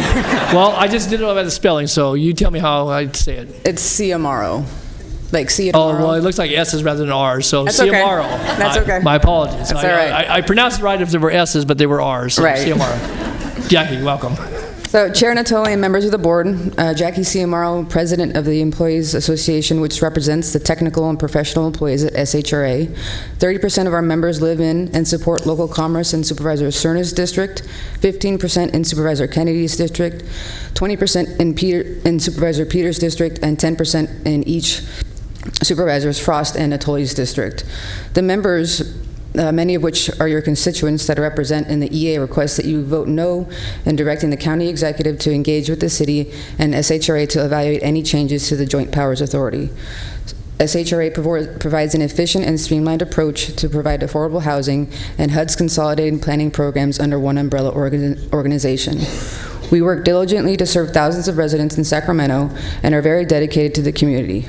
What happens to the members I represent if the dissolution goes through? What happens to the rest of my coworkers not represented by the association? What becomes of the benefits to our retirees who serve their community proudly? We all have families to support, and we all genuinely love what we do, and we want to continue our public service as one agency. Before you cast your vote, I ask that you truly consider what this really means for our community and the hardworking people that live in your districts and work at SHRA. Think of the wheels that you will set in motion and how it impacts us, the community, and you. Thank you, Jackie. Thank you. Chair? Oh, Jackie, Mr. Cerna had a question? Yeah, I have a question. I'm sorry, Jackie. I'll back. See you tomorrow. I got it. See you tomorrow. Thanks for being here. I appreciate you taking the time to give us your thoughts on an important subject. But I want to make sure I heard you correctly. If I heard you correctly, you said you're not supportive of any changes to the JPA. Correct. What if the only change the only change we were considering was something similar to what Supervisor Peters suggested earlier, which is the number of the JPA voting members and the frequency with which we meet?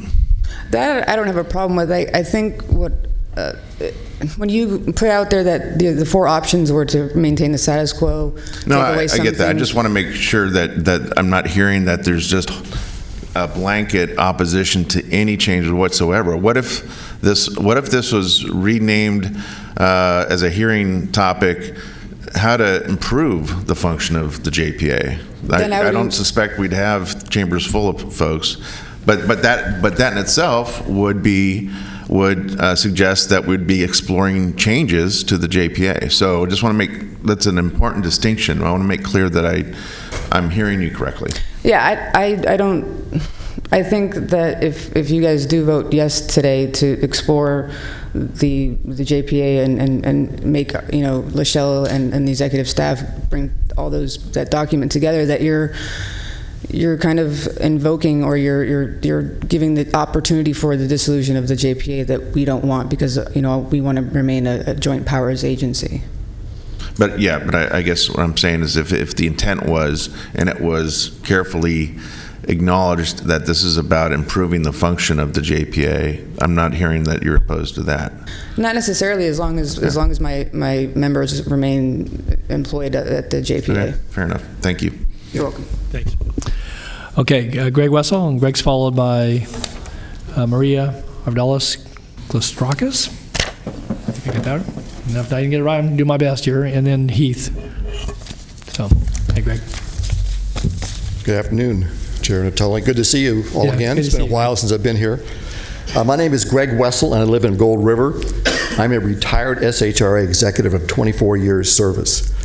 I really found it hard to believe when I read the staff reports that even talked and used the word dissolution. So it really kind of surprised me, which is one of the reasons why I'm here. Reading the staff report, I didn't see that there were really good reasons to do so. One would be very hard-pressed to find a more nimble, professional, skilled, and flexible organization dedicated to delivering high-quality, relevant programs and projects to the citizens of Sacramento County and the city, and well beyond, as has been mentioned. SHRA has an impeccable reputation, not only in California, but nationally, for its ability to innovate and effectively and efficiently deliver high-value solutions to the community.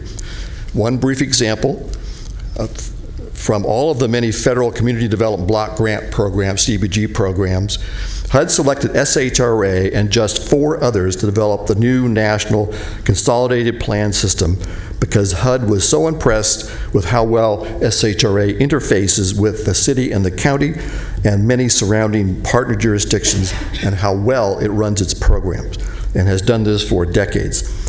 SHRA remains a national model for how to do CDBG and other federal programs, including housing. SHRA administers activities for multiple partners Its well-trained, smart staff does this quite well. Chop it all up, and you will have multiple organizations struggling to cope with little continuity or support and high on the learning curve. It would take years to replicate today's situation and service levels. Over the years, your board frequently called out and congratulated agency staff on their excellent hard work, adaptability, flexibility, and professional responses to the many very difficult challenges that SHRA faces. So I ask, what has changed, as many people have asked. Am I concerned about retirement and health care obligations? Sure, as a retiree I am, you bet I am, but I am more concerned that the agency I was so proud of working for, because of its ability to affect meaningful change in the community, will end up on the rubbish heap. I would hate to ever see that. And the community would be much poorer for that. The agency deserves better. Please vote to let the agency continue to do the really great work that it does so well. Thank you. Thanks, Greg.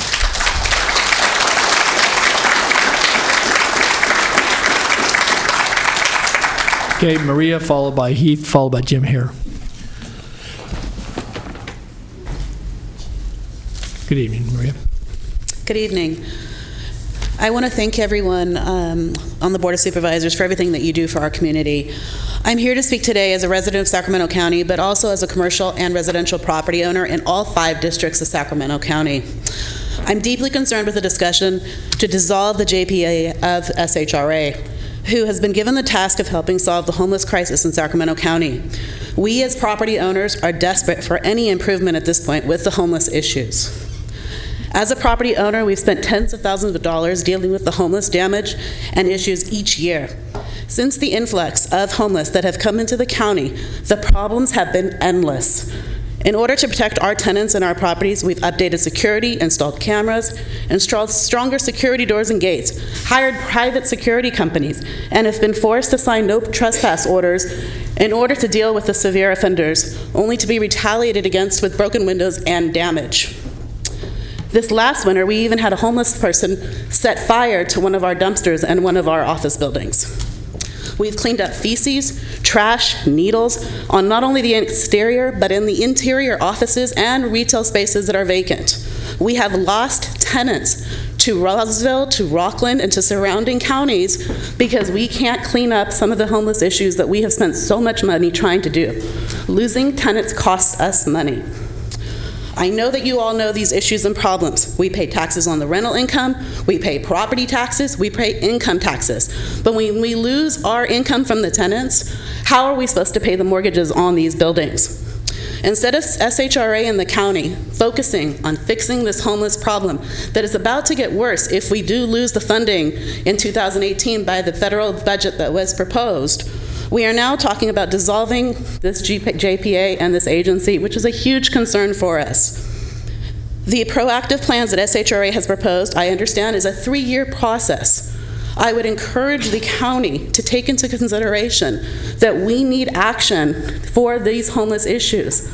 It is across all 5 districts that we are having these problems, and the money it is costing the property owners has become to the extreme. I would urge at this moment to please leave it as a status quo and continue the work to solve the homeless problems and to help the property owners bring tenants into Sacramento County. We need the commercial clients, not to drive them out due to the homeless problems we're having. Thank you for your time. Thank you, Maria.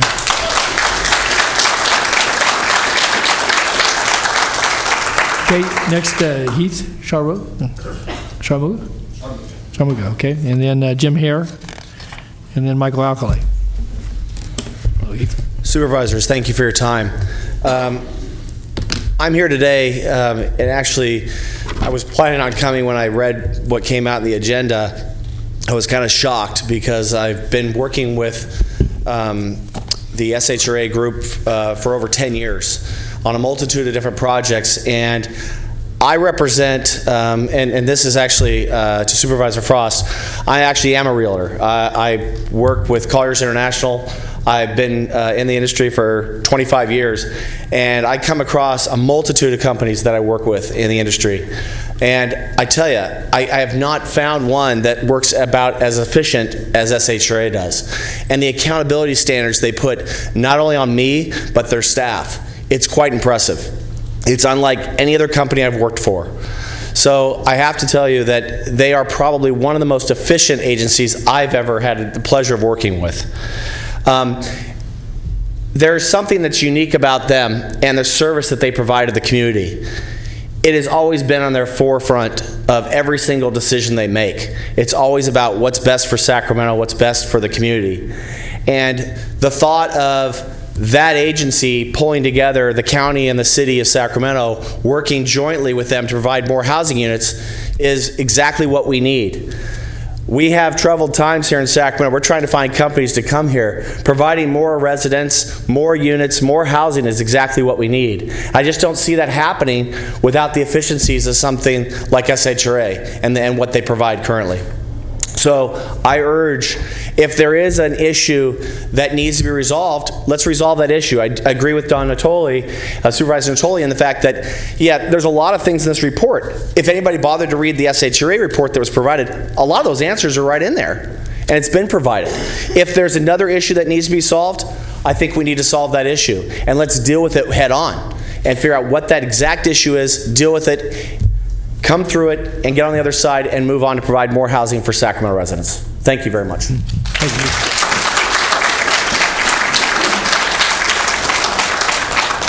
you. Hey, Jim, and then Michael, and then Cindy Parker. Good evening, Jim. Good afternoon. Yes, I'm Jim Hare, and another retiree of SHRA. It's been a long time since I've been at this podium, but it's good to see you again.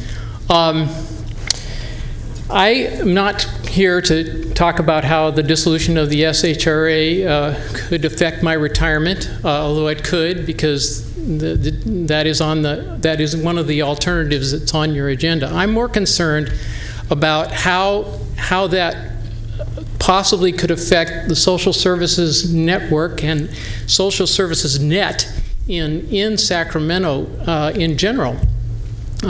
These are not good times, as we see every day, on our streets, people sleeping on the streets.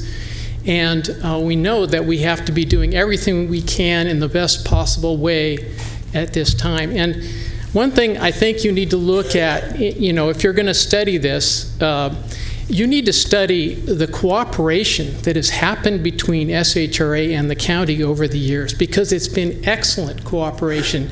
One of the last things that I got to do when I was working was cooperate and work with your Department of Human Assistance on which was the recipient of Mental Health Services Act funding, on creating housing for the mentally ill homeless. We had the affordable housing funds. They had the funds to provide supporting services, and we worked together over months, years, to put together a very cooperative program where they felt good putting residents in the units that we were building. And the end result of that process was the creation of many units. I got to work on the 10-year plan to end chronic homelessness, and there was just this time of convergence that we really were able to create a lot of units, and it came about through cooperation between SHRA and the county. So if you study this, look at that too. Don't look, at just what might be broken, but look what has really worked well. You have a hypothesis, I think, underlying your report that things are not going well, or that the social services net could be better improved by the county working alone. And as Ms. Ashby stated very eloquently, I don't believe that's true. I think you could take out from your staff report the item, the line, just line out, dissolve the JPA, and vote on that. Thank you. Thanks, Jim.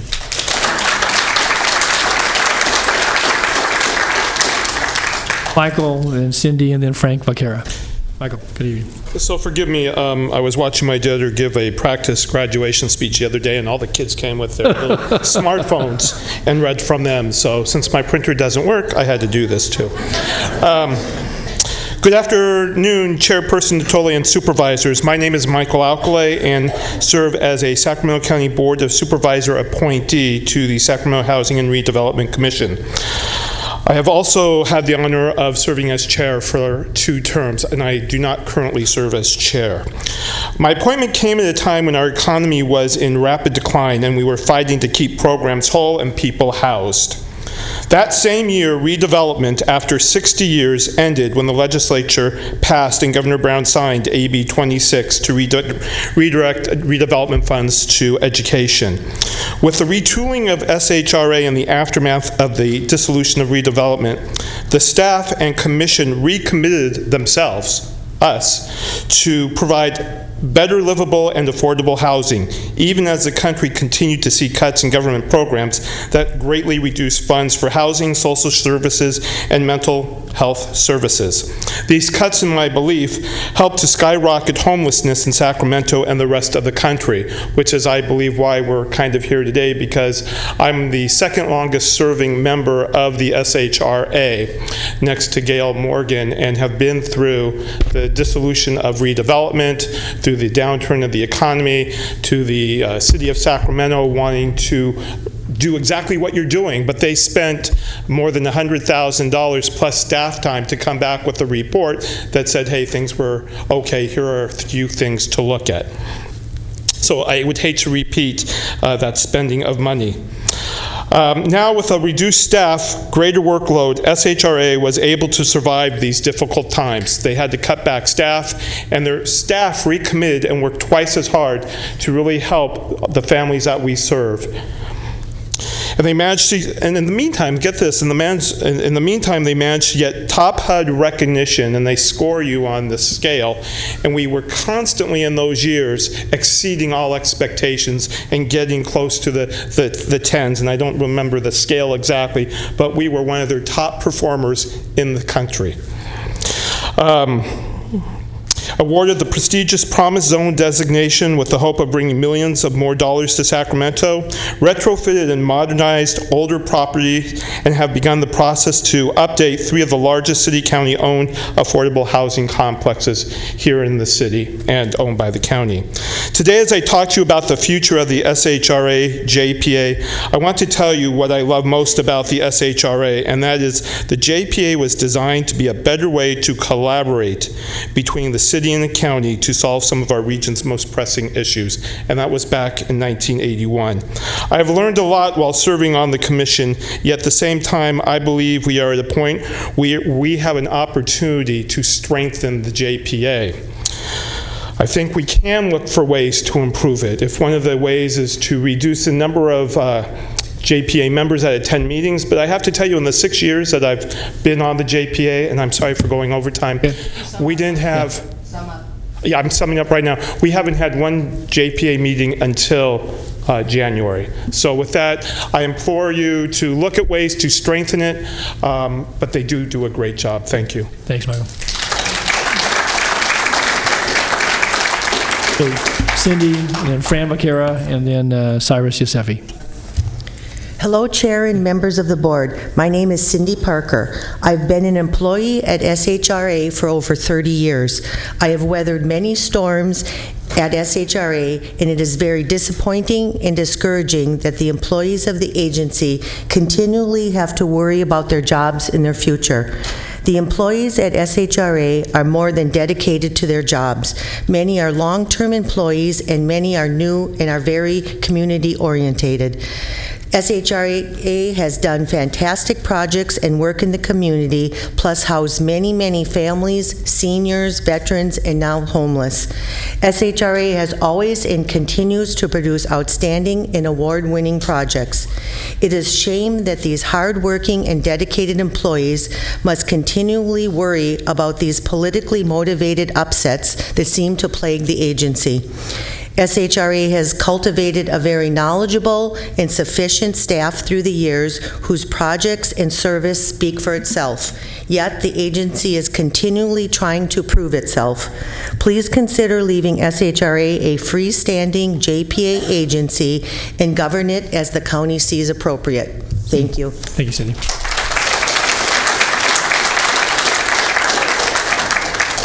Fran, then Cyrus, and then Tammy Southward. Yeah, come in. Hey, Fran. Good afternoon, supervisors. Mr. Shona.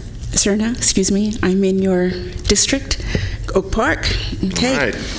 I just want to say that I'm relieved to know that it is not on your agenda to dissolve the agency or disillusion, but you see, you have our attention. We're listening.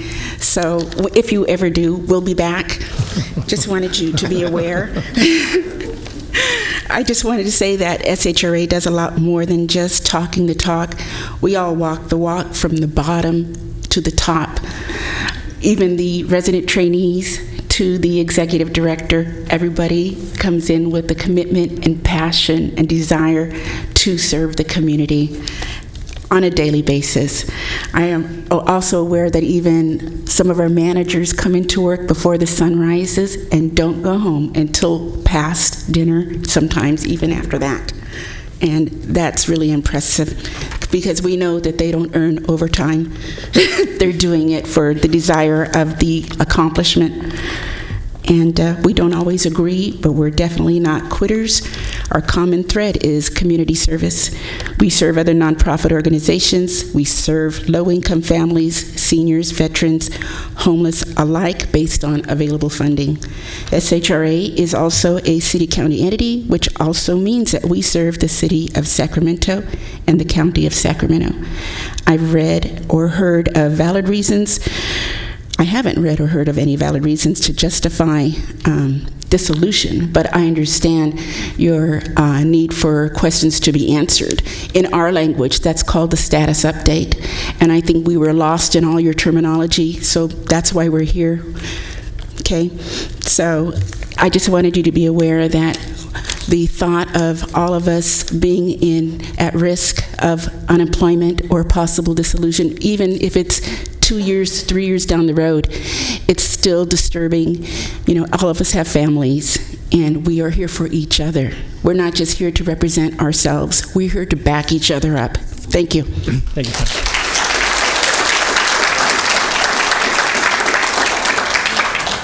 Cyrus, good evening. Good afternoon. My name is Cyrus Yousefi. We are a local affordable housing developer, and I have worked with SHRA for 33 years. We have built over 1,000 units of affordable housing with the help of SHRA. Actually, one of these projects, I believe it is in the chairman's district, that would not have happened if SHRA did not assist us. SHRA not only provides the financing for your projects, they are like a safety net. When and if you get into trouble, they provide assistance. The project that we have, Globe Mills, was built in the recession. And if it was not for the active, proactive, and creative approach of SHRA, it would have never been built. 143 mixed-use project, 111 for a low and very low senior income. You cannot replace what SHRA does for the affordable housing. They are not, it's impossible to replace them. I believe what Ms. Frost suggested, it would be very helpful if when you are doing your evaluation, if we as the affordable housing developer be contacted so we can express how useful SHRA is to our industry. Thank you very much. Thank you, Cyrus.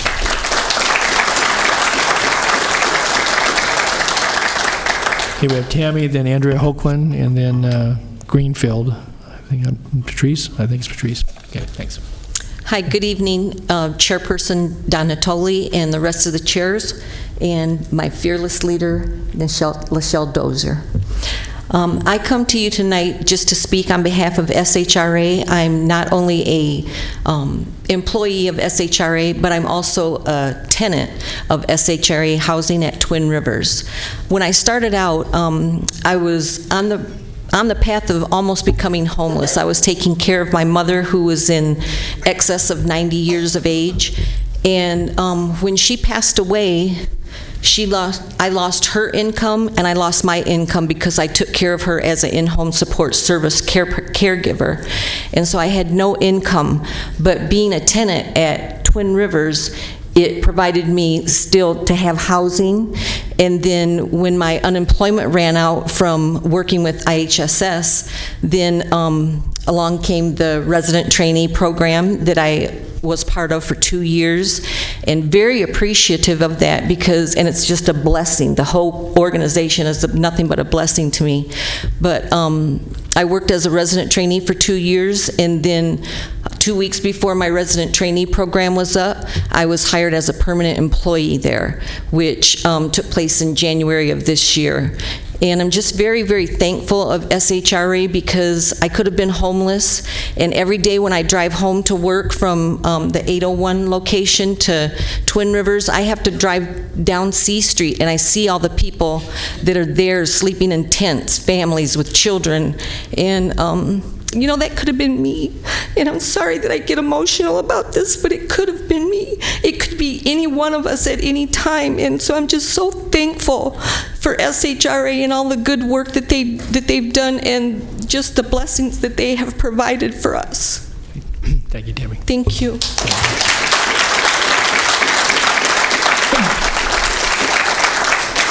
So Andrea, then Patrice, and then Jason, Jasmine. Good afternoon, council members. Hi. Hello, my name is Andrea Holquin, and I have been a resident at Marina Vista Complex for several years now. I have struggled to become self-sufficient, and now that I have become a part of this special program through SHRA, I'm finally on the right path.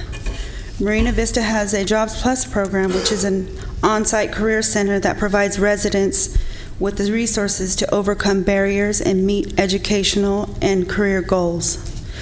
Jobs Plus is funded by a special grant from HUD, and I believe that SHRA is a great agency that is helping me change my life.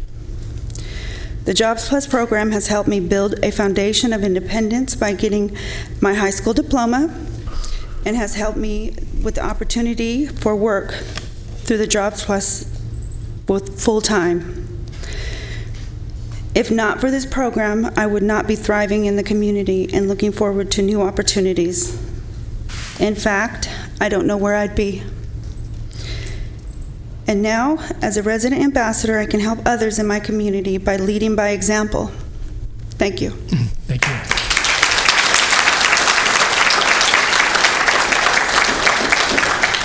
Okay, Patrice, then Jason, and then Adam Selvo. Good evening, Chair and council members. I am here as one person, but I'm standing as many. I am SHRA. I'm a resident at the Aldergrove community. I'm also a resident ambassador at the Aldergrove community. I work with the Jobs Plus program, and as a result of being in that program, I am now going to college to get my bachelor's degree. I am self-sufficient. And I just want you to think about when we as residents or the agency hears collateral damage, everybody freaks out and gets anxiety.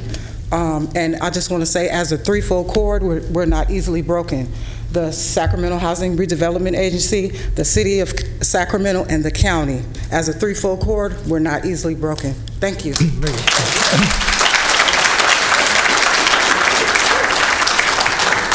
Okay, next is Jason, Jasmine, Adam Selvo, and then Deco Gilmore.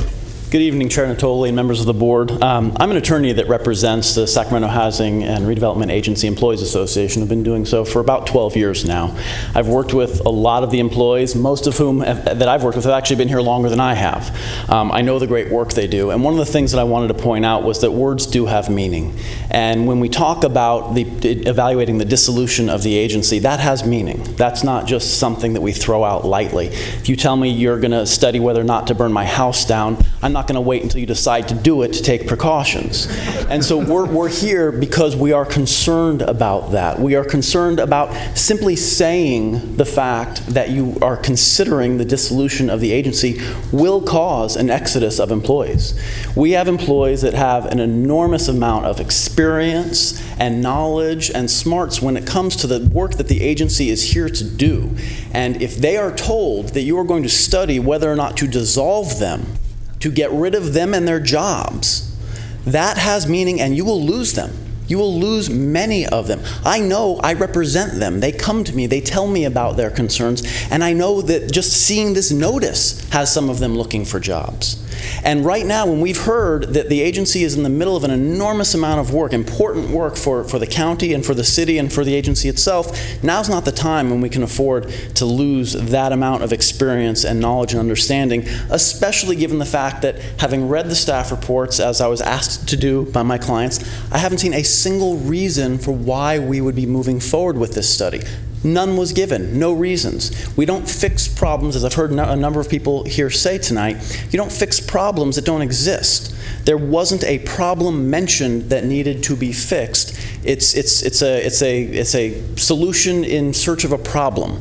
There isn't one. We ask that you not drive the employees away from the agency. We ask that you allow the agency to continue to do its job. Thank you. Thanks, Jason.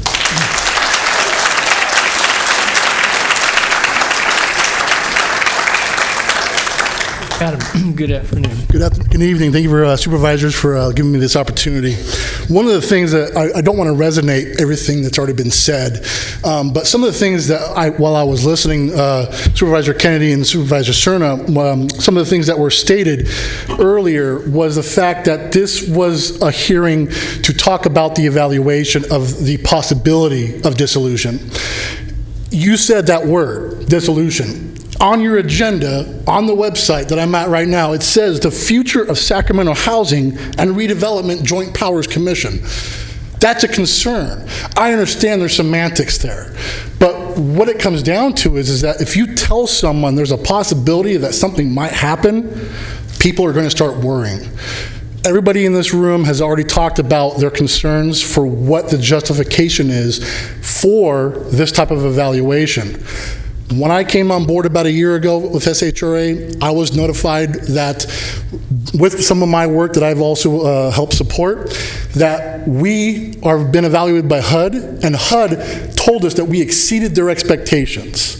That should already tell you that what we're doing is right. If there needs to be changes, that's fine.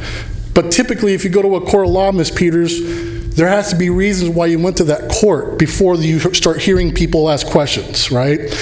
I don't think anybody in this room tonight has heard why the thought of getting rid of SHRA is in the world. No one's heard that yet. And I haven't heard anybody actually say why they believe or agree with this. Thank you. Hold on. Sure.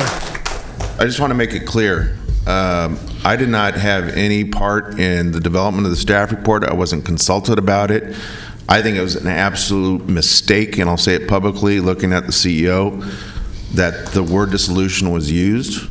But I will lean back on my previous statement that I think anytime any of us up here ask questions about any of our agencies, whether JPA or not, I think there's an obligation on behalf of staff to reply to that member or members as to what the merits are of asking the questions. We can't ignore that.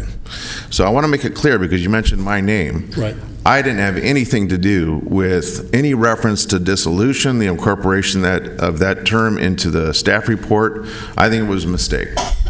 Thank you. Thank you. Thank you. Any other questions? Oh, good.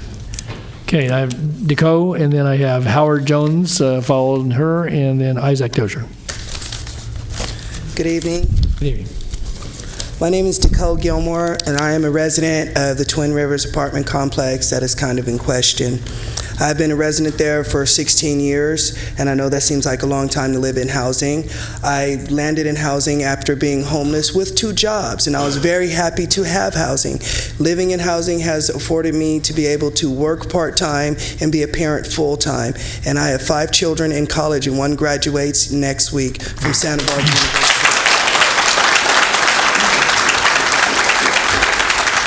I am greatly concerned about the proposal to split apart the partnership with SHRA. The Choice Initiative, the Neighborhood Choice Initiative, I'm really messing up the name, however, has a partnership of Twin Rivers School District, Urban League, SETA, the City Fire Department, RT, Samuel Merritt College for the Nursing Corps, which is setting up programs in my neighborhood, the Boys and Girls Club of Sacramento, SACPD, Powerhouse House, City of Sacramento Library, RFDC. I could go on and on and on and on and on about the partnerships that have developed with SHRA and my apartments. Where we live now, if you are to disband, separate, or veer them off the path they are currently on, it would make a catastrophic change in my neighborhood. We are looking forward to the River District changing and the rebuilding of where I live. It's at the gateway to downtown. It needs to be rebuilt. And to come up with a dissolution of partnership now would just put Sacramento on its butt. It really would. It would change you in a way that you are not prepared for. We're looking forward to the change. We've enjoyed the years that it's taken to come to this point. We're looking forward to finishing this with you and with all of you, and to make Sacramento a great place, especially where I live. Great. Thank you.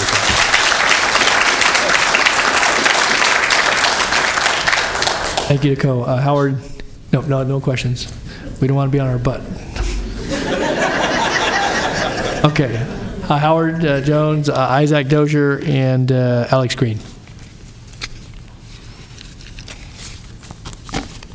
How you doing? I'm Howard Jones. Hi, Howard. I live in Twin Rivers myself. I've been there for about 20 years. And I would like all the other residents that came to stand up and support.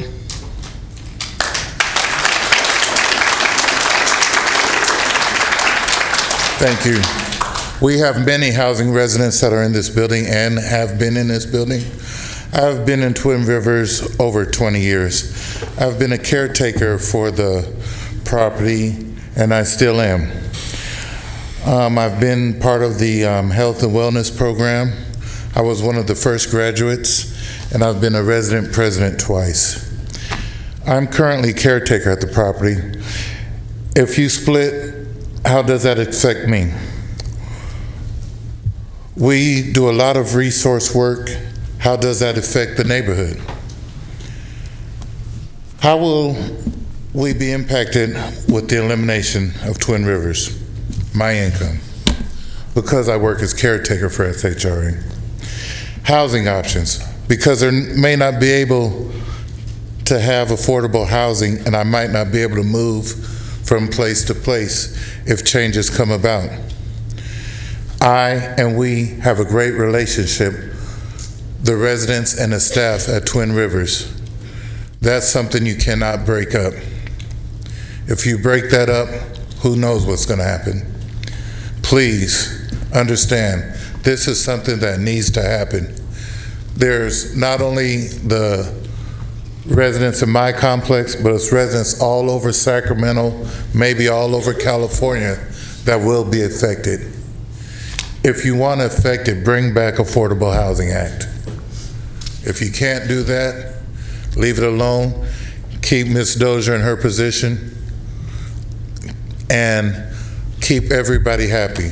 That's all we ask. Okay. Thank you. Thank you.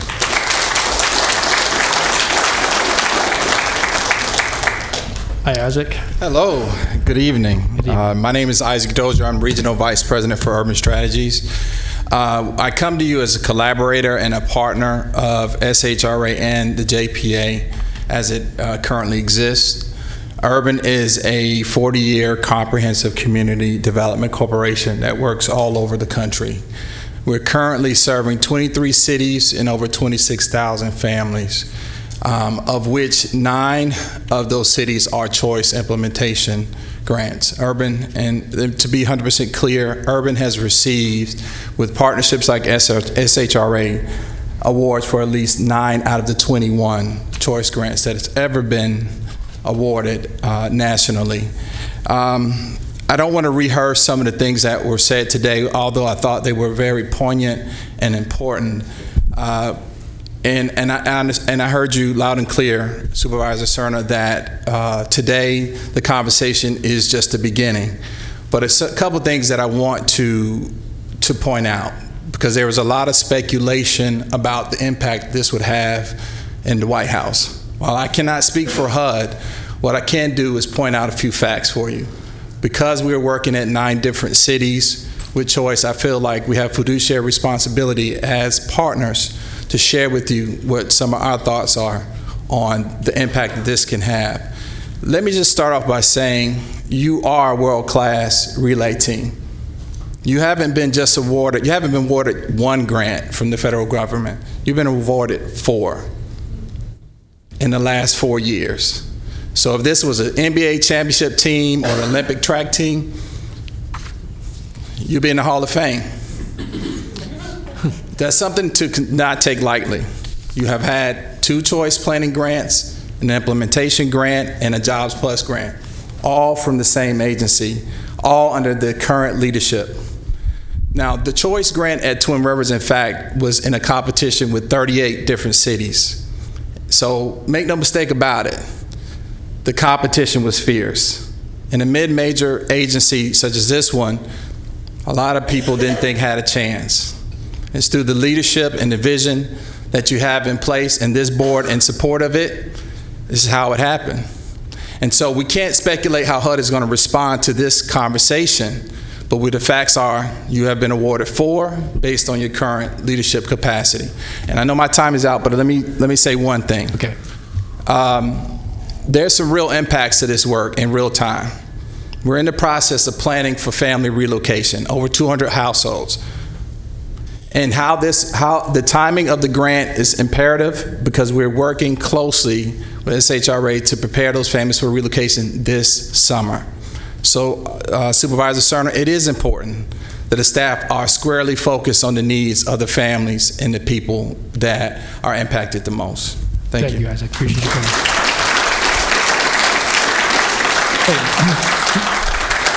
Thank you, Mr. Dozier. Next, we have Alex Green, followed by Kalila and Daryl Rutherford. Hi. I'm going to try to. First of all, thank you for allowing me to speak, supervisors. I'll try to make this short and sweet by first saying that I echo the gentleman that was with the JPA who was a recipient or who experienced the AB 26 when they eliminated redevelopment.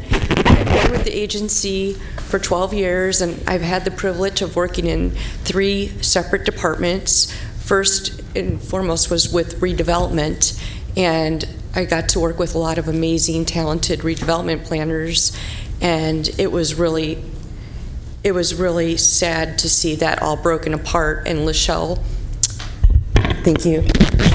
Lachelle relocated all of those employees without a lot of them losing their jobs to different areas.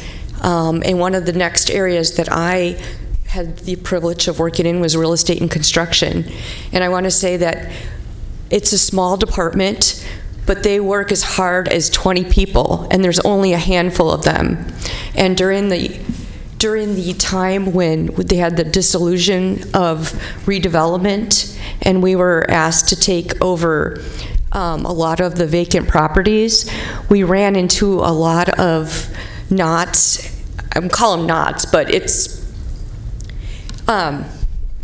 where properties were not identified by the city or county, and we were asked to take on those properties. Then my last place that I've been now with 2 years in the Housing Choice Voucher program right across from you, it's just amazing to see and admirable to see how hard these individuals work every day. And in college, they used to say the buzzword synergy. Well, I don't know if any of you heard of that word or the definition. It's when two parts of a whole, the whole is greater than the sum of two parts. In other words, 2 + 2 = 5 and not 4. And that's the definition of the agency. I watch these individuals come to work every day and work so hard, and they're just amazing. And in addition, I don't like to point this out, but 7 years ago, I was faced with the tragic vision impairment. And I know that other agencies support people with disabilities, but they've made me feel like an integral part of the agency every day, working on things that people need, including the Homeless Management Information Systems program, which is a program that we use to house probably 750 people. Anyway, just to close, I wanted to make it short and sweet. I just wanted to say that this is an amazing group, and they are the definition of synergy. Thank you, Alice.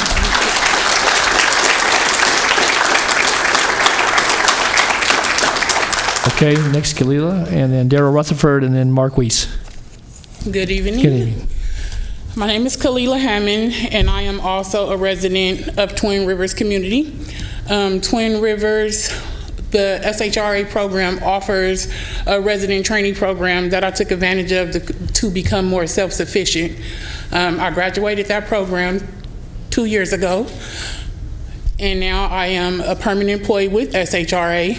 I worked in different departments there, one being a special one with Shelter Plus Care, helping house the homeless and get them off the streets. We have a great organization. We are strong together. And I think the help and the leadership that they bring to us in the Twin Rivers community as being a low-income resident, we need those things. It helped us. I'm proud. I'm happy. I'm very thankful for SHRA. And without those programs, just having the fear of going back to where I came from is kind of disturbing. So let's evaluate and escalate. Thank you. Thanks, Bill.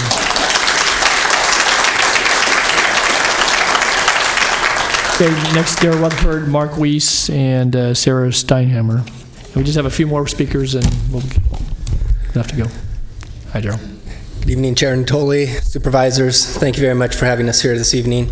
The Sacramento Housing Alliance is the region's only affordable housing advocacy agency, operating since 1989 and representing over 80 members, 40 of which are organizations and the others are mostly individuals. Given our role, SHA is uniquely positioned to assess and speak to the broad regional needs for our housing crisis here in the region. Staff from both SHRA and county have been working together with advocates, developers, funders, and providers on our housing and homelessness crisis. All of this collaborative work is being carried out in the context of dwindling federal funds and great uncertainty at the state level. As the Board of Supervisors is aware, we are currently in a regional housing crisis. The County of Sacramento has a shortage of over 62,000 affordable rental homes. Federal funding for affordable housing is proposed to be dramatically cut, including elimination of the HUD program, or home programs. And without clear and decisive action, the crisis will deepen. And changes to the JPA, a critical piece carried out in a critical piece of our housing infrastructure, could prove disastrous in a sensitive time. I won't go over all the details that we have commented on earlier, as well as the benefits to a JPA, but I do want to provide a few recommendations, and I know you received our letter sometime this afternoon. While we firmly support the continuation of the JPA, we acknowledge the need for changes to create a more responsive, transparent SHRA. As a result of commentary by our organization during the 24 audit process by the City of SHRA, SHRA published a schedule of application dates to align applications for funding. The calendar is a step towards the right direction and transparency. However, fixed public project selection goals are still needed, including number of units, level of affordability, location, special needs populations to be served, and funding availability for each application period. All of that information would be available if SHRA would use a NOFA or an RFP process. Finally, we also really encourage you guys to consider establishing a users working group that could serve to increase transparency and to improve the user experience in SHRA funding so that all users concerned are heard and listened to.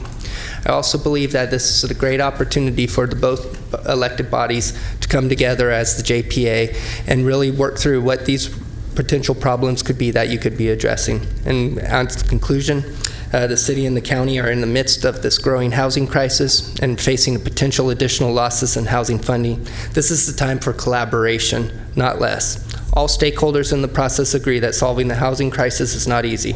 Let's not make it more difficult. Please mend it. Let's not end it. Thank you. Thanks, Joe.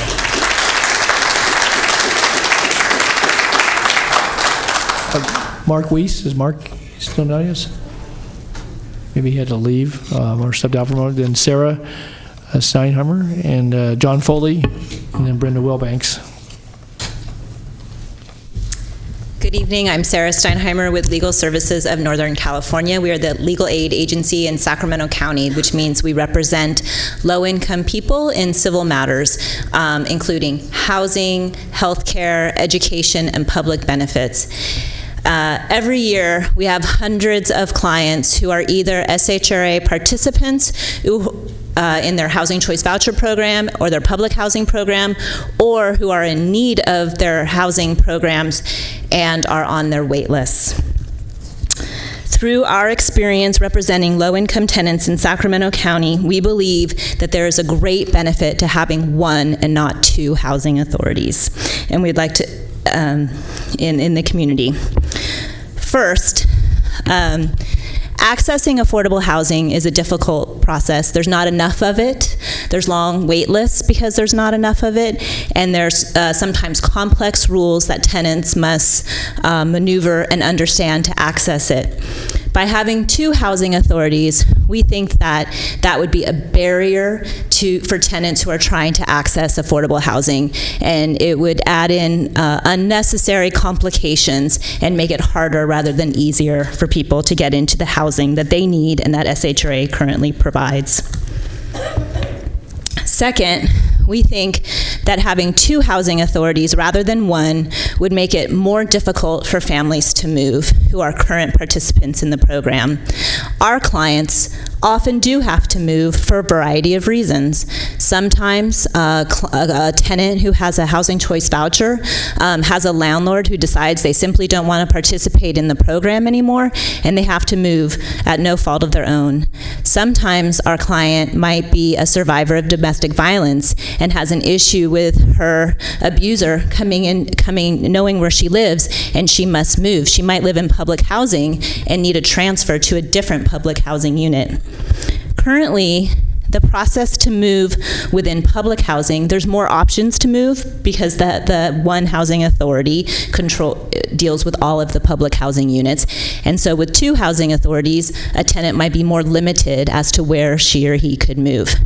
Second, going back to the voucher program, moving within Sacramento County currently is much more streamlined for voucher participants. If there were two housing authorities, it would be a much more burdensome process. It's a process known as porting that requires a participant to deal with both the housing authority they currently have the voucher with and the housing authority that they want to go into. It's a costly, time-consuming, stressful process. At the end of the day, if you do move forward with evaluating dissolution of SHRA, we ask that you speak to and considering the needs of residents. My colleagues have been talking about this for the last few days, and we haven't yet come up with a benefit to residents. Thank you. Sure.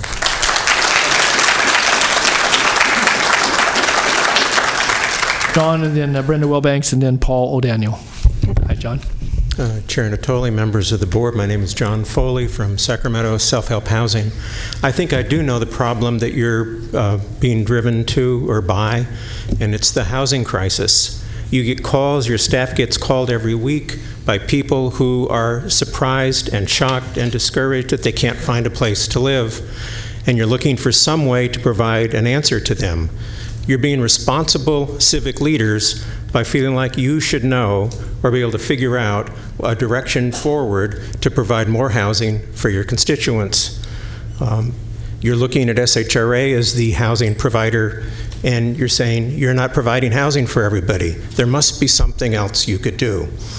It's a similar issue to what you had with Sacramento Steps Forward, where you said, I've got more more homeless people in my district than I did 2 years ago. You must be doing something wrong. And so your staff is sort of taking over some of the jobs we thought Steps Forward was going to do. I get that. I think that's where your staff is coming from. Frustration, eagerness to find better ways, it makes sense. Eliminating these people doesn't make any sense to me. But maybe taking more responsibility. I think you're right that the JPA has been dysfunctional. You haven't taken responsibility as a board. City Council hasn't taken responsibility in a serious way. Maybe you can. Maybe you can find a way to do that. There may be other things you can do, but there isn't much money out there. There really isn't much money. And without more money, you're not going to build a whole lot of housing. You've got to find some really creative ways to deal with the fact that people are forced out onto the street. You've got to find some creative ways to figure out a way to deal with the fact that landlords are charging more and more rent, and that people's incomes are not going up and are not commensurate with that. And if you're willing to take that on, God bless you. Thank you. Thanks, John.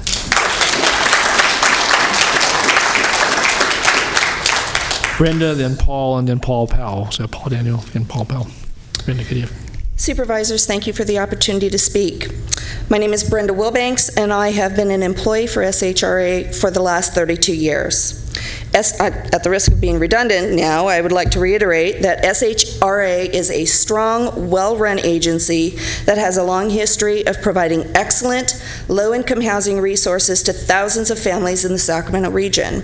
Additionally, there are hundreds of examples of our agency's good work throughout the city and the county, projects that have helped revitalize communities, bring in needed community resources where there were none, and help stabilize neighborhoods that are in crisis. Our current agency administration continues to guide staff and manage limited and ever-shrinking resources, maintaining our standing as an excellent housing authority throughout the city and the county.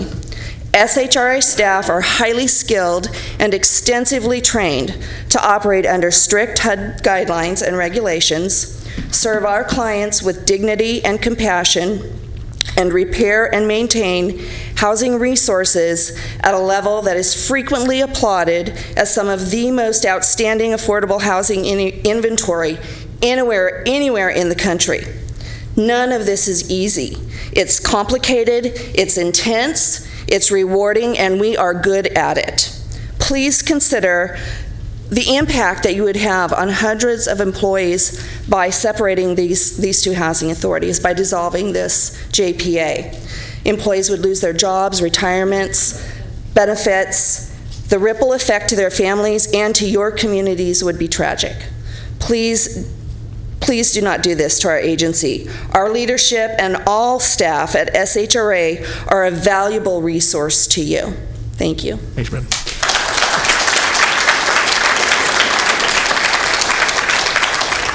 Okay, Paul Daniel, Paul Powell, and then Rachel Iscow. Good evening, Honorable Chairperson Natoli, members of the board.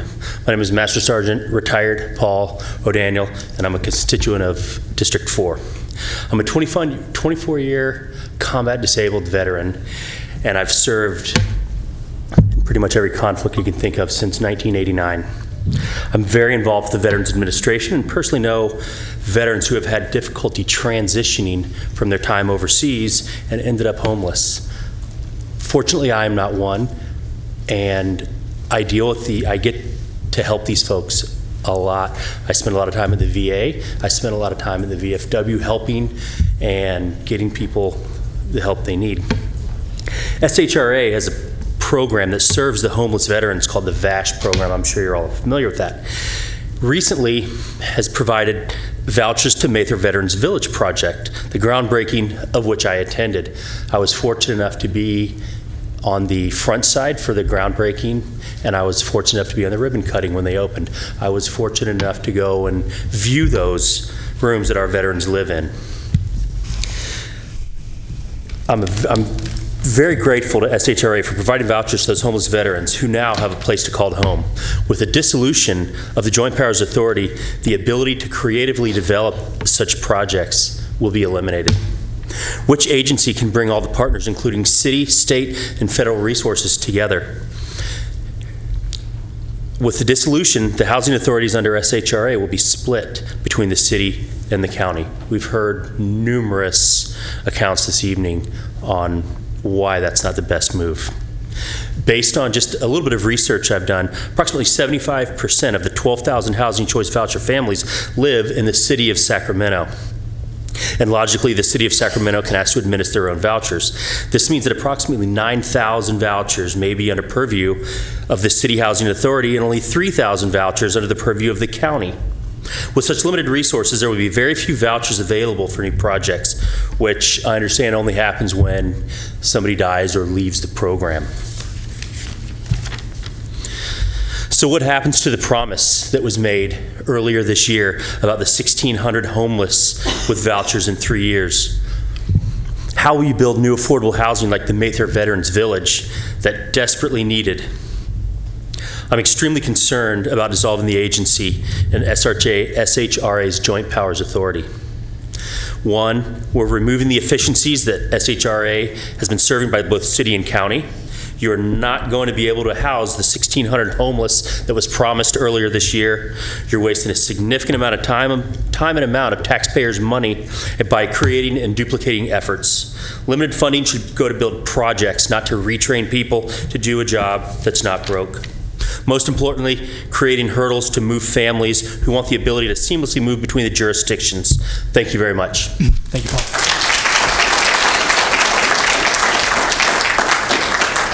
Okay, Paul Powell, then Rachel Iskow, Mel Griffin, and Cassandra Jennings. That's our last four speakers. Good evening, Supervisor. I'm Paul Powell with TLCS, and we're a mental health service provider, and I wanted to speak a little bit about what it's been like to have a joint power authority working in concert with the County Department of Behavioral Health Services, the County Department of Human Assistance, nonprofit providers such as ourselves.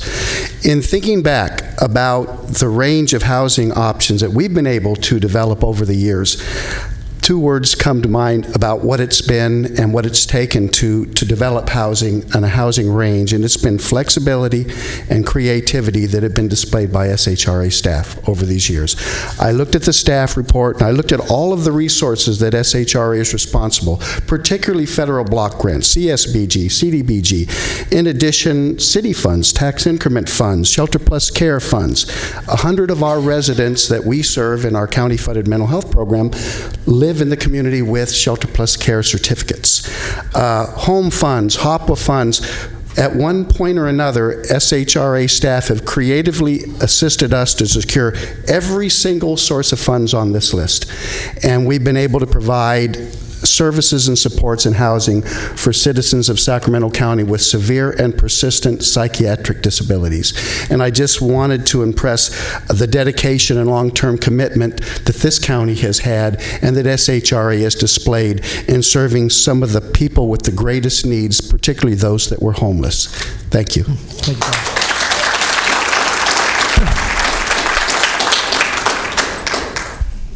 Hello, Rachel. Hello. Chair Natoli, members of the board, I am the CEO of Mutual Housing California, a nonprofit affordable housing developer and operated that's based here in Sacramento. We own and operate multifamily housing in both the city and county, and we have development pipeline in both the city and county. We're in full support of maintaining the Joint Powers Authority of SHRA. We're frankly alarmed that the option of the county pulling out of SHRA is being considered and that a full-scale reorganization is being considered at a time when Sacramento is in the midst of the worst housing and homeless crisis in Sacramento's history. There has never been a time in the past that has been more important for SHRA staff to be completely focused on solving the homeless crisis, allocating resources for affordable housing, and communicating clear goals to SHRA's partner. It's not the time to distract SHRA or anyone else in our community that cares about the poor and the homeless. It's not the time to distract any of us from the work at hand. Ever since the state eliminated tax increment financing under state redevelopment law, cities and counties have been challenged in meeting their community revitalization and affordable housing goals.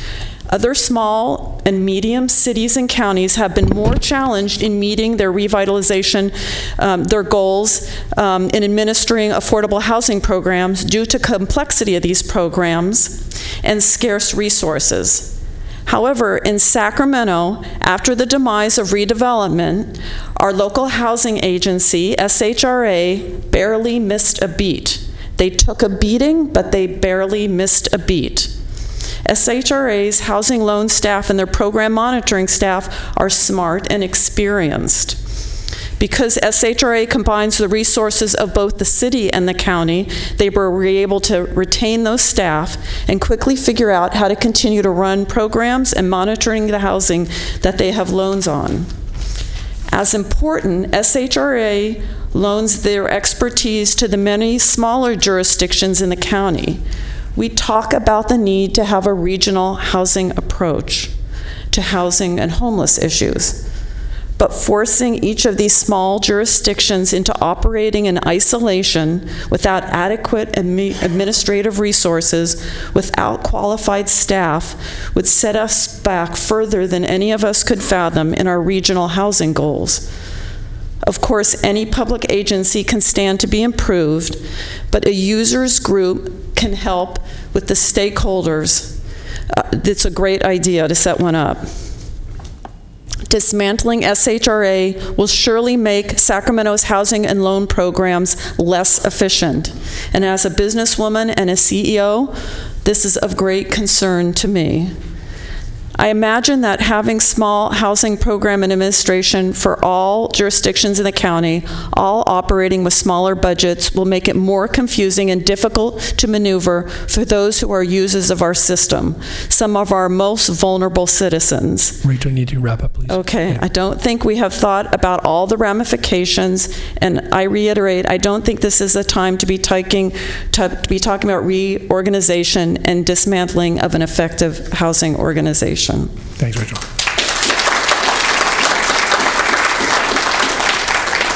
Okay, Mel Griffin. Is Mel still here? There's Mel. And then Cassandra Jennings, and then Mark Weiss if you return.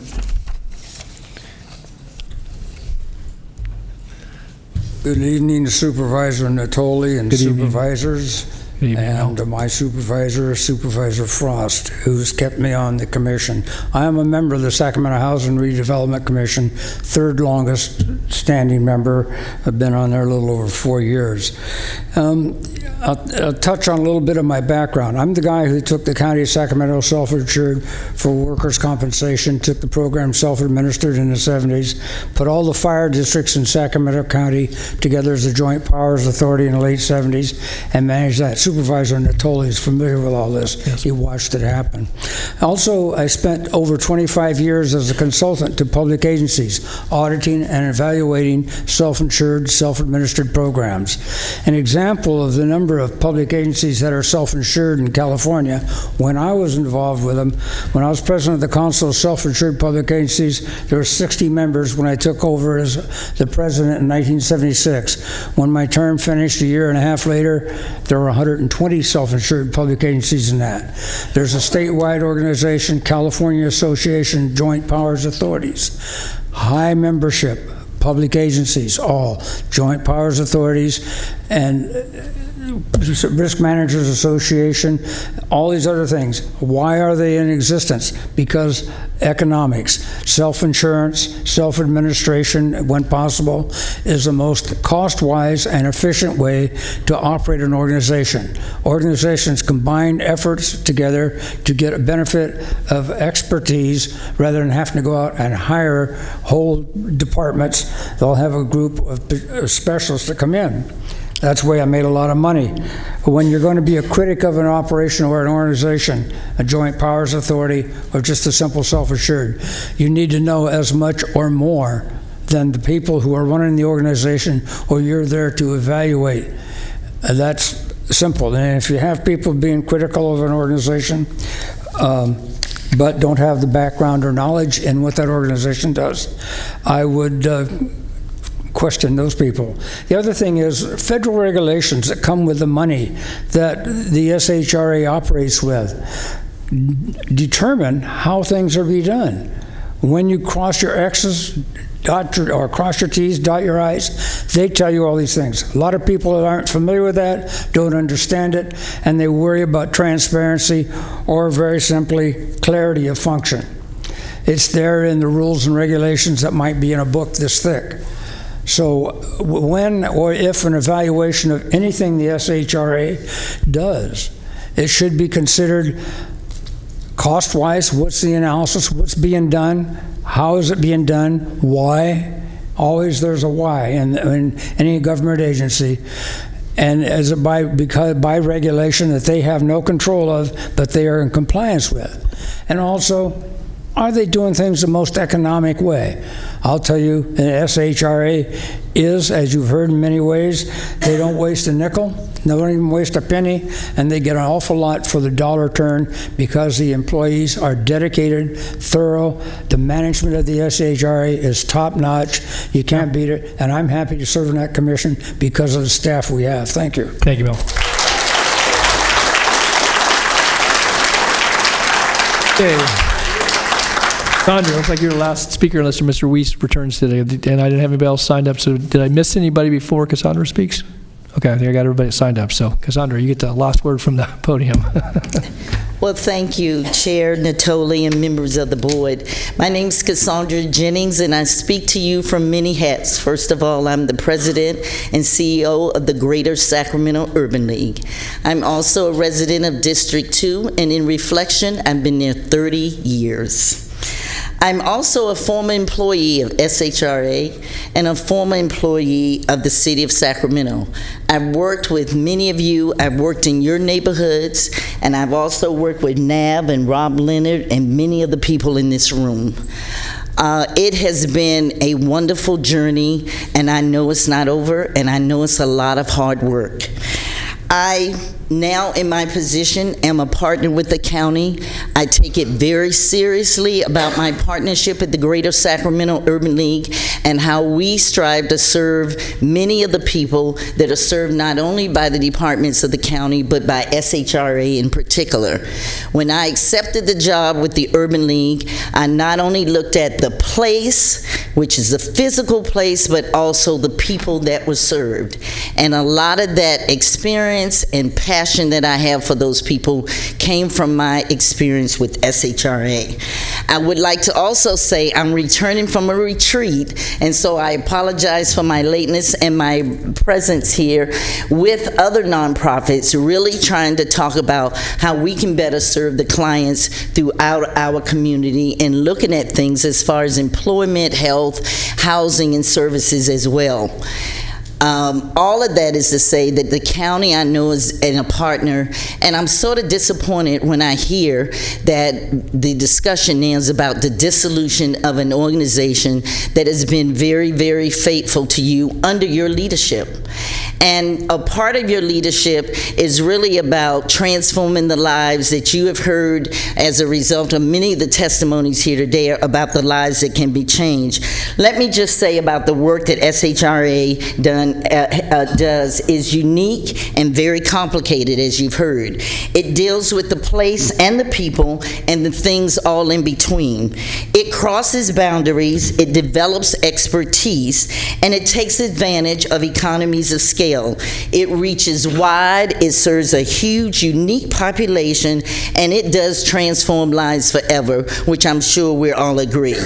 I am strongly opposed to the dissolution of the JPA, but I am urging the county to put the client, the customer first. Those are the people that you serve. So in all your assumptions, think about that first. Continue to be a leader by showing that you will work with many of the cities and that in your jurisdiction, and part of it is about JPAs. I work with you guys when you sort of improve the library JPA. You're on the set of JPA. You have this JPA. You have lots of JPAs. I'm going to wrap it up by also saying let's look for ways that we can improve and make what we're doing better.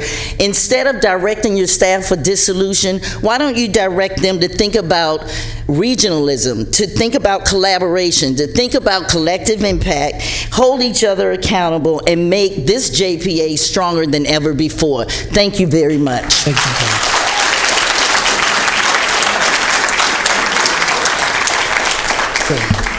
Thank all of you. Thank you, Cassandra. Thanks for all your testimony and your patience here. And I know we're going to come back to the supervisors. I see Supervisor Kennedy. Oh, do you want to talk to Patrick? No. I think you punched up after. Yeah. So we'll go, Patrick, maybe some other questions, certainly comments by supervisors, but Patrick, you're on. Thank you, Mr. Chair. Okay, so let me say one thing, and that's, life's full of regrets. I regret using the D word. My intention, let me explain my intention for bringing up and specifically saying, looking at dissolution, because I also said status quo, by the way, which not a lot of people wanted to talk about tonight. I wanted to genuinely have an open, honest discussion about every option, and not, I wanted to convey that my mind is open, and I want to have that discussion and not come to a conclusion and then back into it. And I felt like by laying out every possible option and looking at them all, that's how we have a honest, open discussion about the future of the organization. Okay, I wish I'd never said dissolution. That being said, I do think that we can look at SHRA and we can do things better. That's not to say we don't have great employees, and that's not to say SHRA is not doing great work. But I do think when I got elected and I found out that the JPA hadn't met in memory, as Councilmember Harris said earlier, we have far lesser JPAs as far as import and responsibility that meet monthly or even more than monthly. And this one hadn't met in memory, even Don's memory. And so, I do think that it's our fiduciary duty as members of the JPA to look at the governance issues, and something wasn't working. And then when I came on and I found out not only had it not met in memory, but it specifically hadn't met since the R was removed and there was no more redevelopment, which to me should have triggered an automatic, we need to get together, regroup, and figure out where we're going as an organization. Never happened. So early on in my tenure on this board, I asked for that meeting, and I was denied it for 2 years. I think that's fundamentally bad governance. It's my responsibility as a representative of District 2 and of the county for oversight, to hold our JPAs and the bodies that we govern accountable. How can we do that if we never met? If we don't meet? So I do think that there are some issues of governance that really do need to be addressed here. I agree with Mr. Foley, with a lot of this comes out of frustration because we do have a housing crisis in Sacramento and California. And it's one of those things that if we have to do things differently, it's not going to change. And so I think that it's intellectually honest to say, let's look at how we can maybe do things differently. And I think that the organization, if it's a strong organization, can stand up to that type of scrutiny and those types of questions to be asked. So I just wanted to, for the record, that's where it was going. I do think that we could be more transparent. I do think we can be more accountable, and that's what I was hoping to really get at through all this exercise. Okay, thanks. Supervisor Stern. Thank you, Mr. Chair, and let me start by thanking everyone again that has taken time to join us here for now several hours. To have, I think, what I would hope would be a good conversation for the balance of this meeting between the members up here, but certainly it's extremely important for us to hear all the various constituencies and sub-constituencies associated with this subject, including the employees that I agree with many of the speakers who go over and above, the residents of our various communities, those that have retired from the organization that I think rightfully point out a strong legacy of great work here in the city and county of Sacramento. And of course our partners, whether they be realtors, developers, associations that enjoy a strong working relationship with SHRA. I also want to mention too, before I get to, well, first of all, let me ask the city or the county attorney, should we be thinking about a motion? I know this is about direction, but I know I would feel more comfortable with a motion given the nature of this particular issue, so that it's very clear to the public, to executive staff of both SHRA and the county, what it is that we're directing staff to do. It's agendized for direction, and that certainly can be done in the form of So before I get to a motion that I would respectfully ask my colleagues to consider, which I've put a lot of thought into while I was listening, I want to thank my colleague, Supervisor Kennedy. I think he very eloquently just stated what I can say holds true for me as well. And I think to some degree, maybe a large one for all of us, what our responsibility is in terms of oversight, and the fact that, yeah, what we choose, what we sign up to do when we ask to be, have the voters place their trust in us is not, it's not easy. We're never going to make everyone happy all the time. But fundamentally, if we're given a charge to address a challenge as complex as homelessness and affordable housing, and we take inventory of the resources we have available to us, and we're dissatisfied for one reason or another, our constituents are dissatisfied, I think we have an obligation to be bold and to ask questions about how we do it better. And that's not always painless.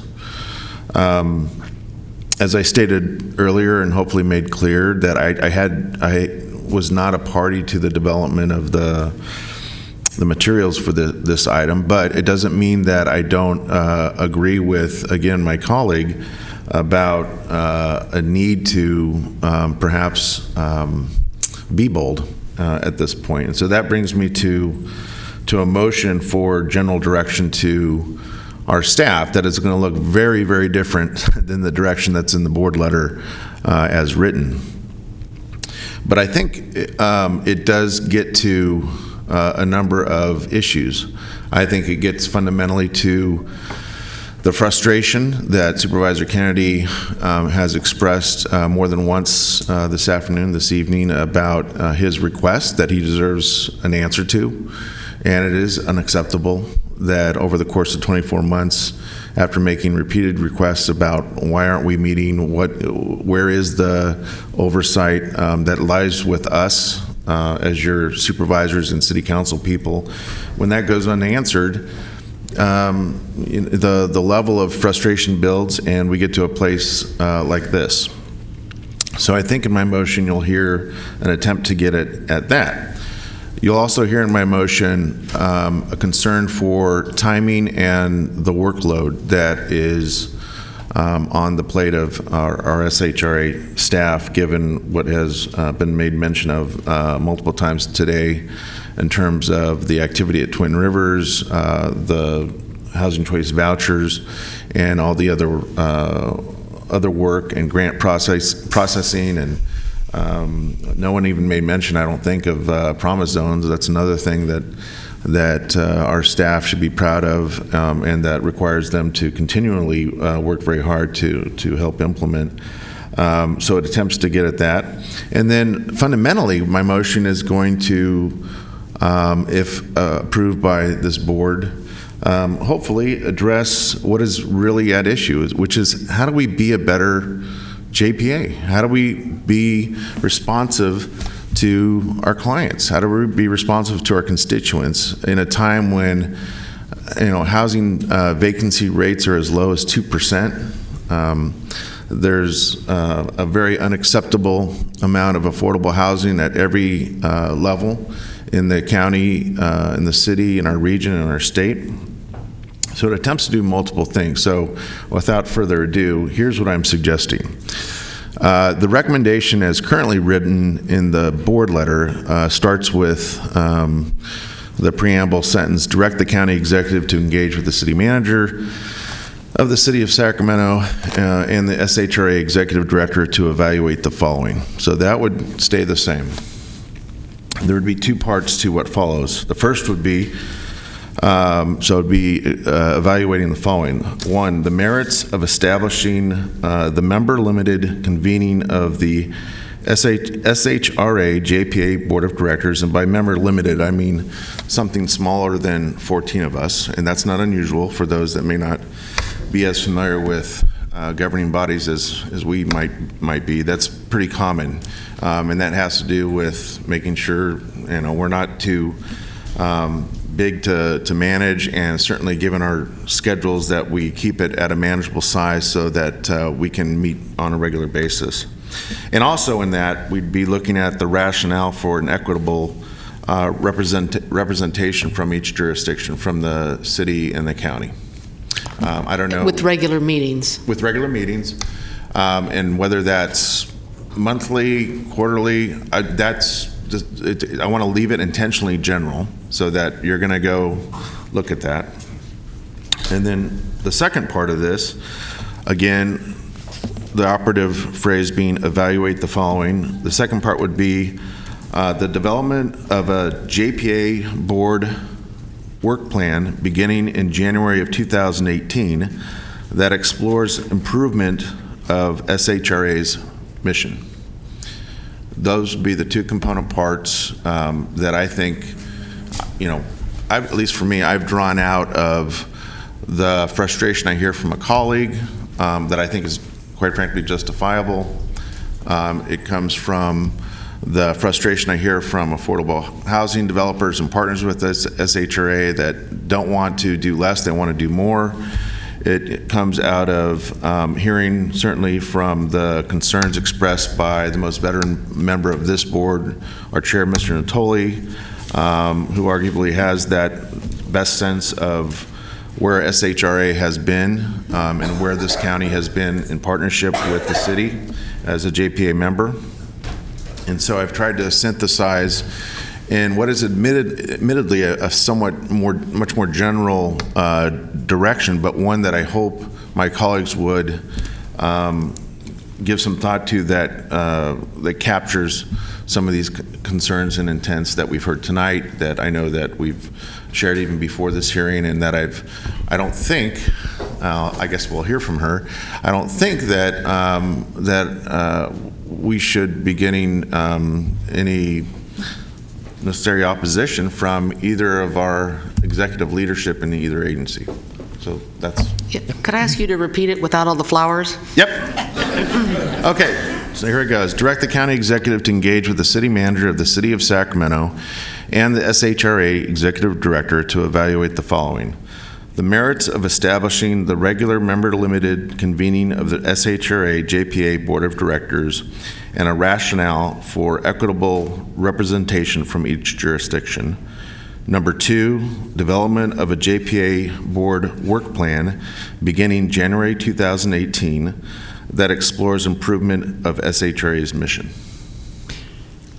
And if I just could clarify then, and that presumes the ongoing role of the agency with your qualifier, obviously, to look to a work plan and so forth, but then it basically puts to rest the idea about... It puts to rest the idea of dissolution, because you're presuming that the JPA is going to stay intact such that its membership has regular meetings and is now going to be focused on a work plan, so that we're not just meeting, now we have actually something to discuss and hopefully improve, because that, if nothing else, I heard that was consistent from everyone, was that we should, and I wholeheartedly agree, let's improve what the mission is of this JPA, especially at this point in time, given all the specific challenges around homelessness and affordable housing. Okay, so you restated the motion.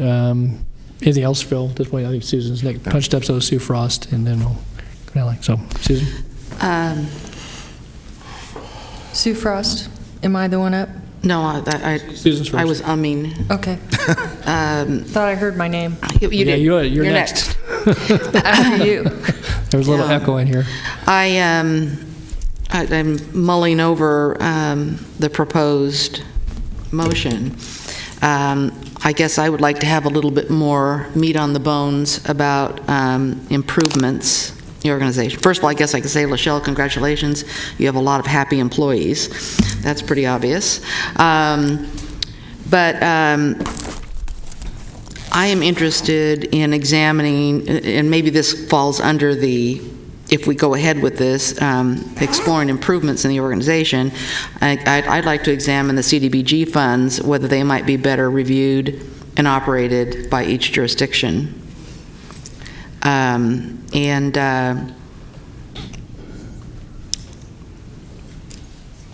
I guess the smaller JPA board, which I talked about, yes, you've got that. And then the other one is I'd like to know more about the scope and terms of being provided to jurisdictions other than the county and the city of Sacramento in that work plan. Can I ask a question about that? About those two things, if I heard you correctly, Supervisor Peters? If there was not a parenthetical, but a comma after work plan, including however you choose to phrase the specific scrutiny of CDBG, I defer to your wording. Okay. And also, what was the other one? Scope and terms provided to jurisdictions other than the county and city of Sacramento. And having that thoroughly asked and answered. Mm-hmm. Could you repeat the last one and tell me? Okay, so his part of it is a JPA work plan for this new board that explores improvements in the organization, and its first meeting should be in January of 2018. Right. And what I suggest is that we add, there's a couple things I would like to make sure that we look at if we do this. The last one you suggested. Scope and terms provided to jurisdictions other than the county and city of Sacramento. You talking about the in-county or all? No, I'm talking about the document that was provided to us that shows us providing services in Solano County and, right. Yolo County and right. Placer County. But that also included the 5 other cities. All of that. Yeah, 6 other cities, excuse me. Okay. I said for jurisdictions other than the county and city. I didn't know if you, unincorporated area of the county and the city of Sacramento. Yeah. Okay. Just understand what you were making. Yeah, it's all about details. Okay. Your turn. Yep. Okay, you're up, Supervisor Frost. Okay, so I guess I came into the public service picture in 2012 when, right at about the time when they had just dissolved redevelopment. And having listened to all the input from everyone here, I realized that there is a lot of passion around what the employees and what your organization has done, and I really appreciate that. I know you guys have worked hard and done a good job, and I personally did not see this as a path to dissolving SHRA as much as I saw it as a path to, as a, we've lost redevelopment. SHRA has evolved over time. We have a growing homeless problem. We lack affordable housing and no money to build it. And we have growing costs, and it's our responsibility as a board to seek out efficiencies, to look at what we're doing and what kind of results are we getting, and to take a hard look at everything to see how we can improve it. That's what the County of Sacramento did over the last 14 months when they were looking at our homeless situation and hired a special coordinator to identify recommendations moving forward. And now in our budget discussions, we're going to be talking about investing millions more into and for initiatives that the board has endorsed. And I didn't, I guess Supervisor Kennedy's mentioned he wishes he wouldn't have used the word dissolution, but I respect that. But take dissolution out of it. I don't think what he requested was a bad thing. To take a hard look at, I think we should be taking a hard look at everything to figure out how we can maximize our resources to solve these problems. And I think my thoughts relating to reaching out to all the stakeholders is because I know that SHRA has done a good job and we want to hear from everyone.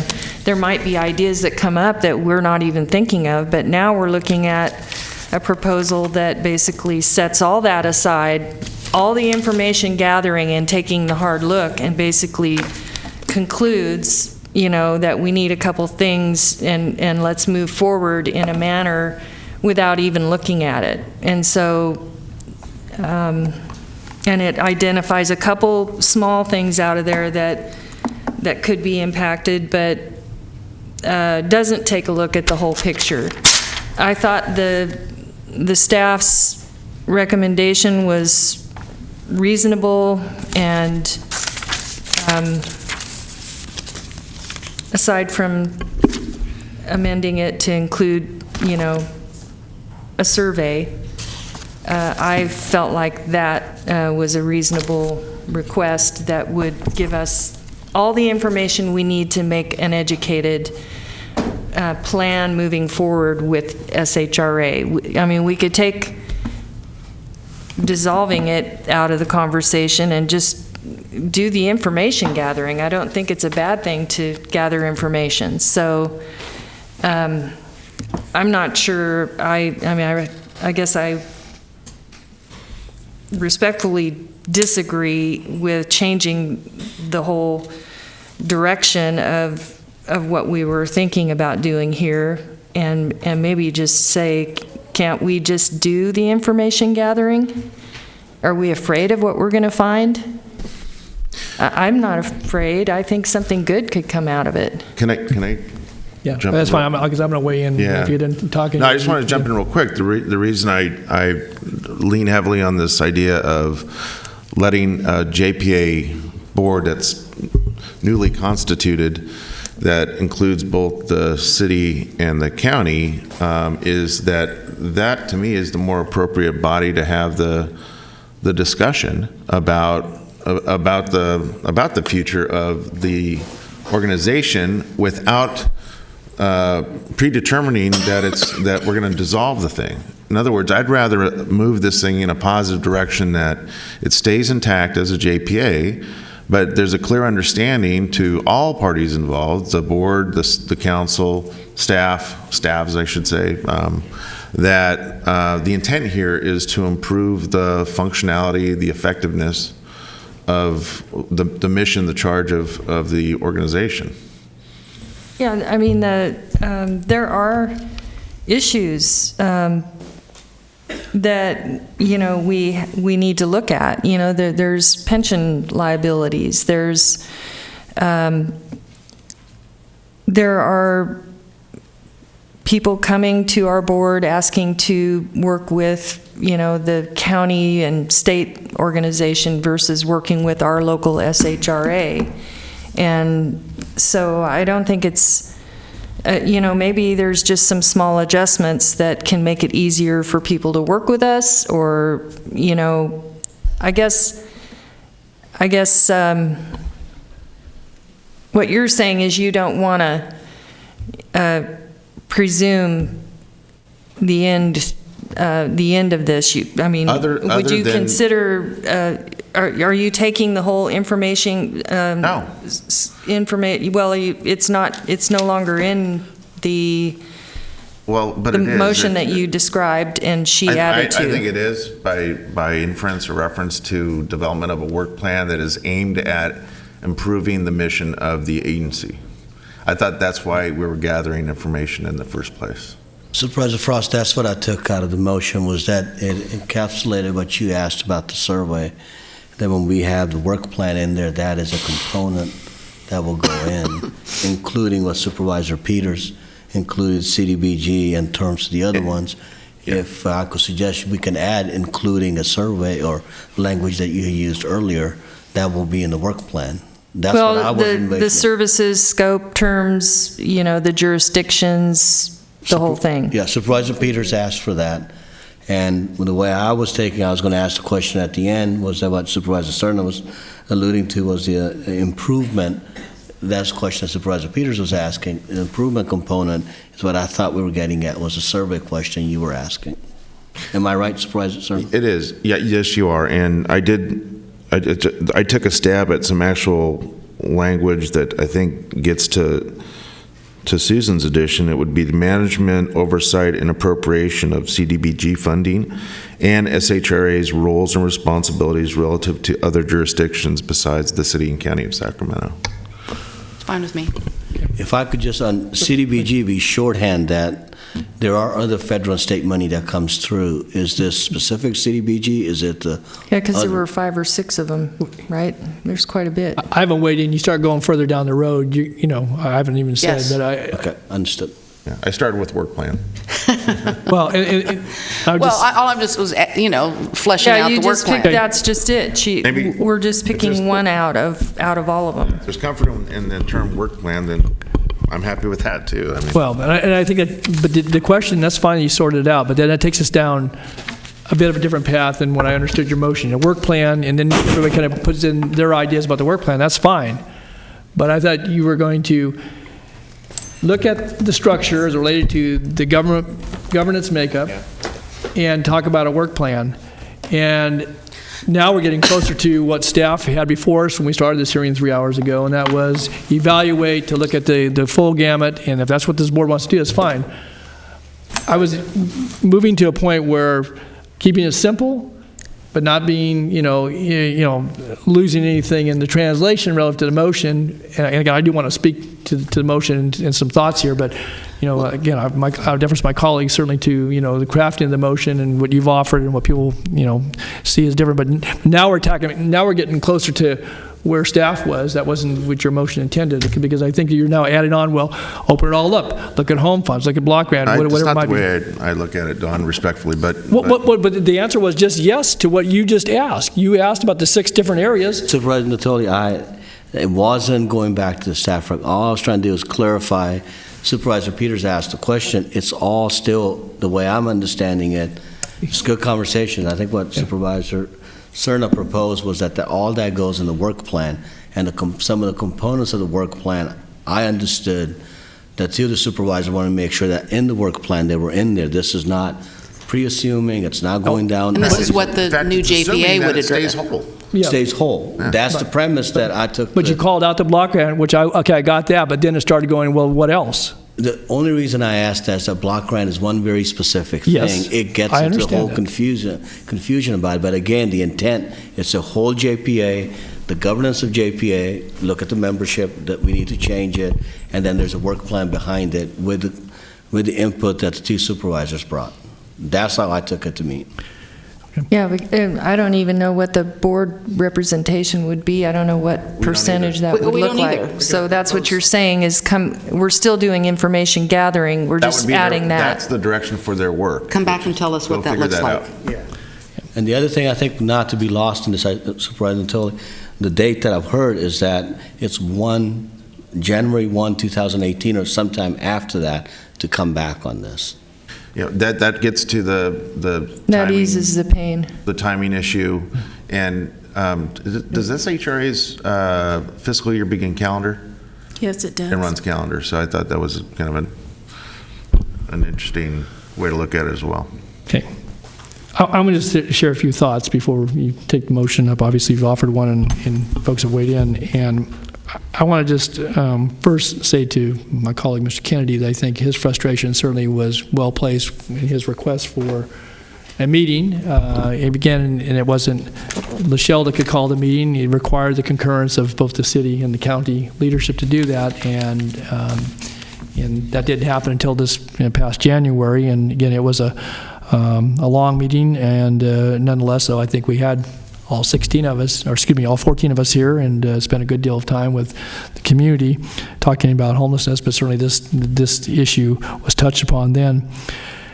And as I've listened this afternoon, thought about it, I think some of the things that really rung true, at least in my view, and I think it really points us back to wanting to be the best we can be. I think we're darn good as the agency. I think it's been exemplified by the work, and I would just say that you could go to almost every corner of this county, and it's 7 cities, and you could see in those communities, in the people that live in those communities, the people that work in those communities, if you went back down through it, you can see where it's been touched by the work of the agency, by the cities and the county in their work. And it's not just in housing, it's not just in economic development, it's in the hope that's been restored for folks, it's in the work that's been done in the infrastructure, it's been done in a multitude of programs, everything from senior meals to children's programs to serving folks with developmental disabilities and mental challenges.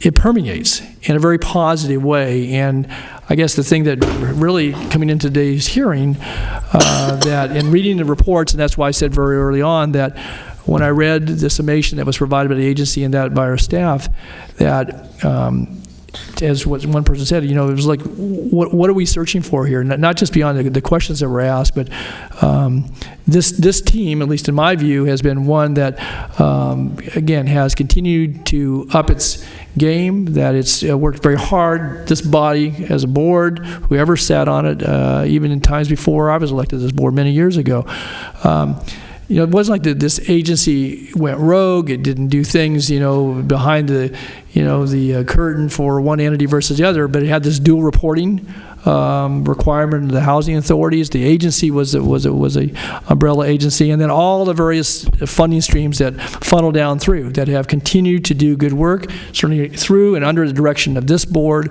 of county leadership working in concert, and then all the partners. I mean, many we heard from today, but there are countless partners over the organizations big and small, some from within this community, some from outside, and I think that the talent.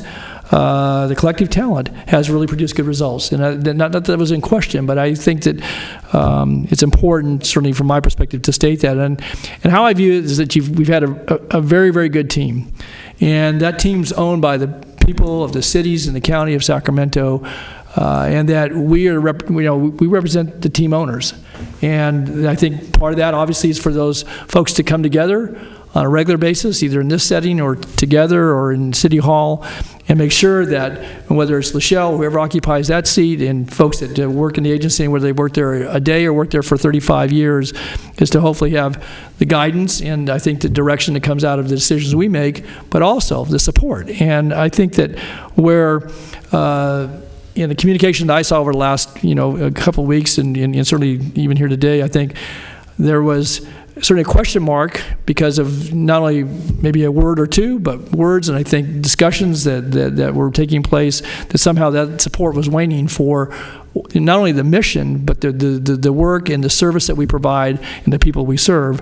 And we can always look to improvement. That's unquestionable, and certainly I would I know on many occasions I've asked that about different items and so forth. But I just want to say that when we enter into this, and then different conversations going on, certainly some of those in the very public arena, others not, that it comes back to me for the people we've served, the lives that have been changed, and it's and again, the folks that get the job done, and certainly in the SHRA organization, but certainly the folks that work in concert throughout this community to hopefully improve the lives of others and to make good work, make it stick, and go forward. And we've got some really good opportunities, and I think we've got chaos potentially coming down from on high, and that to get sidetracked And I think that your motion may offer some opportunity to do that in a way that's coherent, it doesn't send a bad message to people in this community, the agency staff, nor to anybody else that's looking on who would look for just one reason to say,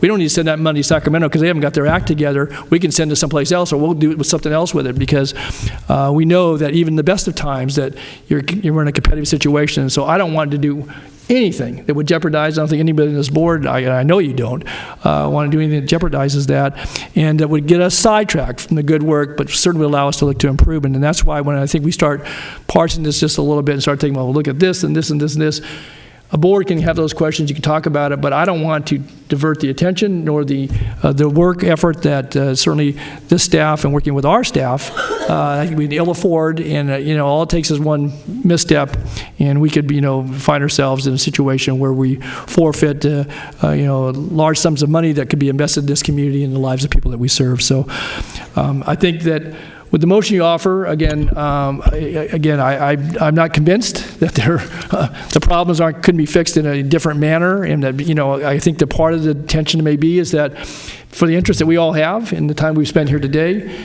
that to say that in some sort of restructuring that some of us are going to and we do this all the time, defer to others, but it may very well be that all 5 of us want to continue to serve in that stead because it's so important to the communities that we serve and to the people we serve, and so that may be the same tension you'll have in talking with our colleagues over at the city. But I could support the motion to look at the way you've structured to defer this. And I guess the one caution I would add, we say January of 18, but who knows what's going to happen over the next few weeks or next 2 months in coming down and whether it affects the Twin Rivers project or some other aspect of things. We may be in these chambers talking about what we're going to do to save Meals on Wheels, or to do something else that serves seniors or the disabled in this community. And that's where I want to put my time, because those are folks that own the agency. We're the representatives for those folks. And I don't want to get sidetracked with some conversation about, when we meet and how often that is. We need to have good governance, but I want to make sure we stay focused on the ball, because there's too much at stake. Has been, is now, and will be, and I think that some difficult times loom. And so I guess I would just add that as a caution. If we say January 18, maybe that's the date we hit, or maybe that's not a date we hit if we go forward with your motion. So I think with this administration, you pick a date. I mean, yeah. We're at risk after January 20th of this year, as far as I'm concerned. Yeah. But they didn't cut the budget yet. So second the motion.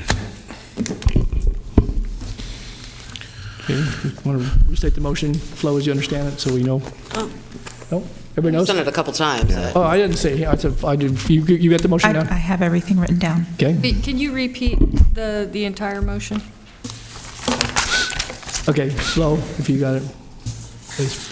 I'm going to paraphrase the best that I can. Okay. So, Mr. Cerna made a motion to direct the county executive to engage with the city manager of City of Sacramento and SHRA executive director to evaluate the merits of establishing a limited number of folks for a hearing governing body smaller than 14 members to establish a regularly scheduled meeting, and with equitable representation from each of the jurisdictions, both with the city and the county. Again, I'm paraphrasing. And then also to have that JPA, that membership, develop a work plan to be effective, to come back to the board in January 2018 to explore the mission further of SHRA, with an amendment adding Supervisor Peters' recommendation to include in that work plan a review of the CDBG funds and SHRA's role and scope as it's related to the other jurisdictions that are outside of the city and county. So that would include the unincorporated areas in the county, also looking at some of the other jurisdictions. All, not some. All jurisdictions.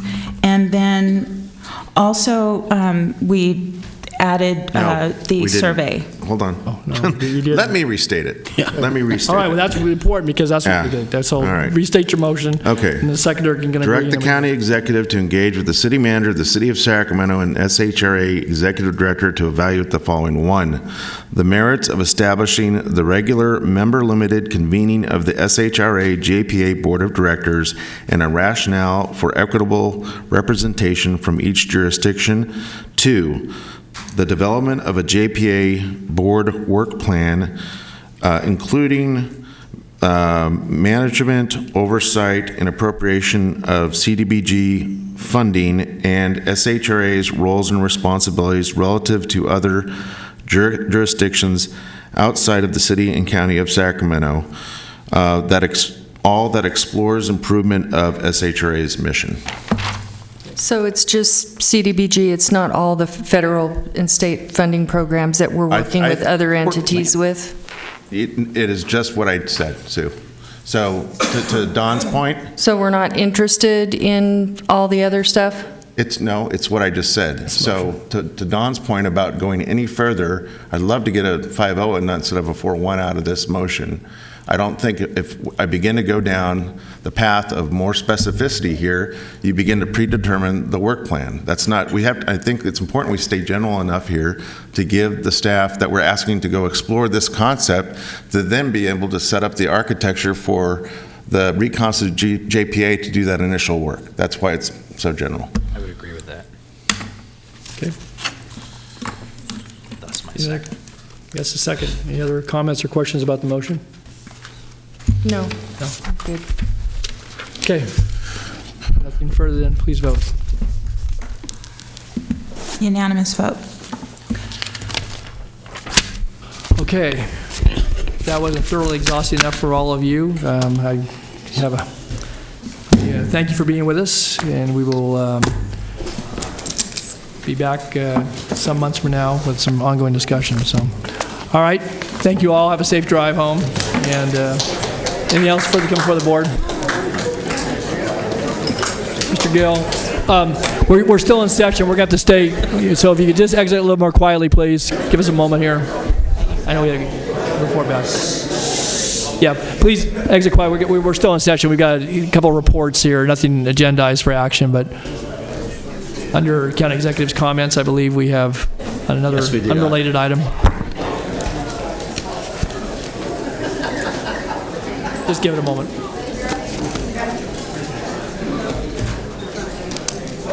I did have Karen Klinger on off agenda. I think she left.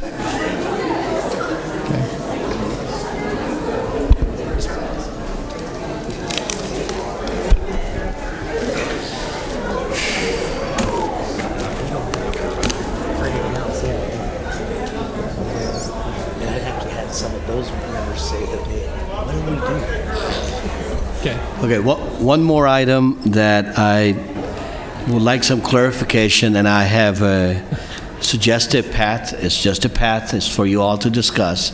It's on the TO applications that have come in. You're asking at 7:50 on. I know. But we did so good in the last one. I think I know. That's fine. we can get to this one. Yep. So what I'm suggesting for you guys to discuss is that you have, as you know, 148 applications. You got a lot of stuff that's coming in. How about if the board selects a committee, could be 2 board members, that works with the chiefs, with economic development, whoever you want to designate, that comes up with the criteria to narrow the list down to be presented back to you. So that's option 1.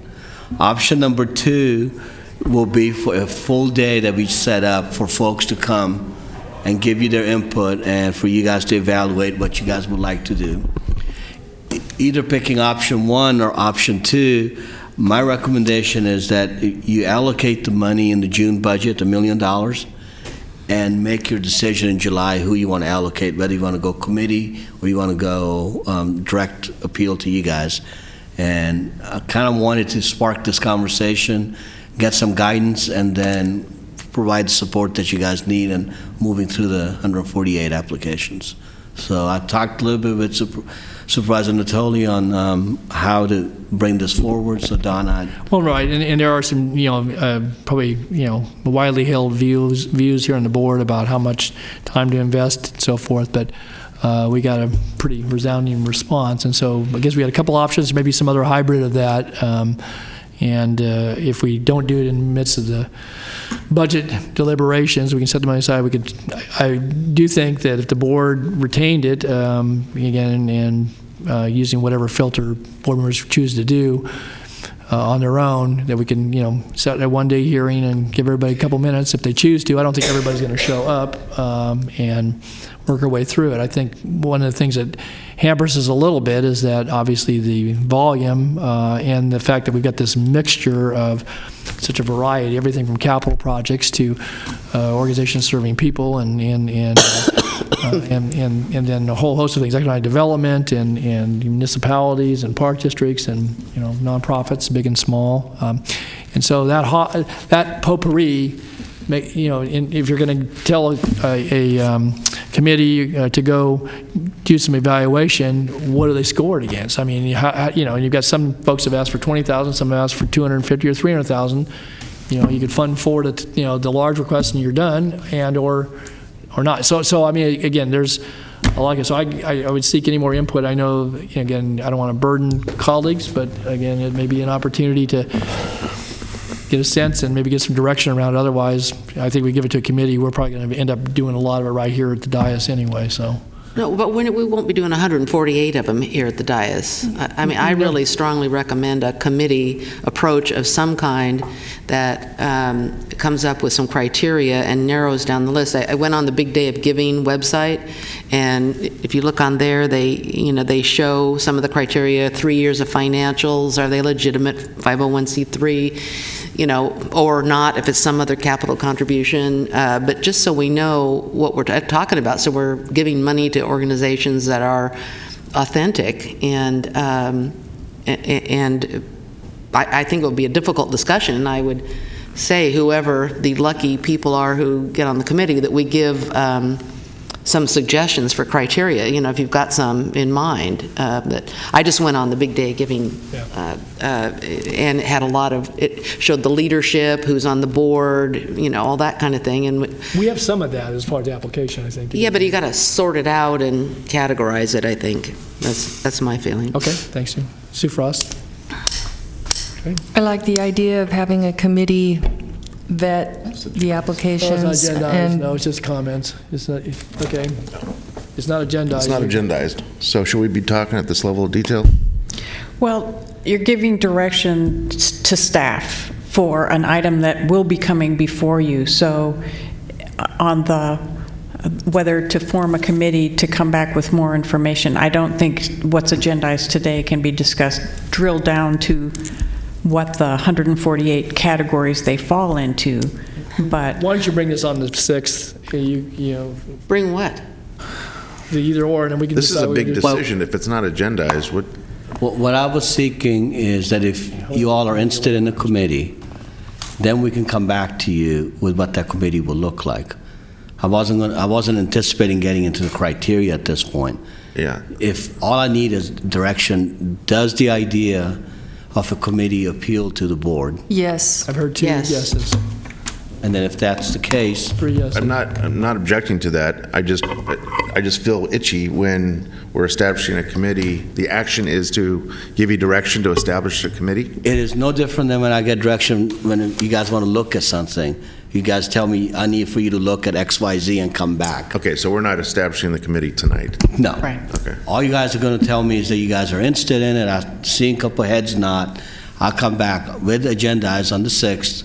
Then you guys can decide who's going to be on the committee, and we'll make some suggestions on some of what's the criteria. And then again, it's in your hands. We'll make the suggestion for criteria. Really looking at is for the whole body to say, do you guys like these criteria? What do you want to do with it?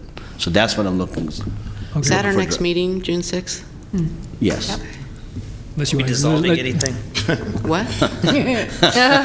Don't say that word. Dissolving anything. I got nervous when he said options. Resolving. No. I'm good. Yeah. Are you? I'm good. Yeah, it sounds like I got All right. direction. Any other supervisors' comments? Then we'll be back on the 6th with that item. Any other comments?